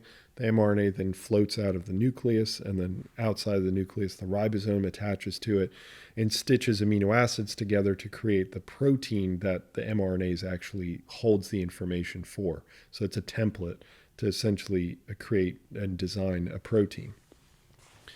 So VEGF, or I'm sorry, not VEGF, the this microRNA that's released by the exosomes inside of the endothelial cells that, again, comes from the skeletal muscle tissue or the cells. This thing then will bind to genes or mRNA that produce proteins that inhibit angiogenesis. So it's a double negative. It is blocking the blocker of angiogenesis, just to be clear.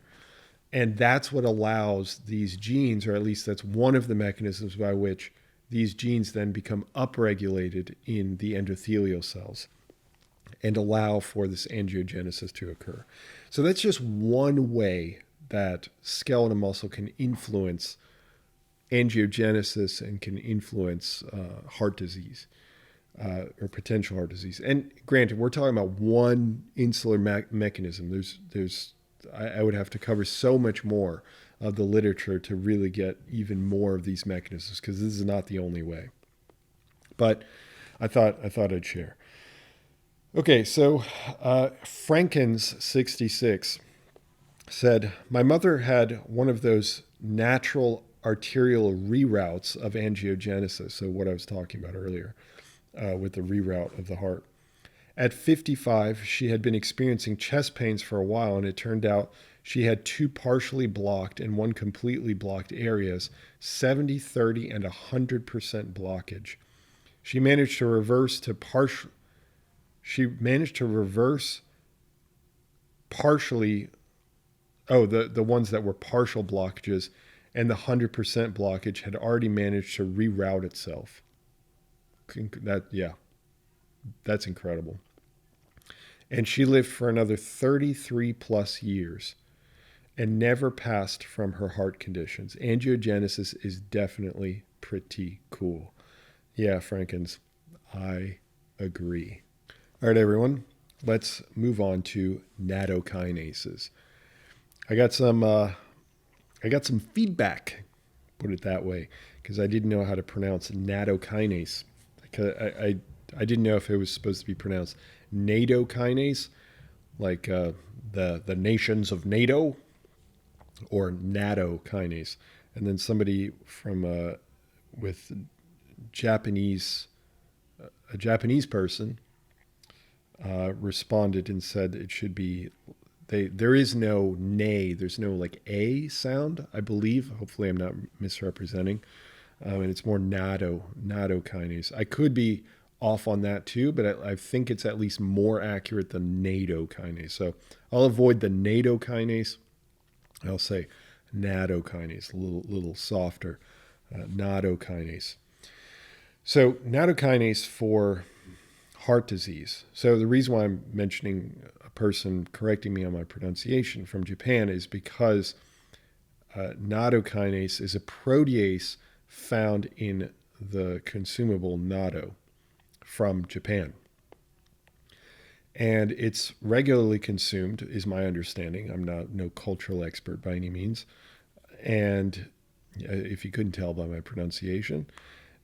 And from a scientific perspective, I think it's really funny that this is called nattokinase, and it is a protease, because a kinase is a completely different type of enzyme from a protease, and yet they called it a nattokinase. I'm not entirely sure how that happened. It'd be kind of an interesting kind of side-like story. It should be nattoprotease or nattotease, something like that, but it's not. Anyway, so what does nattokinase do? Well, it has a number of proposed mechanisms. One, it inhibits pro-inflammatory cytokine production, which is, we've talked about this multiple times already. Cytokines are those proteins that get produced by the cells, and they can recruit immune cells to a region. It inhibits plasminogen inhibitor. Okay, so remember this protein that I mentioned, plasmin, how it degrades fibrin, which fibrin is that mesh that goes around clots. And you want to degrade fibrin so that you can degrade the clot. And then you have lower risk of a thrombus going downstream and then getting blocked in your smaller veins and smaller arteries specifically. Well, plasminogen is the precursor to plasmin. So if you inhibit plasminogen, then you're getting less plasmin, and then you have less degradation of the clot. You have less degradation of fibrin, and therefore less degradation of the clots. So then you have more clots, and then you have a higher risk of cardiovascular disease from like ischemia. So nattokinase inhibits plasminogen inhibitor. So it, again, double negative. It inhibits the inhibitor of the good thing that we want. I hesitate to call it good because it's all contextual, but that's the point. The other thing is it activates tissue plasminogen activator. So there's an activator of plasminogen to be turned into plasmin, et cetera, and it activates that one. So it reduces the inhibitor and it increases the activator of this thing. It also, nattokinase, has a structure that allows it to actually degrade fibrin itself. So act kind of like plasmin and degrade clots. And it also inhibits the clot forming pathway. So remember at one point I mentioned that there's the intrinsic pathway, extrinsic pathway, which is super complex. I can't even recall all of it off the top of my head. There's like factor 8 and factor 7 and factor 4 and factor 10. And it's like all these factors, huge cascade of things that rely on calcium, that rely on all these different ions. And it's just a ton of complexity to it. It's just a bunch of enzymes just functioning together to essentially come to the same conclusion of producing fibrin to essentially create a clot. That's what it comes down to. Well, there's extrinsic factors and there's intrinsic factors that allow for that formation.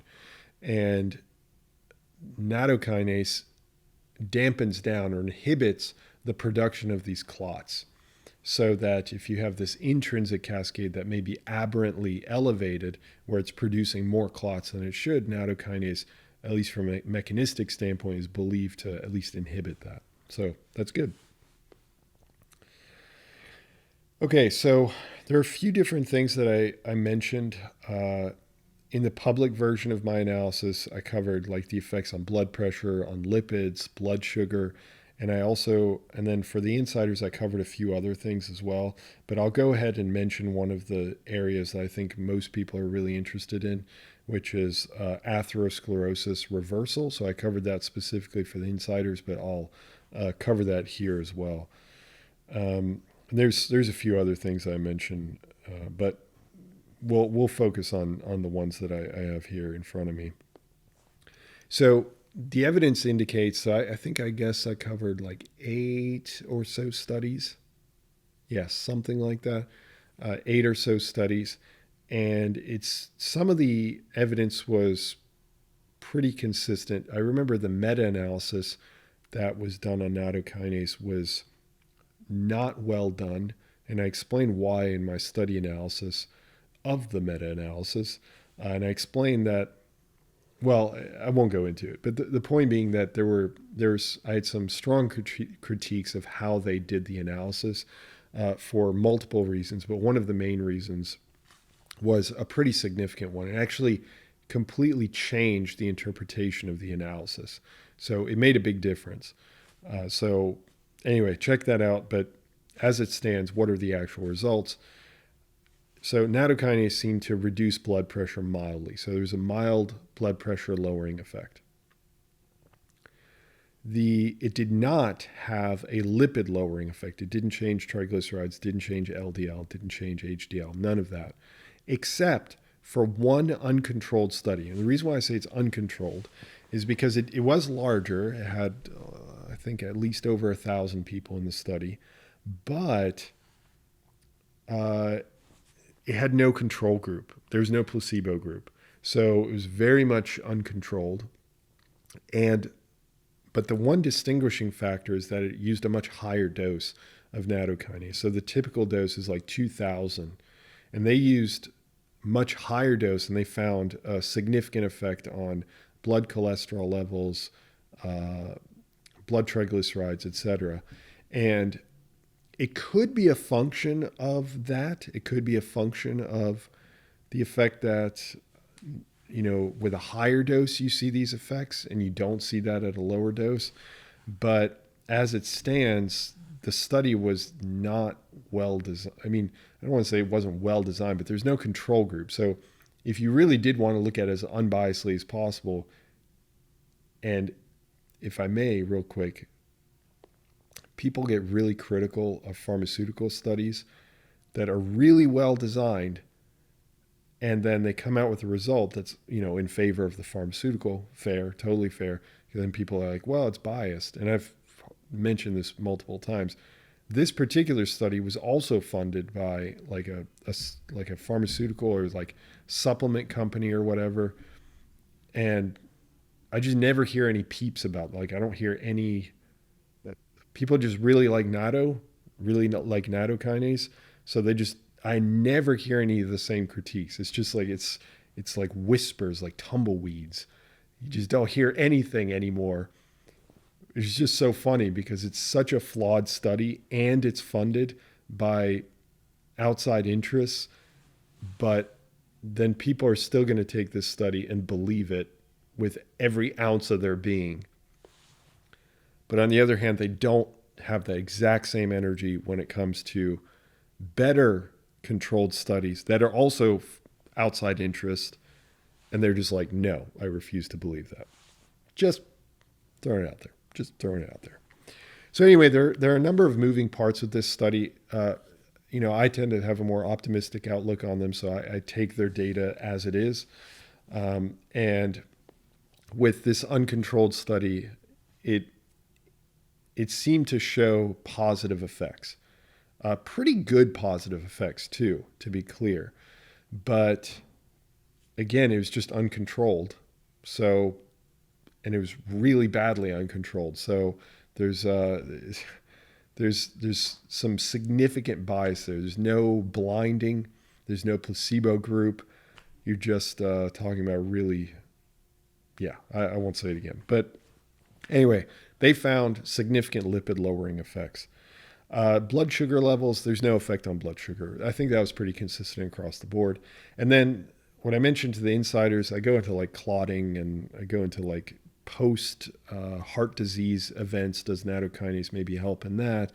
And like a few other things as well. But one of the main areas that people were especially interested in is looking at atherosclerosis reversal. So we've already talked about that, but this is a supplement that has been touted as something that can be beneficial for atherosclerosis reversal.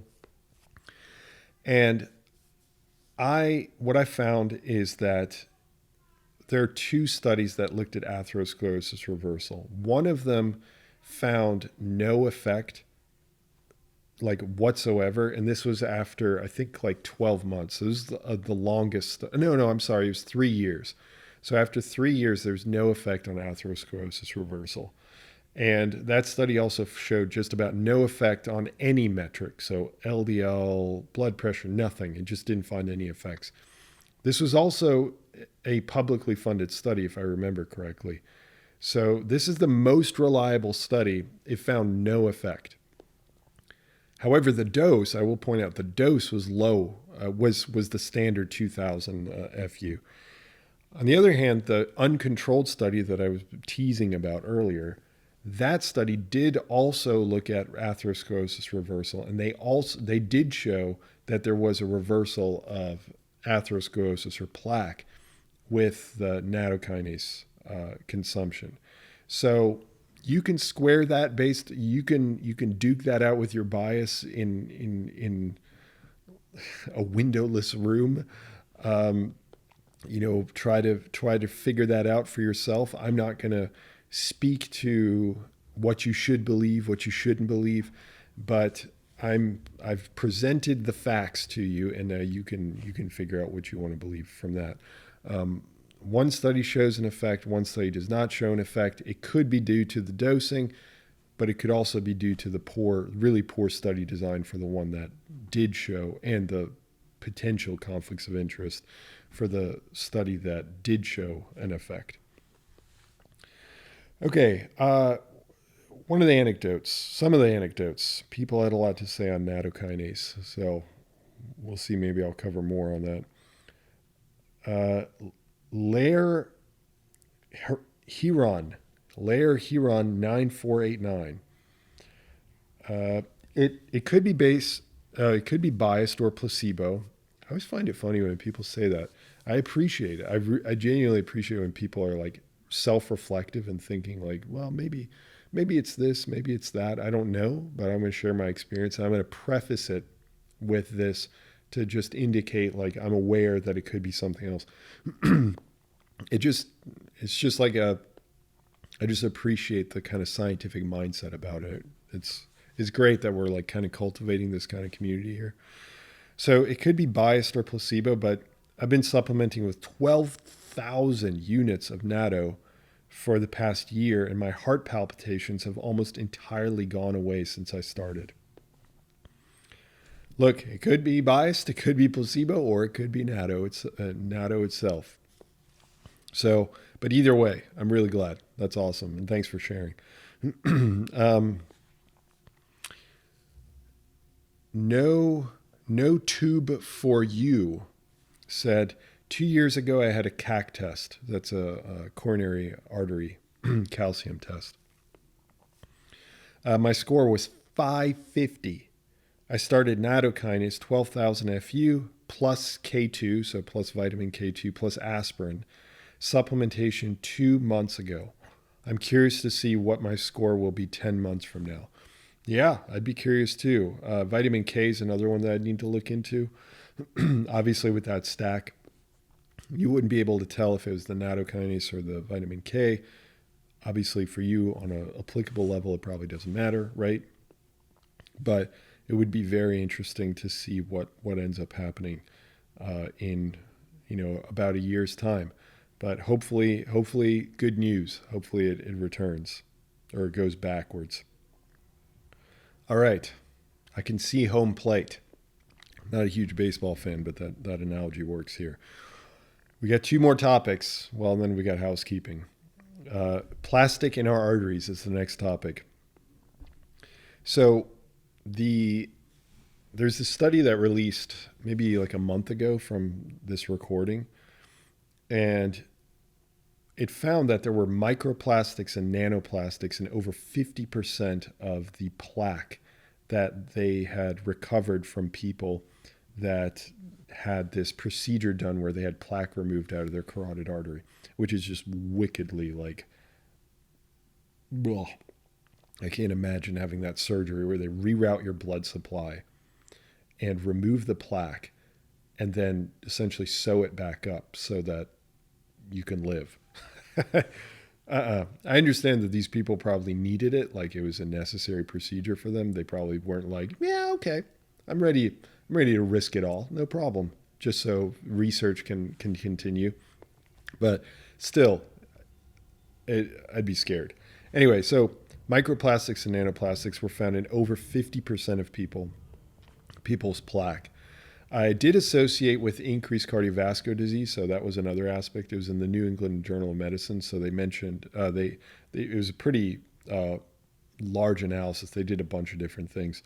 One of the things they did is the association over multiple years, I think like 4 years or something like that, or 5 years, where they tracked the people with plastics versus the people without plastics, and they showed there was an increased risk with the people that did have plastic.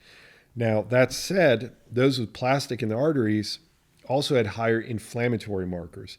So now we've got a co-correlate. We've got a covariate, meaning that we don't know if it's the plastics that are causing it or if it's the inflammation, because we know that inflammation does contribute to cardiovascular disease. So is it the plastics that contribute to cardiovascular disease directly? Do they not contribute at all? I know that sounds weird, because like who would think that plastic in our body is helpful? But, from a scientific standpoint, we technically don't know yet.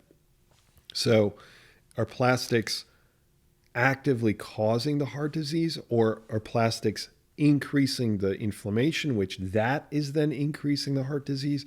Or is plastics having an effect on something else? And that is, it's just like a bunch of unknown variables. But we know that people with higher plastics in their plaque in their body track with higher cardiovascular disease. And they did, again, an adjusted analysis. So they looked at they removed the LDL component, HDL component, diabetes component, smoking component. It's like a bunch of other factors. And they still found this association. So pretty interesting evidence. Now, the good news, however, that I wanted to point out in my content on it was that there's also a group of people that did not have plastic in their arteries. So think about that. That means that in this world that we live in, we're constantly inundated with plastic and all this synthetic stuff, artificial. There are people that actually were able to avoid it. So what did they do? And the answer is, I don't have a clue. Nor does anyone else, because this study just came out, but I definitely think, I can't imagine that the researchers weren't thinking to themselves, what was unique about these people?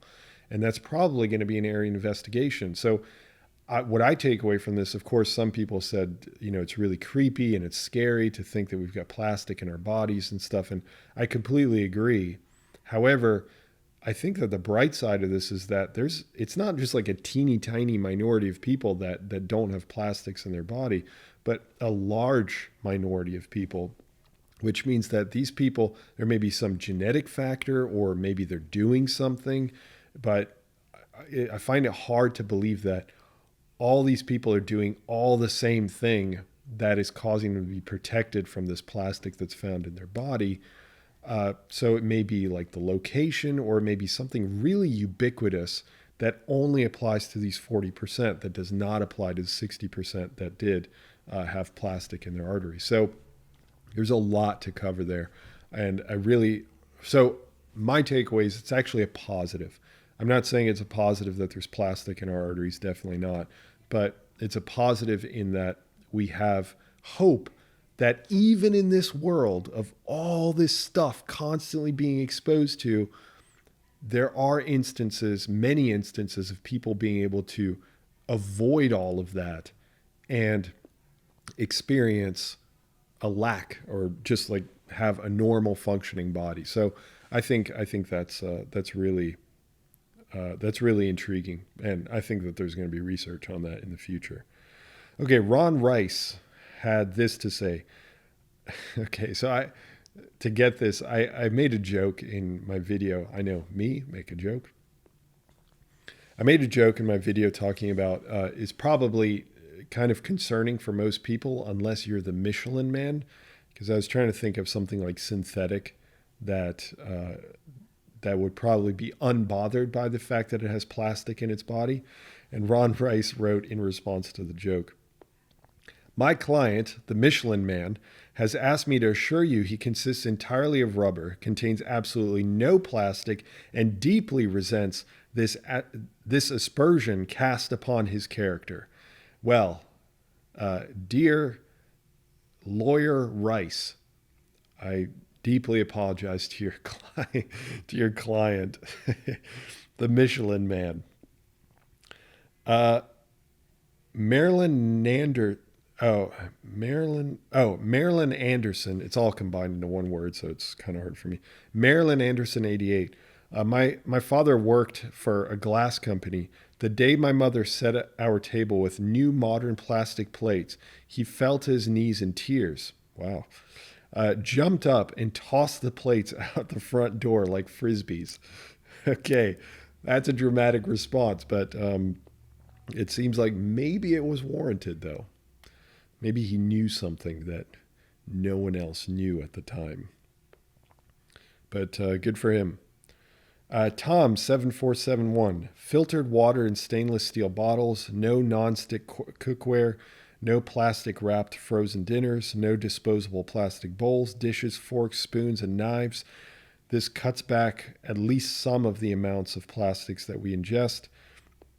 But then there is the forever chemicals hanging around, so it's always a wild goose chase. Yeah, I think all of that would probably help. I agree. I've been using glass. My dad's jovial mug is made out of metal. I don't know exactly what kind of metal. And then anytime I drink water, I use a refillable metal container.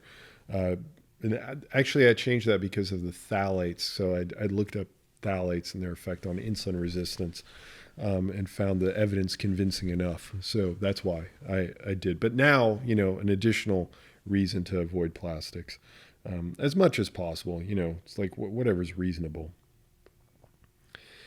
Okay, the final topic. Cancer hijacks your mitochondria. Okay, so for this, there was a study that released actually several years ago, but I just ran across it and I just thought it was so cool. I thought, you know what? I mean, it may not be optimized for some algorithm. It's not going to make Physionic grow. It's not anything like that, but I should embrace some of my own nerddom and some of my own excitement. And instead of just releasing content that, is going to do well, is going to grow the brand, I should release some content that's also just pure, just like, this is so freaking cool and I want to share it. So that's what this was. And some people really did find it really fascinating, just like I did. So cancer hijacks your mitochondria. So in this study, what they did is they took a bunch of really amazing images, like microscopy images, so microscope images of cells. And in one of the experiments, they added a fluorescent tag, a green fluorescent tag to mitochondria, the powerhouse of the cell, only in immune cells. So only the immune cells had the tagged green mitochondria. The cancer cells had no tagged green mitochondria. And then they co-cultured them, meaning that the immune cells were in the same bath, the same plate as the cancer cells. And then after like a day or 16 hours or something like that, they measured the cancer cells and looked and found that they now had the green tagged mitochondria. How'd that happen? Right? The horror. That means that the cancer cells literally stole mitochondria from the immune cells. So they were able to trace that, and then they had images showing these nanotubes extending out from the cancer cells, extending to the immune cells, grabbing onto them, and then it's almost like suctioning out the mitochondria out of these immune cells like vampires. And they have these images. Check out the video if you're interested. It's literally cancer hijacks your mitochondria, so you'll be able to find it. So these nanotubes have these mitochondria. They actually catch the cancer cell mid-act, these mitochondria being transported across these nanotubes to the cancer cells.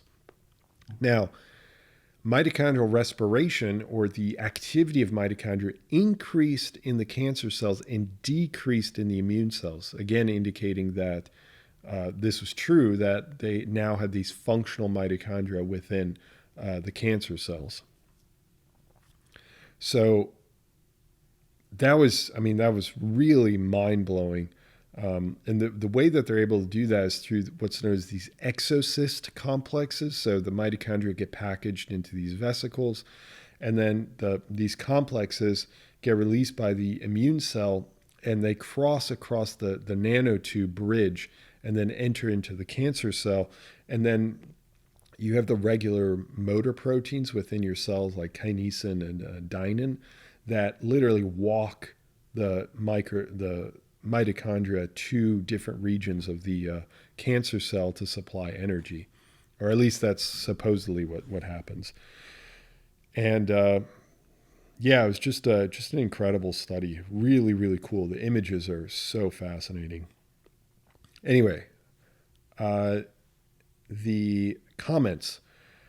So Rock Climber said, the cell needs more mitochondria to fix itself. Warburg effect, mitochondrial dysfunction and death, triggers aerobic glycolysis, leading to DNA damage and cancer. The cell needs more mitochondria. So it's taking them from the immune cells, which are mobile and expendable. Yeah, maybe. I don't know what the motivation is to. One aspect of the cancer cells is that they're able to evade the immune system better with these mitochondria. If that's a function of like reduced immune functionality because they have fewer mitochondria, or if that's because of cancer cells having more mitochondria so they can function better. I don't know, but it could be a combination of both, obviously. The Warburg effect. So the Warburg effect essentially describes that cancer cells, which by the way is not applicable to all cancer cells, but cancer cells will switch to anaerobic glycolysis. My apologies. So essentially, they use glucose for energy because their mitochondria are dysfunctional. So the cancer cells will switch to using carbohydrate metabolism and take blood sugar out to generate energy that is independent of mitochondria use. So mitochondria can also use sugar for energy through aerobic glycolysis, but the cancer cells will use anaerobic glycolysis, which is independent of mitochondria. And there's some theories, I covered this a little bit, there's some ideas that a lot of cancer cells have these dysfunctional mitochondria, and like work by Dr. Seyfried. I know people quote him all the time. I've looked at some of his research, and I honestly need to look a lot more. I have a video on it, but there's certainly some compelling research by his lab and his work that metabolism may be a major factor for cancer progression and cancer and whatnot. But also there's compelling evidence for the genetic model, so that mutations lead to the rise in cancer. And then there's some models that actually are independent of both, where the extracellular environment changes that influences cells to become cancerous. So, and just like I said in the video, I think that cancer as it stands currently is probably a multifaceted disease that requires, so some cancers may be more prone to one more prone to the other, but I don't think that us discounting the mutation burden on cancer is like, because there's great evidence that genes, like mutations to genes, lead to cancer. There's specific genes that you can mutate and suddenly the cell becomes cancerous. That's like a direct intervention. Just like Dr. Seyfried showed that if you damaged mitochondria, that they can become cancerous. So there's evidence for both sides. I just don't think that they necessarily have to disagree with one another. There's probably some middle ground that we're still trying to tease out. But actually, another thing is that in relation to this, if cancer cells are stealing mitochondria from immune cells and they have greater oxygen consumption rate, that means they have functional mitochondria. So that would mean that they would become less cancerous by Dr. Seyfried's overall hypothesis. So I'm by the metabolic theory of cancer. So that doesn't really make much sense why cancer cells would do that unless, to my point earlier, not all cancers rely on glucose exclusively and have dysfunctional mitochondria. Because if they gain functional mitochondria, and Seyfried shows this himself, that there are these switching experiments where they add dysfunctional mitochondria to non-cancer cells, and then they become cancerous. And then they add functional nuclei, so the area that contains functional genes, into cells that have dysfunctional mitochondria, and they do not become non-cancerous. And then when they replace functional mitochondria into cancer cells, if I remember correctly, which I could be off on this, but I think this is right, when they add functional mitochondria back to cancer cells, suddenly the cancer cells become less cancerous. So if that's the case, then these cells would become less cancerous, not more cancerous, and that would be a disadvantage to their survival as cancer cells. So I'm not convinced by that. And although it's true that mitochondrial dysfunction, to rock climber's point, Dr. Seyfried, I think, would argue that mitochondrial dysfunction leads to the damage of the genes, which can lead to cancer. So that part seems to be about right. But I think there's a lot of intricacies there that we're not getting a full picture on. And I actually had the opportunity to have Dr. Seyfried on the podcast. I mentioned this, I think, last time. The problem is that I don't feel educated enough on enough examples of cancer. Like, I've read cancer research, certainly.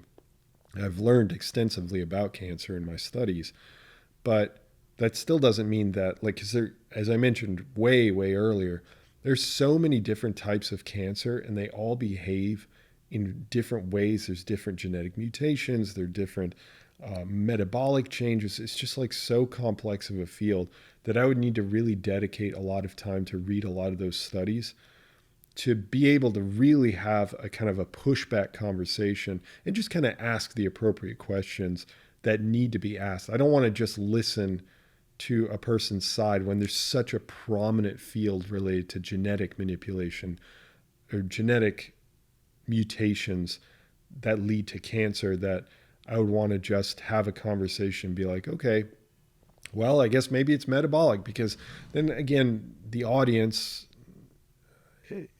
because people don't have an education in this, most people, they then might walk away with the assumption that Dr. Seyfried is absolutely right. All the other science is wrong because they're not being presented with the other science. That's kind of my point.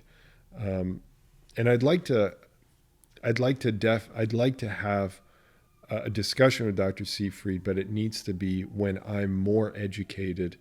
And I think, to my point, that I just released a video really recently says when experts should shut up, which is an inflammatory title. But the point being that there are too many instances on podcasts where experts will just talk and talk and talk, but the interviewer, the host, doesn't have a background in that area, so they don't know where to push back. And I don't want to end up in that situation myself, considering that I read research nonstop, and I do have the toolkit to read the research and to push back. But the only way I can push back is if I read the research. So what I'd suggested initially, I realize this is going a little bit off, but I think it matters. And if you have an opinion on this, I'd be happy to hear your opinion on this. What I was thinking about doing is doing a 2-part podcast. So like a self-correcting podcast, where essentially if I were to interview someone, I would interview them. They would bring up all their different points related to their topic. I just ask questions. I'm not like necessarily pushing back or anything. But then before the podcast is uploaded, I go through the literature that they cite. I read up on the literature. I look for contrary literature and try to essentially create a new list of questions and discussion points. And then the second half, I would invite them back on for the second half and have them kind of go point by point with me, and we have a discussion, not like a gotcha, haha, you're wrong, but like point by point, have a discussion about the literature that I've read that's contrary to their literature, or just the literature that they cited in the first part. And then I would combine both parts into one episode and upload that, because then the first half would just be hearing their story kind of without any pushback. And the second part would be me far more educated on their own topic, so that I could have this back and forth discussion, so that people wouldn't have to wait for another episode to come out and say, well, why didn't you ask more about this? Or you didn't ask more about this? Granted, this kind of work would be so difficult. It'd be so much work. And I'm a one-man operation. I don't have the money or the time to do this like on a weekly basis, even a monthly basis. But if there's like a really hot topic that people wanted to really find the truth about, it'd be great for me to be able to do this. Now, granted, the person would have to sign up for 2 episodes. I would never upload then that one episode. I would never upload, if they didn't agree to the second episode, I would never upload the first episode and be like, well, this is all we got. I think it would be strictly, you have to agree to the second episode before, and I refuse to upload the first episode unless we get this second episode so I can combine them together into one episode. So that's the self-correcting aspect. Now, of course, there's a certain level of trust that you have to have in me, which I understand some people don't. I respect that. That's fine. But I'm trying to just come up with new systems, new ways to combat this just pervasive problem of experts talking. And I'm not saying I disagree with them necessarily, but sometimes they say stuff that's just really outlandish. And the host is just like, oh, okay, tell me more about that. Oh, that's super interesting. But it's not like, whoa, wait a second. How is that true when there's this research that indicates this, that and that, and I think Dr. Attia does a great job of that, but it's not easy. This is not easy. That's a lot of work. That is weeks of work just for one episode. So, and then I would have to put like a stopper to everything else. So it'd probably be extending like months, honestly. Anyway, that's a whole side tangent. It's the reason why I didn't end up asking to interview Dr. Seyfried, but I hope that maybe in the future I can do that once I have time to actually do that. I covered this last episode, so anyway.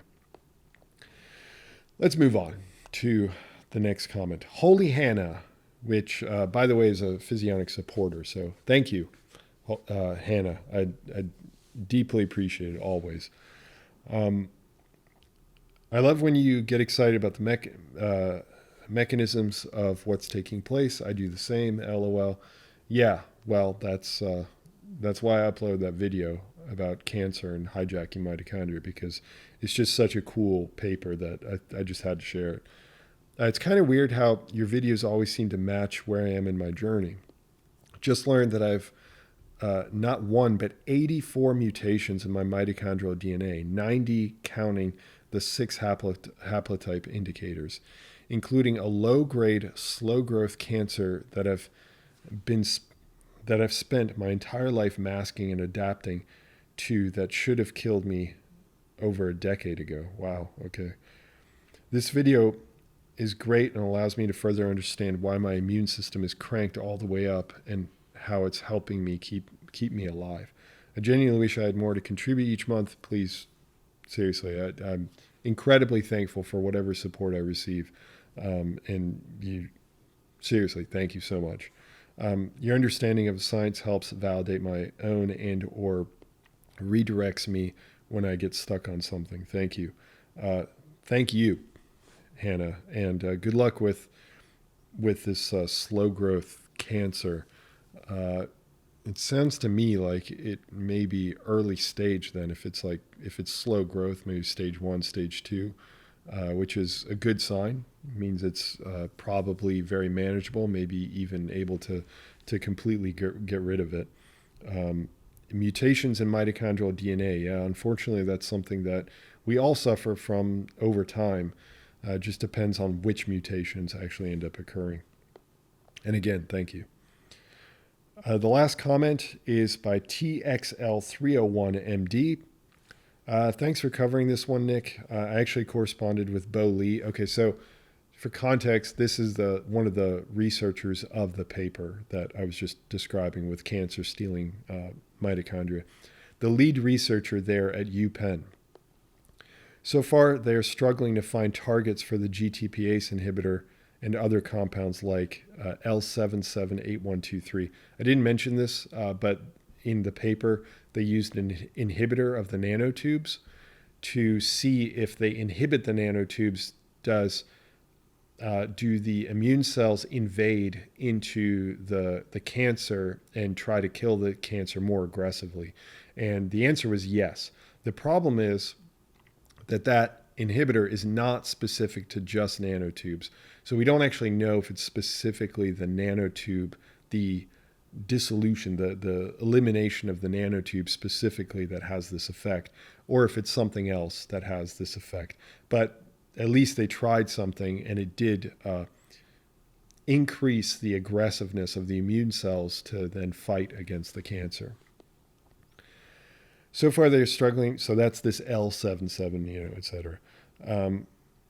So far they're struggling to find targets for the GTPase inhibitors and other compounds. GTPase, it's a enzyme. We'll just leave it at that. That might inhibit the assembly of the intracellular nanotubes. So far, they're still searching for better targets, and so treatment effects have been mild at best. However, while this process likely occurs beyond immune cells, he seemed to really think that there's merit for a potential Trojan horse concept that I suggested. That is, if we could selectively compromise the mitochondria of these T cells to whom the cancer cells seem to have a particular affinity, which is the main cells that they focused on in this paper. But I will say they actually showed in other immune cells, so I'm curious. It may present a novel treatment, so to specifically target or negatively affect the T cells' mitochondria so that when they get jacked by the cancer, then the cancer's has no functional added mitochondria. The idea being that if these cells are hijacked, instead of supporting the cancer cell, they send the signal to self-destruct via cytochrome C or other similar apoptotic pathways. So what he's talking about there is mitochondria so we've got different systems to tell cells to die, and the cells, when they become cancerous, they lose that system essentially. That system is inhibited. And one of the mechanisms by one of the systems is called the intracellular system, or a mitochondrial dependent apoptosis, where the mitochondria will release a substance called cytochrome C. And if that gets released into the cytosol or outside of the mitochondria, that tells the entire cell to essentially die. So it's a really potent mechanism. Unfortunately, a lot of cancers become insensitive upstream of cytochrome C. So that cytochrome C, even if it gets released, what it does is it binds to another system called APAF. And then there's a whole signaling cascade. The point is that cytochrome C would normally get released and then tell the cell to die, but cancer cells become insensitive to that. So I'm not actually sure how effective that would be. I think it would depend on the cancer. One way or another, I think this research potentially holds the key to more effective cancer treatments in the future. Very exciting. Yeah, I agree. I think that it does hold a key. I don't know if it's going to be the key. I just don't get that sense that it's going to be the main therapeutic for all cancers or anything like that. But I think that it could be a target that we could certainly focus on. The other problem is that it's really difficult to affect the T cells so that they're still functional, and then for them to specifically have mitochondria that end up switching over to this pro-death state once they enter the cancer. That's a lot of delicate biochemistry and a lot of delicate molecular biology that you have to try to figure out. And again, at the end of it, I just don't know. I mean, maybe there's one advantage in that it's specifically affecting, it's affecting the immune cells. The other aspect, which I did mention in the video, is that actually immune cells do this with one another. They'll actually not steal, but share, we'll call it share, mitochondria amongst one another as well. So it's not just cancer cells. So you wouldn't want this to happen where T cells share their mitochondria, and then they end up killing another immune cell. So there's a lot to be figured out here, and that's why I'm not super bullish on it. But that said, I could definitely be wrong.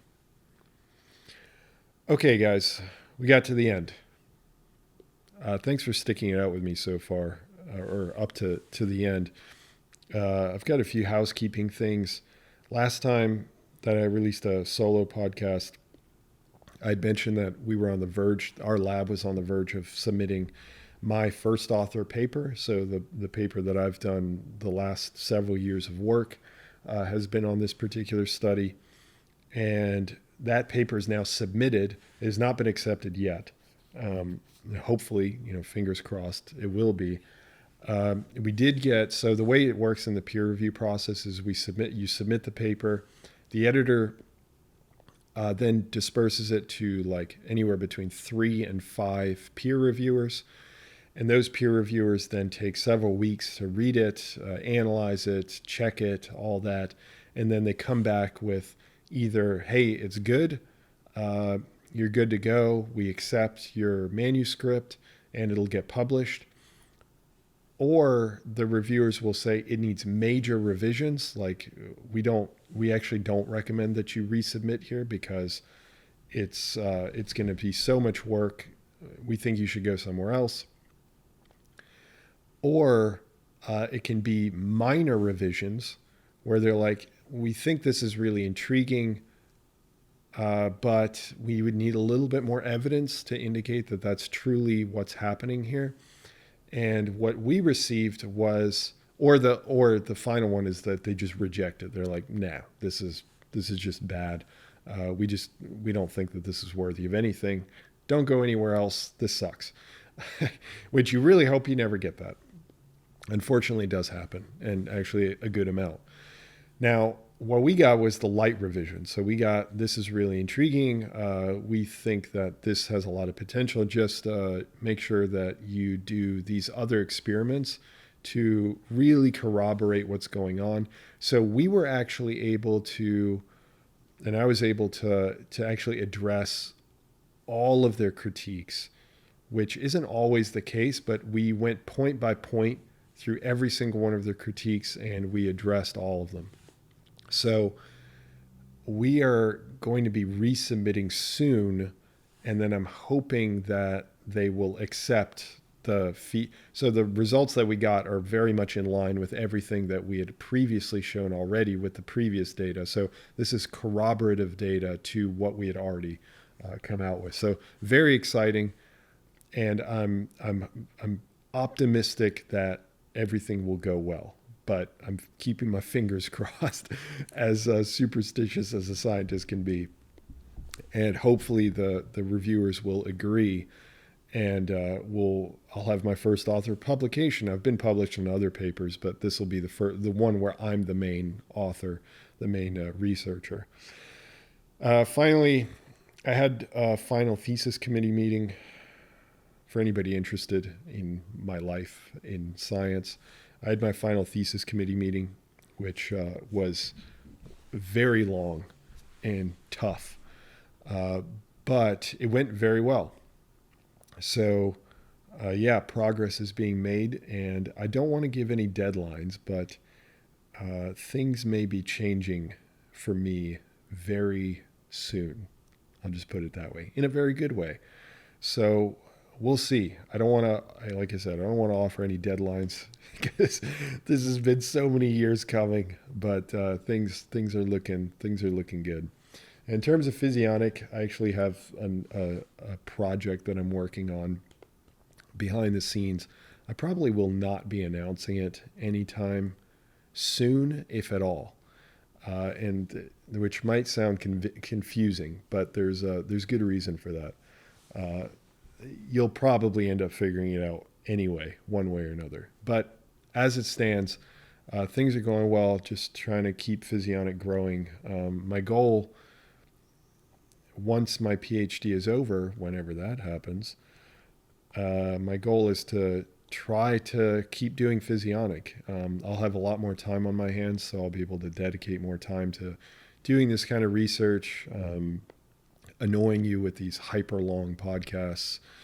And I just hope that, I can continue to do this long term for the rest of my life. If I could do this for the rest of my life, I really just don't think I would retire. I know I'm several decades away from that point, but still, to me, this is just such exciting stuff that I would love the opportunity to do this for the rest of my life. So we'll see, but things are going pretty well. I think that's where I'll leave it. Just, I guess, one more final message. Just wanted to say thank you. As always, I realize that, not everybody has all this time to listen to me drone on about all the science that I've been investigating. But one of my chief concerns, of course, is that this is actually useful to you, that you gain something from it. And I hope that these podcasts where I put everything together, I've been releasing monthly podcasts for the insiders, but like for the public one, it's just, I just can't do it every month. So I hope that these quarterly podcasts roughly quarterly podcasts are helpful to anybody that can't go through the whole library of content that I've been releasing. And it doesn't cover everything, but it covers maybe like 80% of what I cover. So anyway, just wanted to say thank you, and till next time, bye.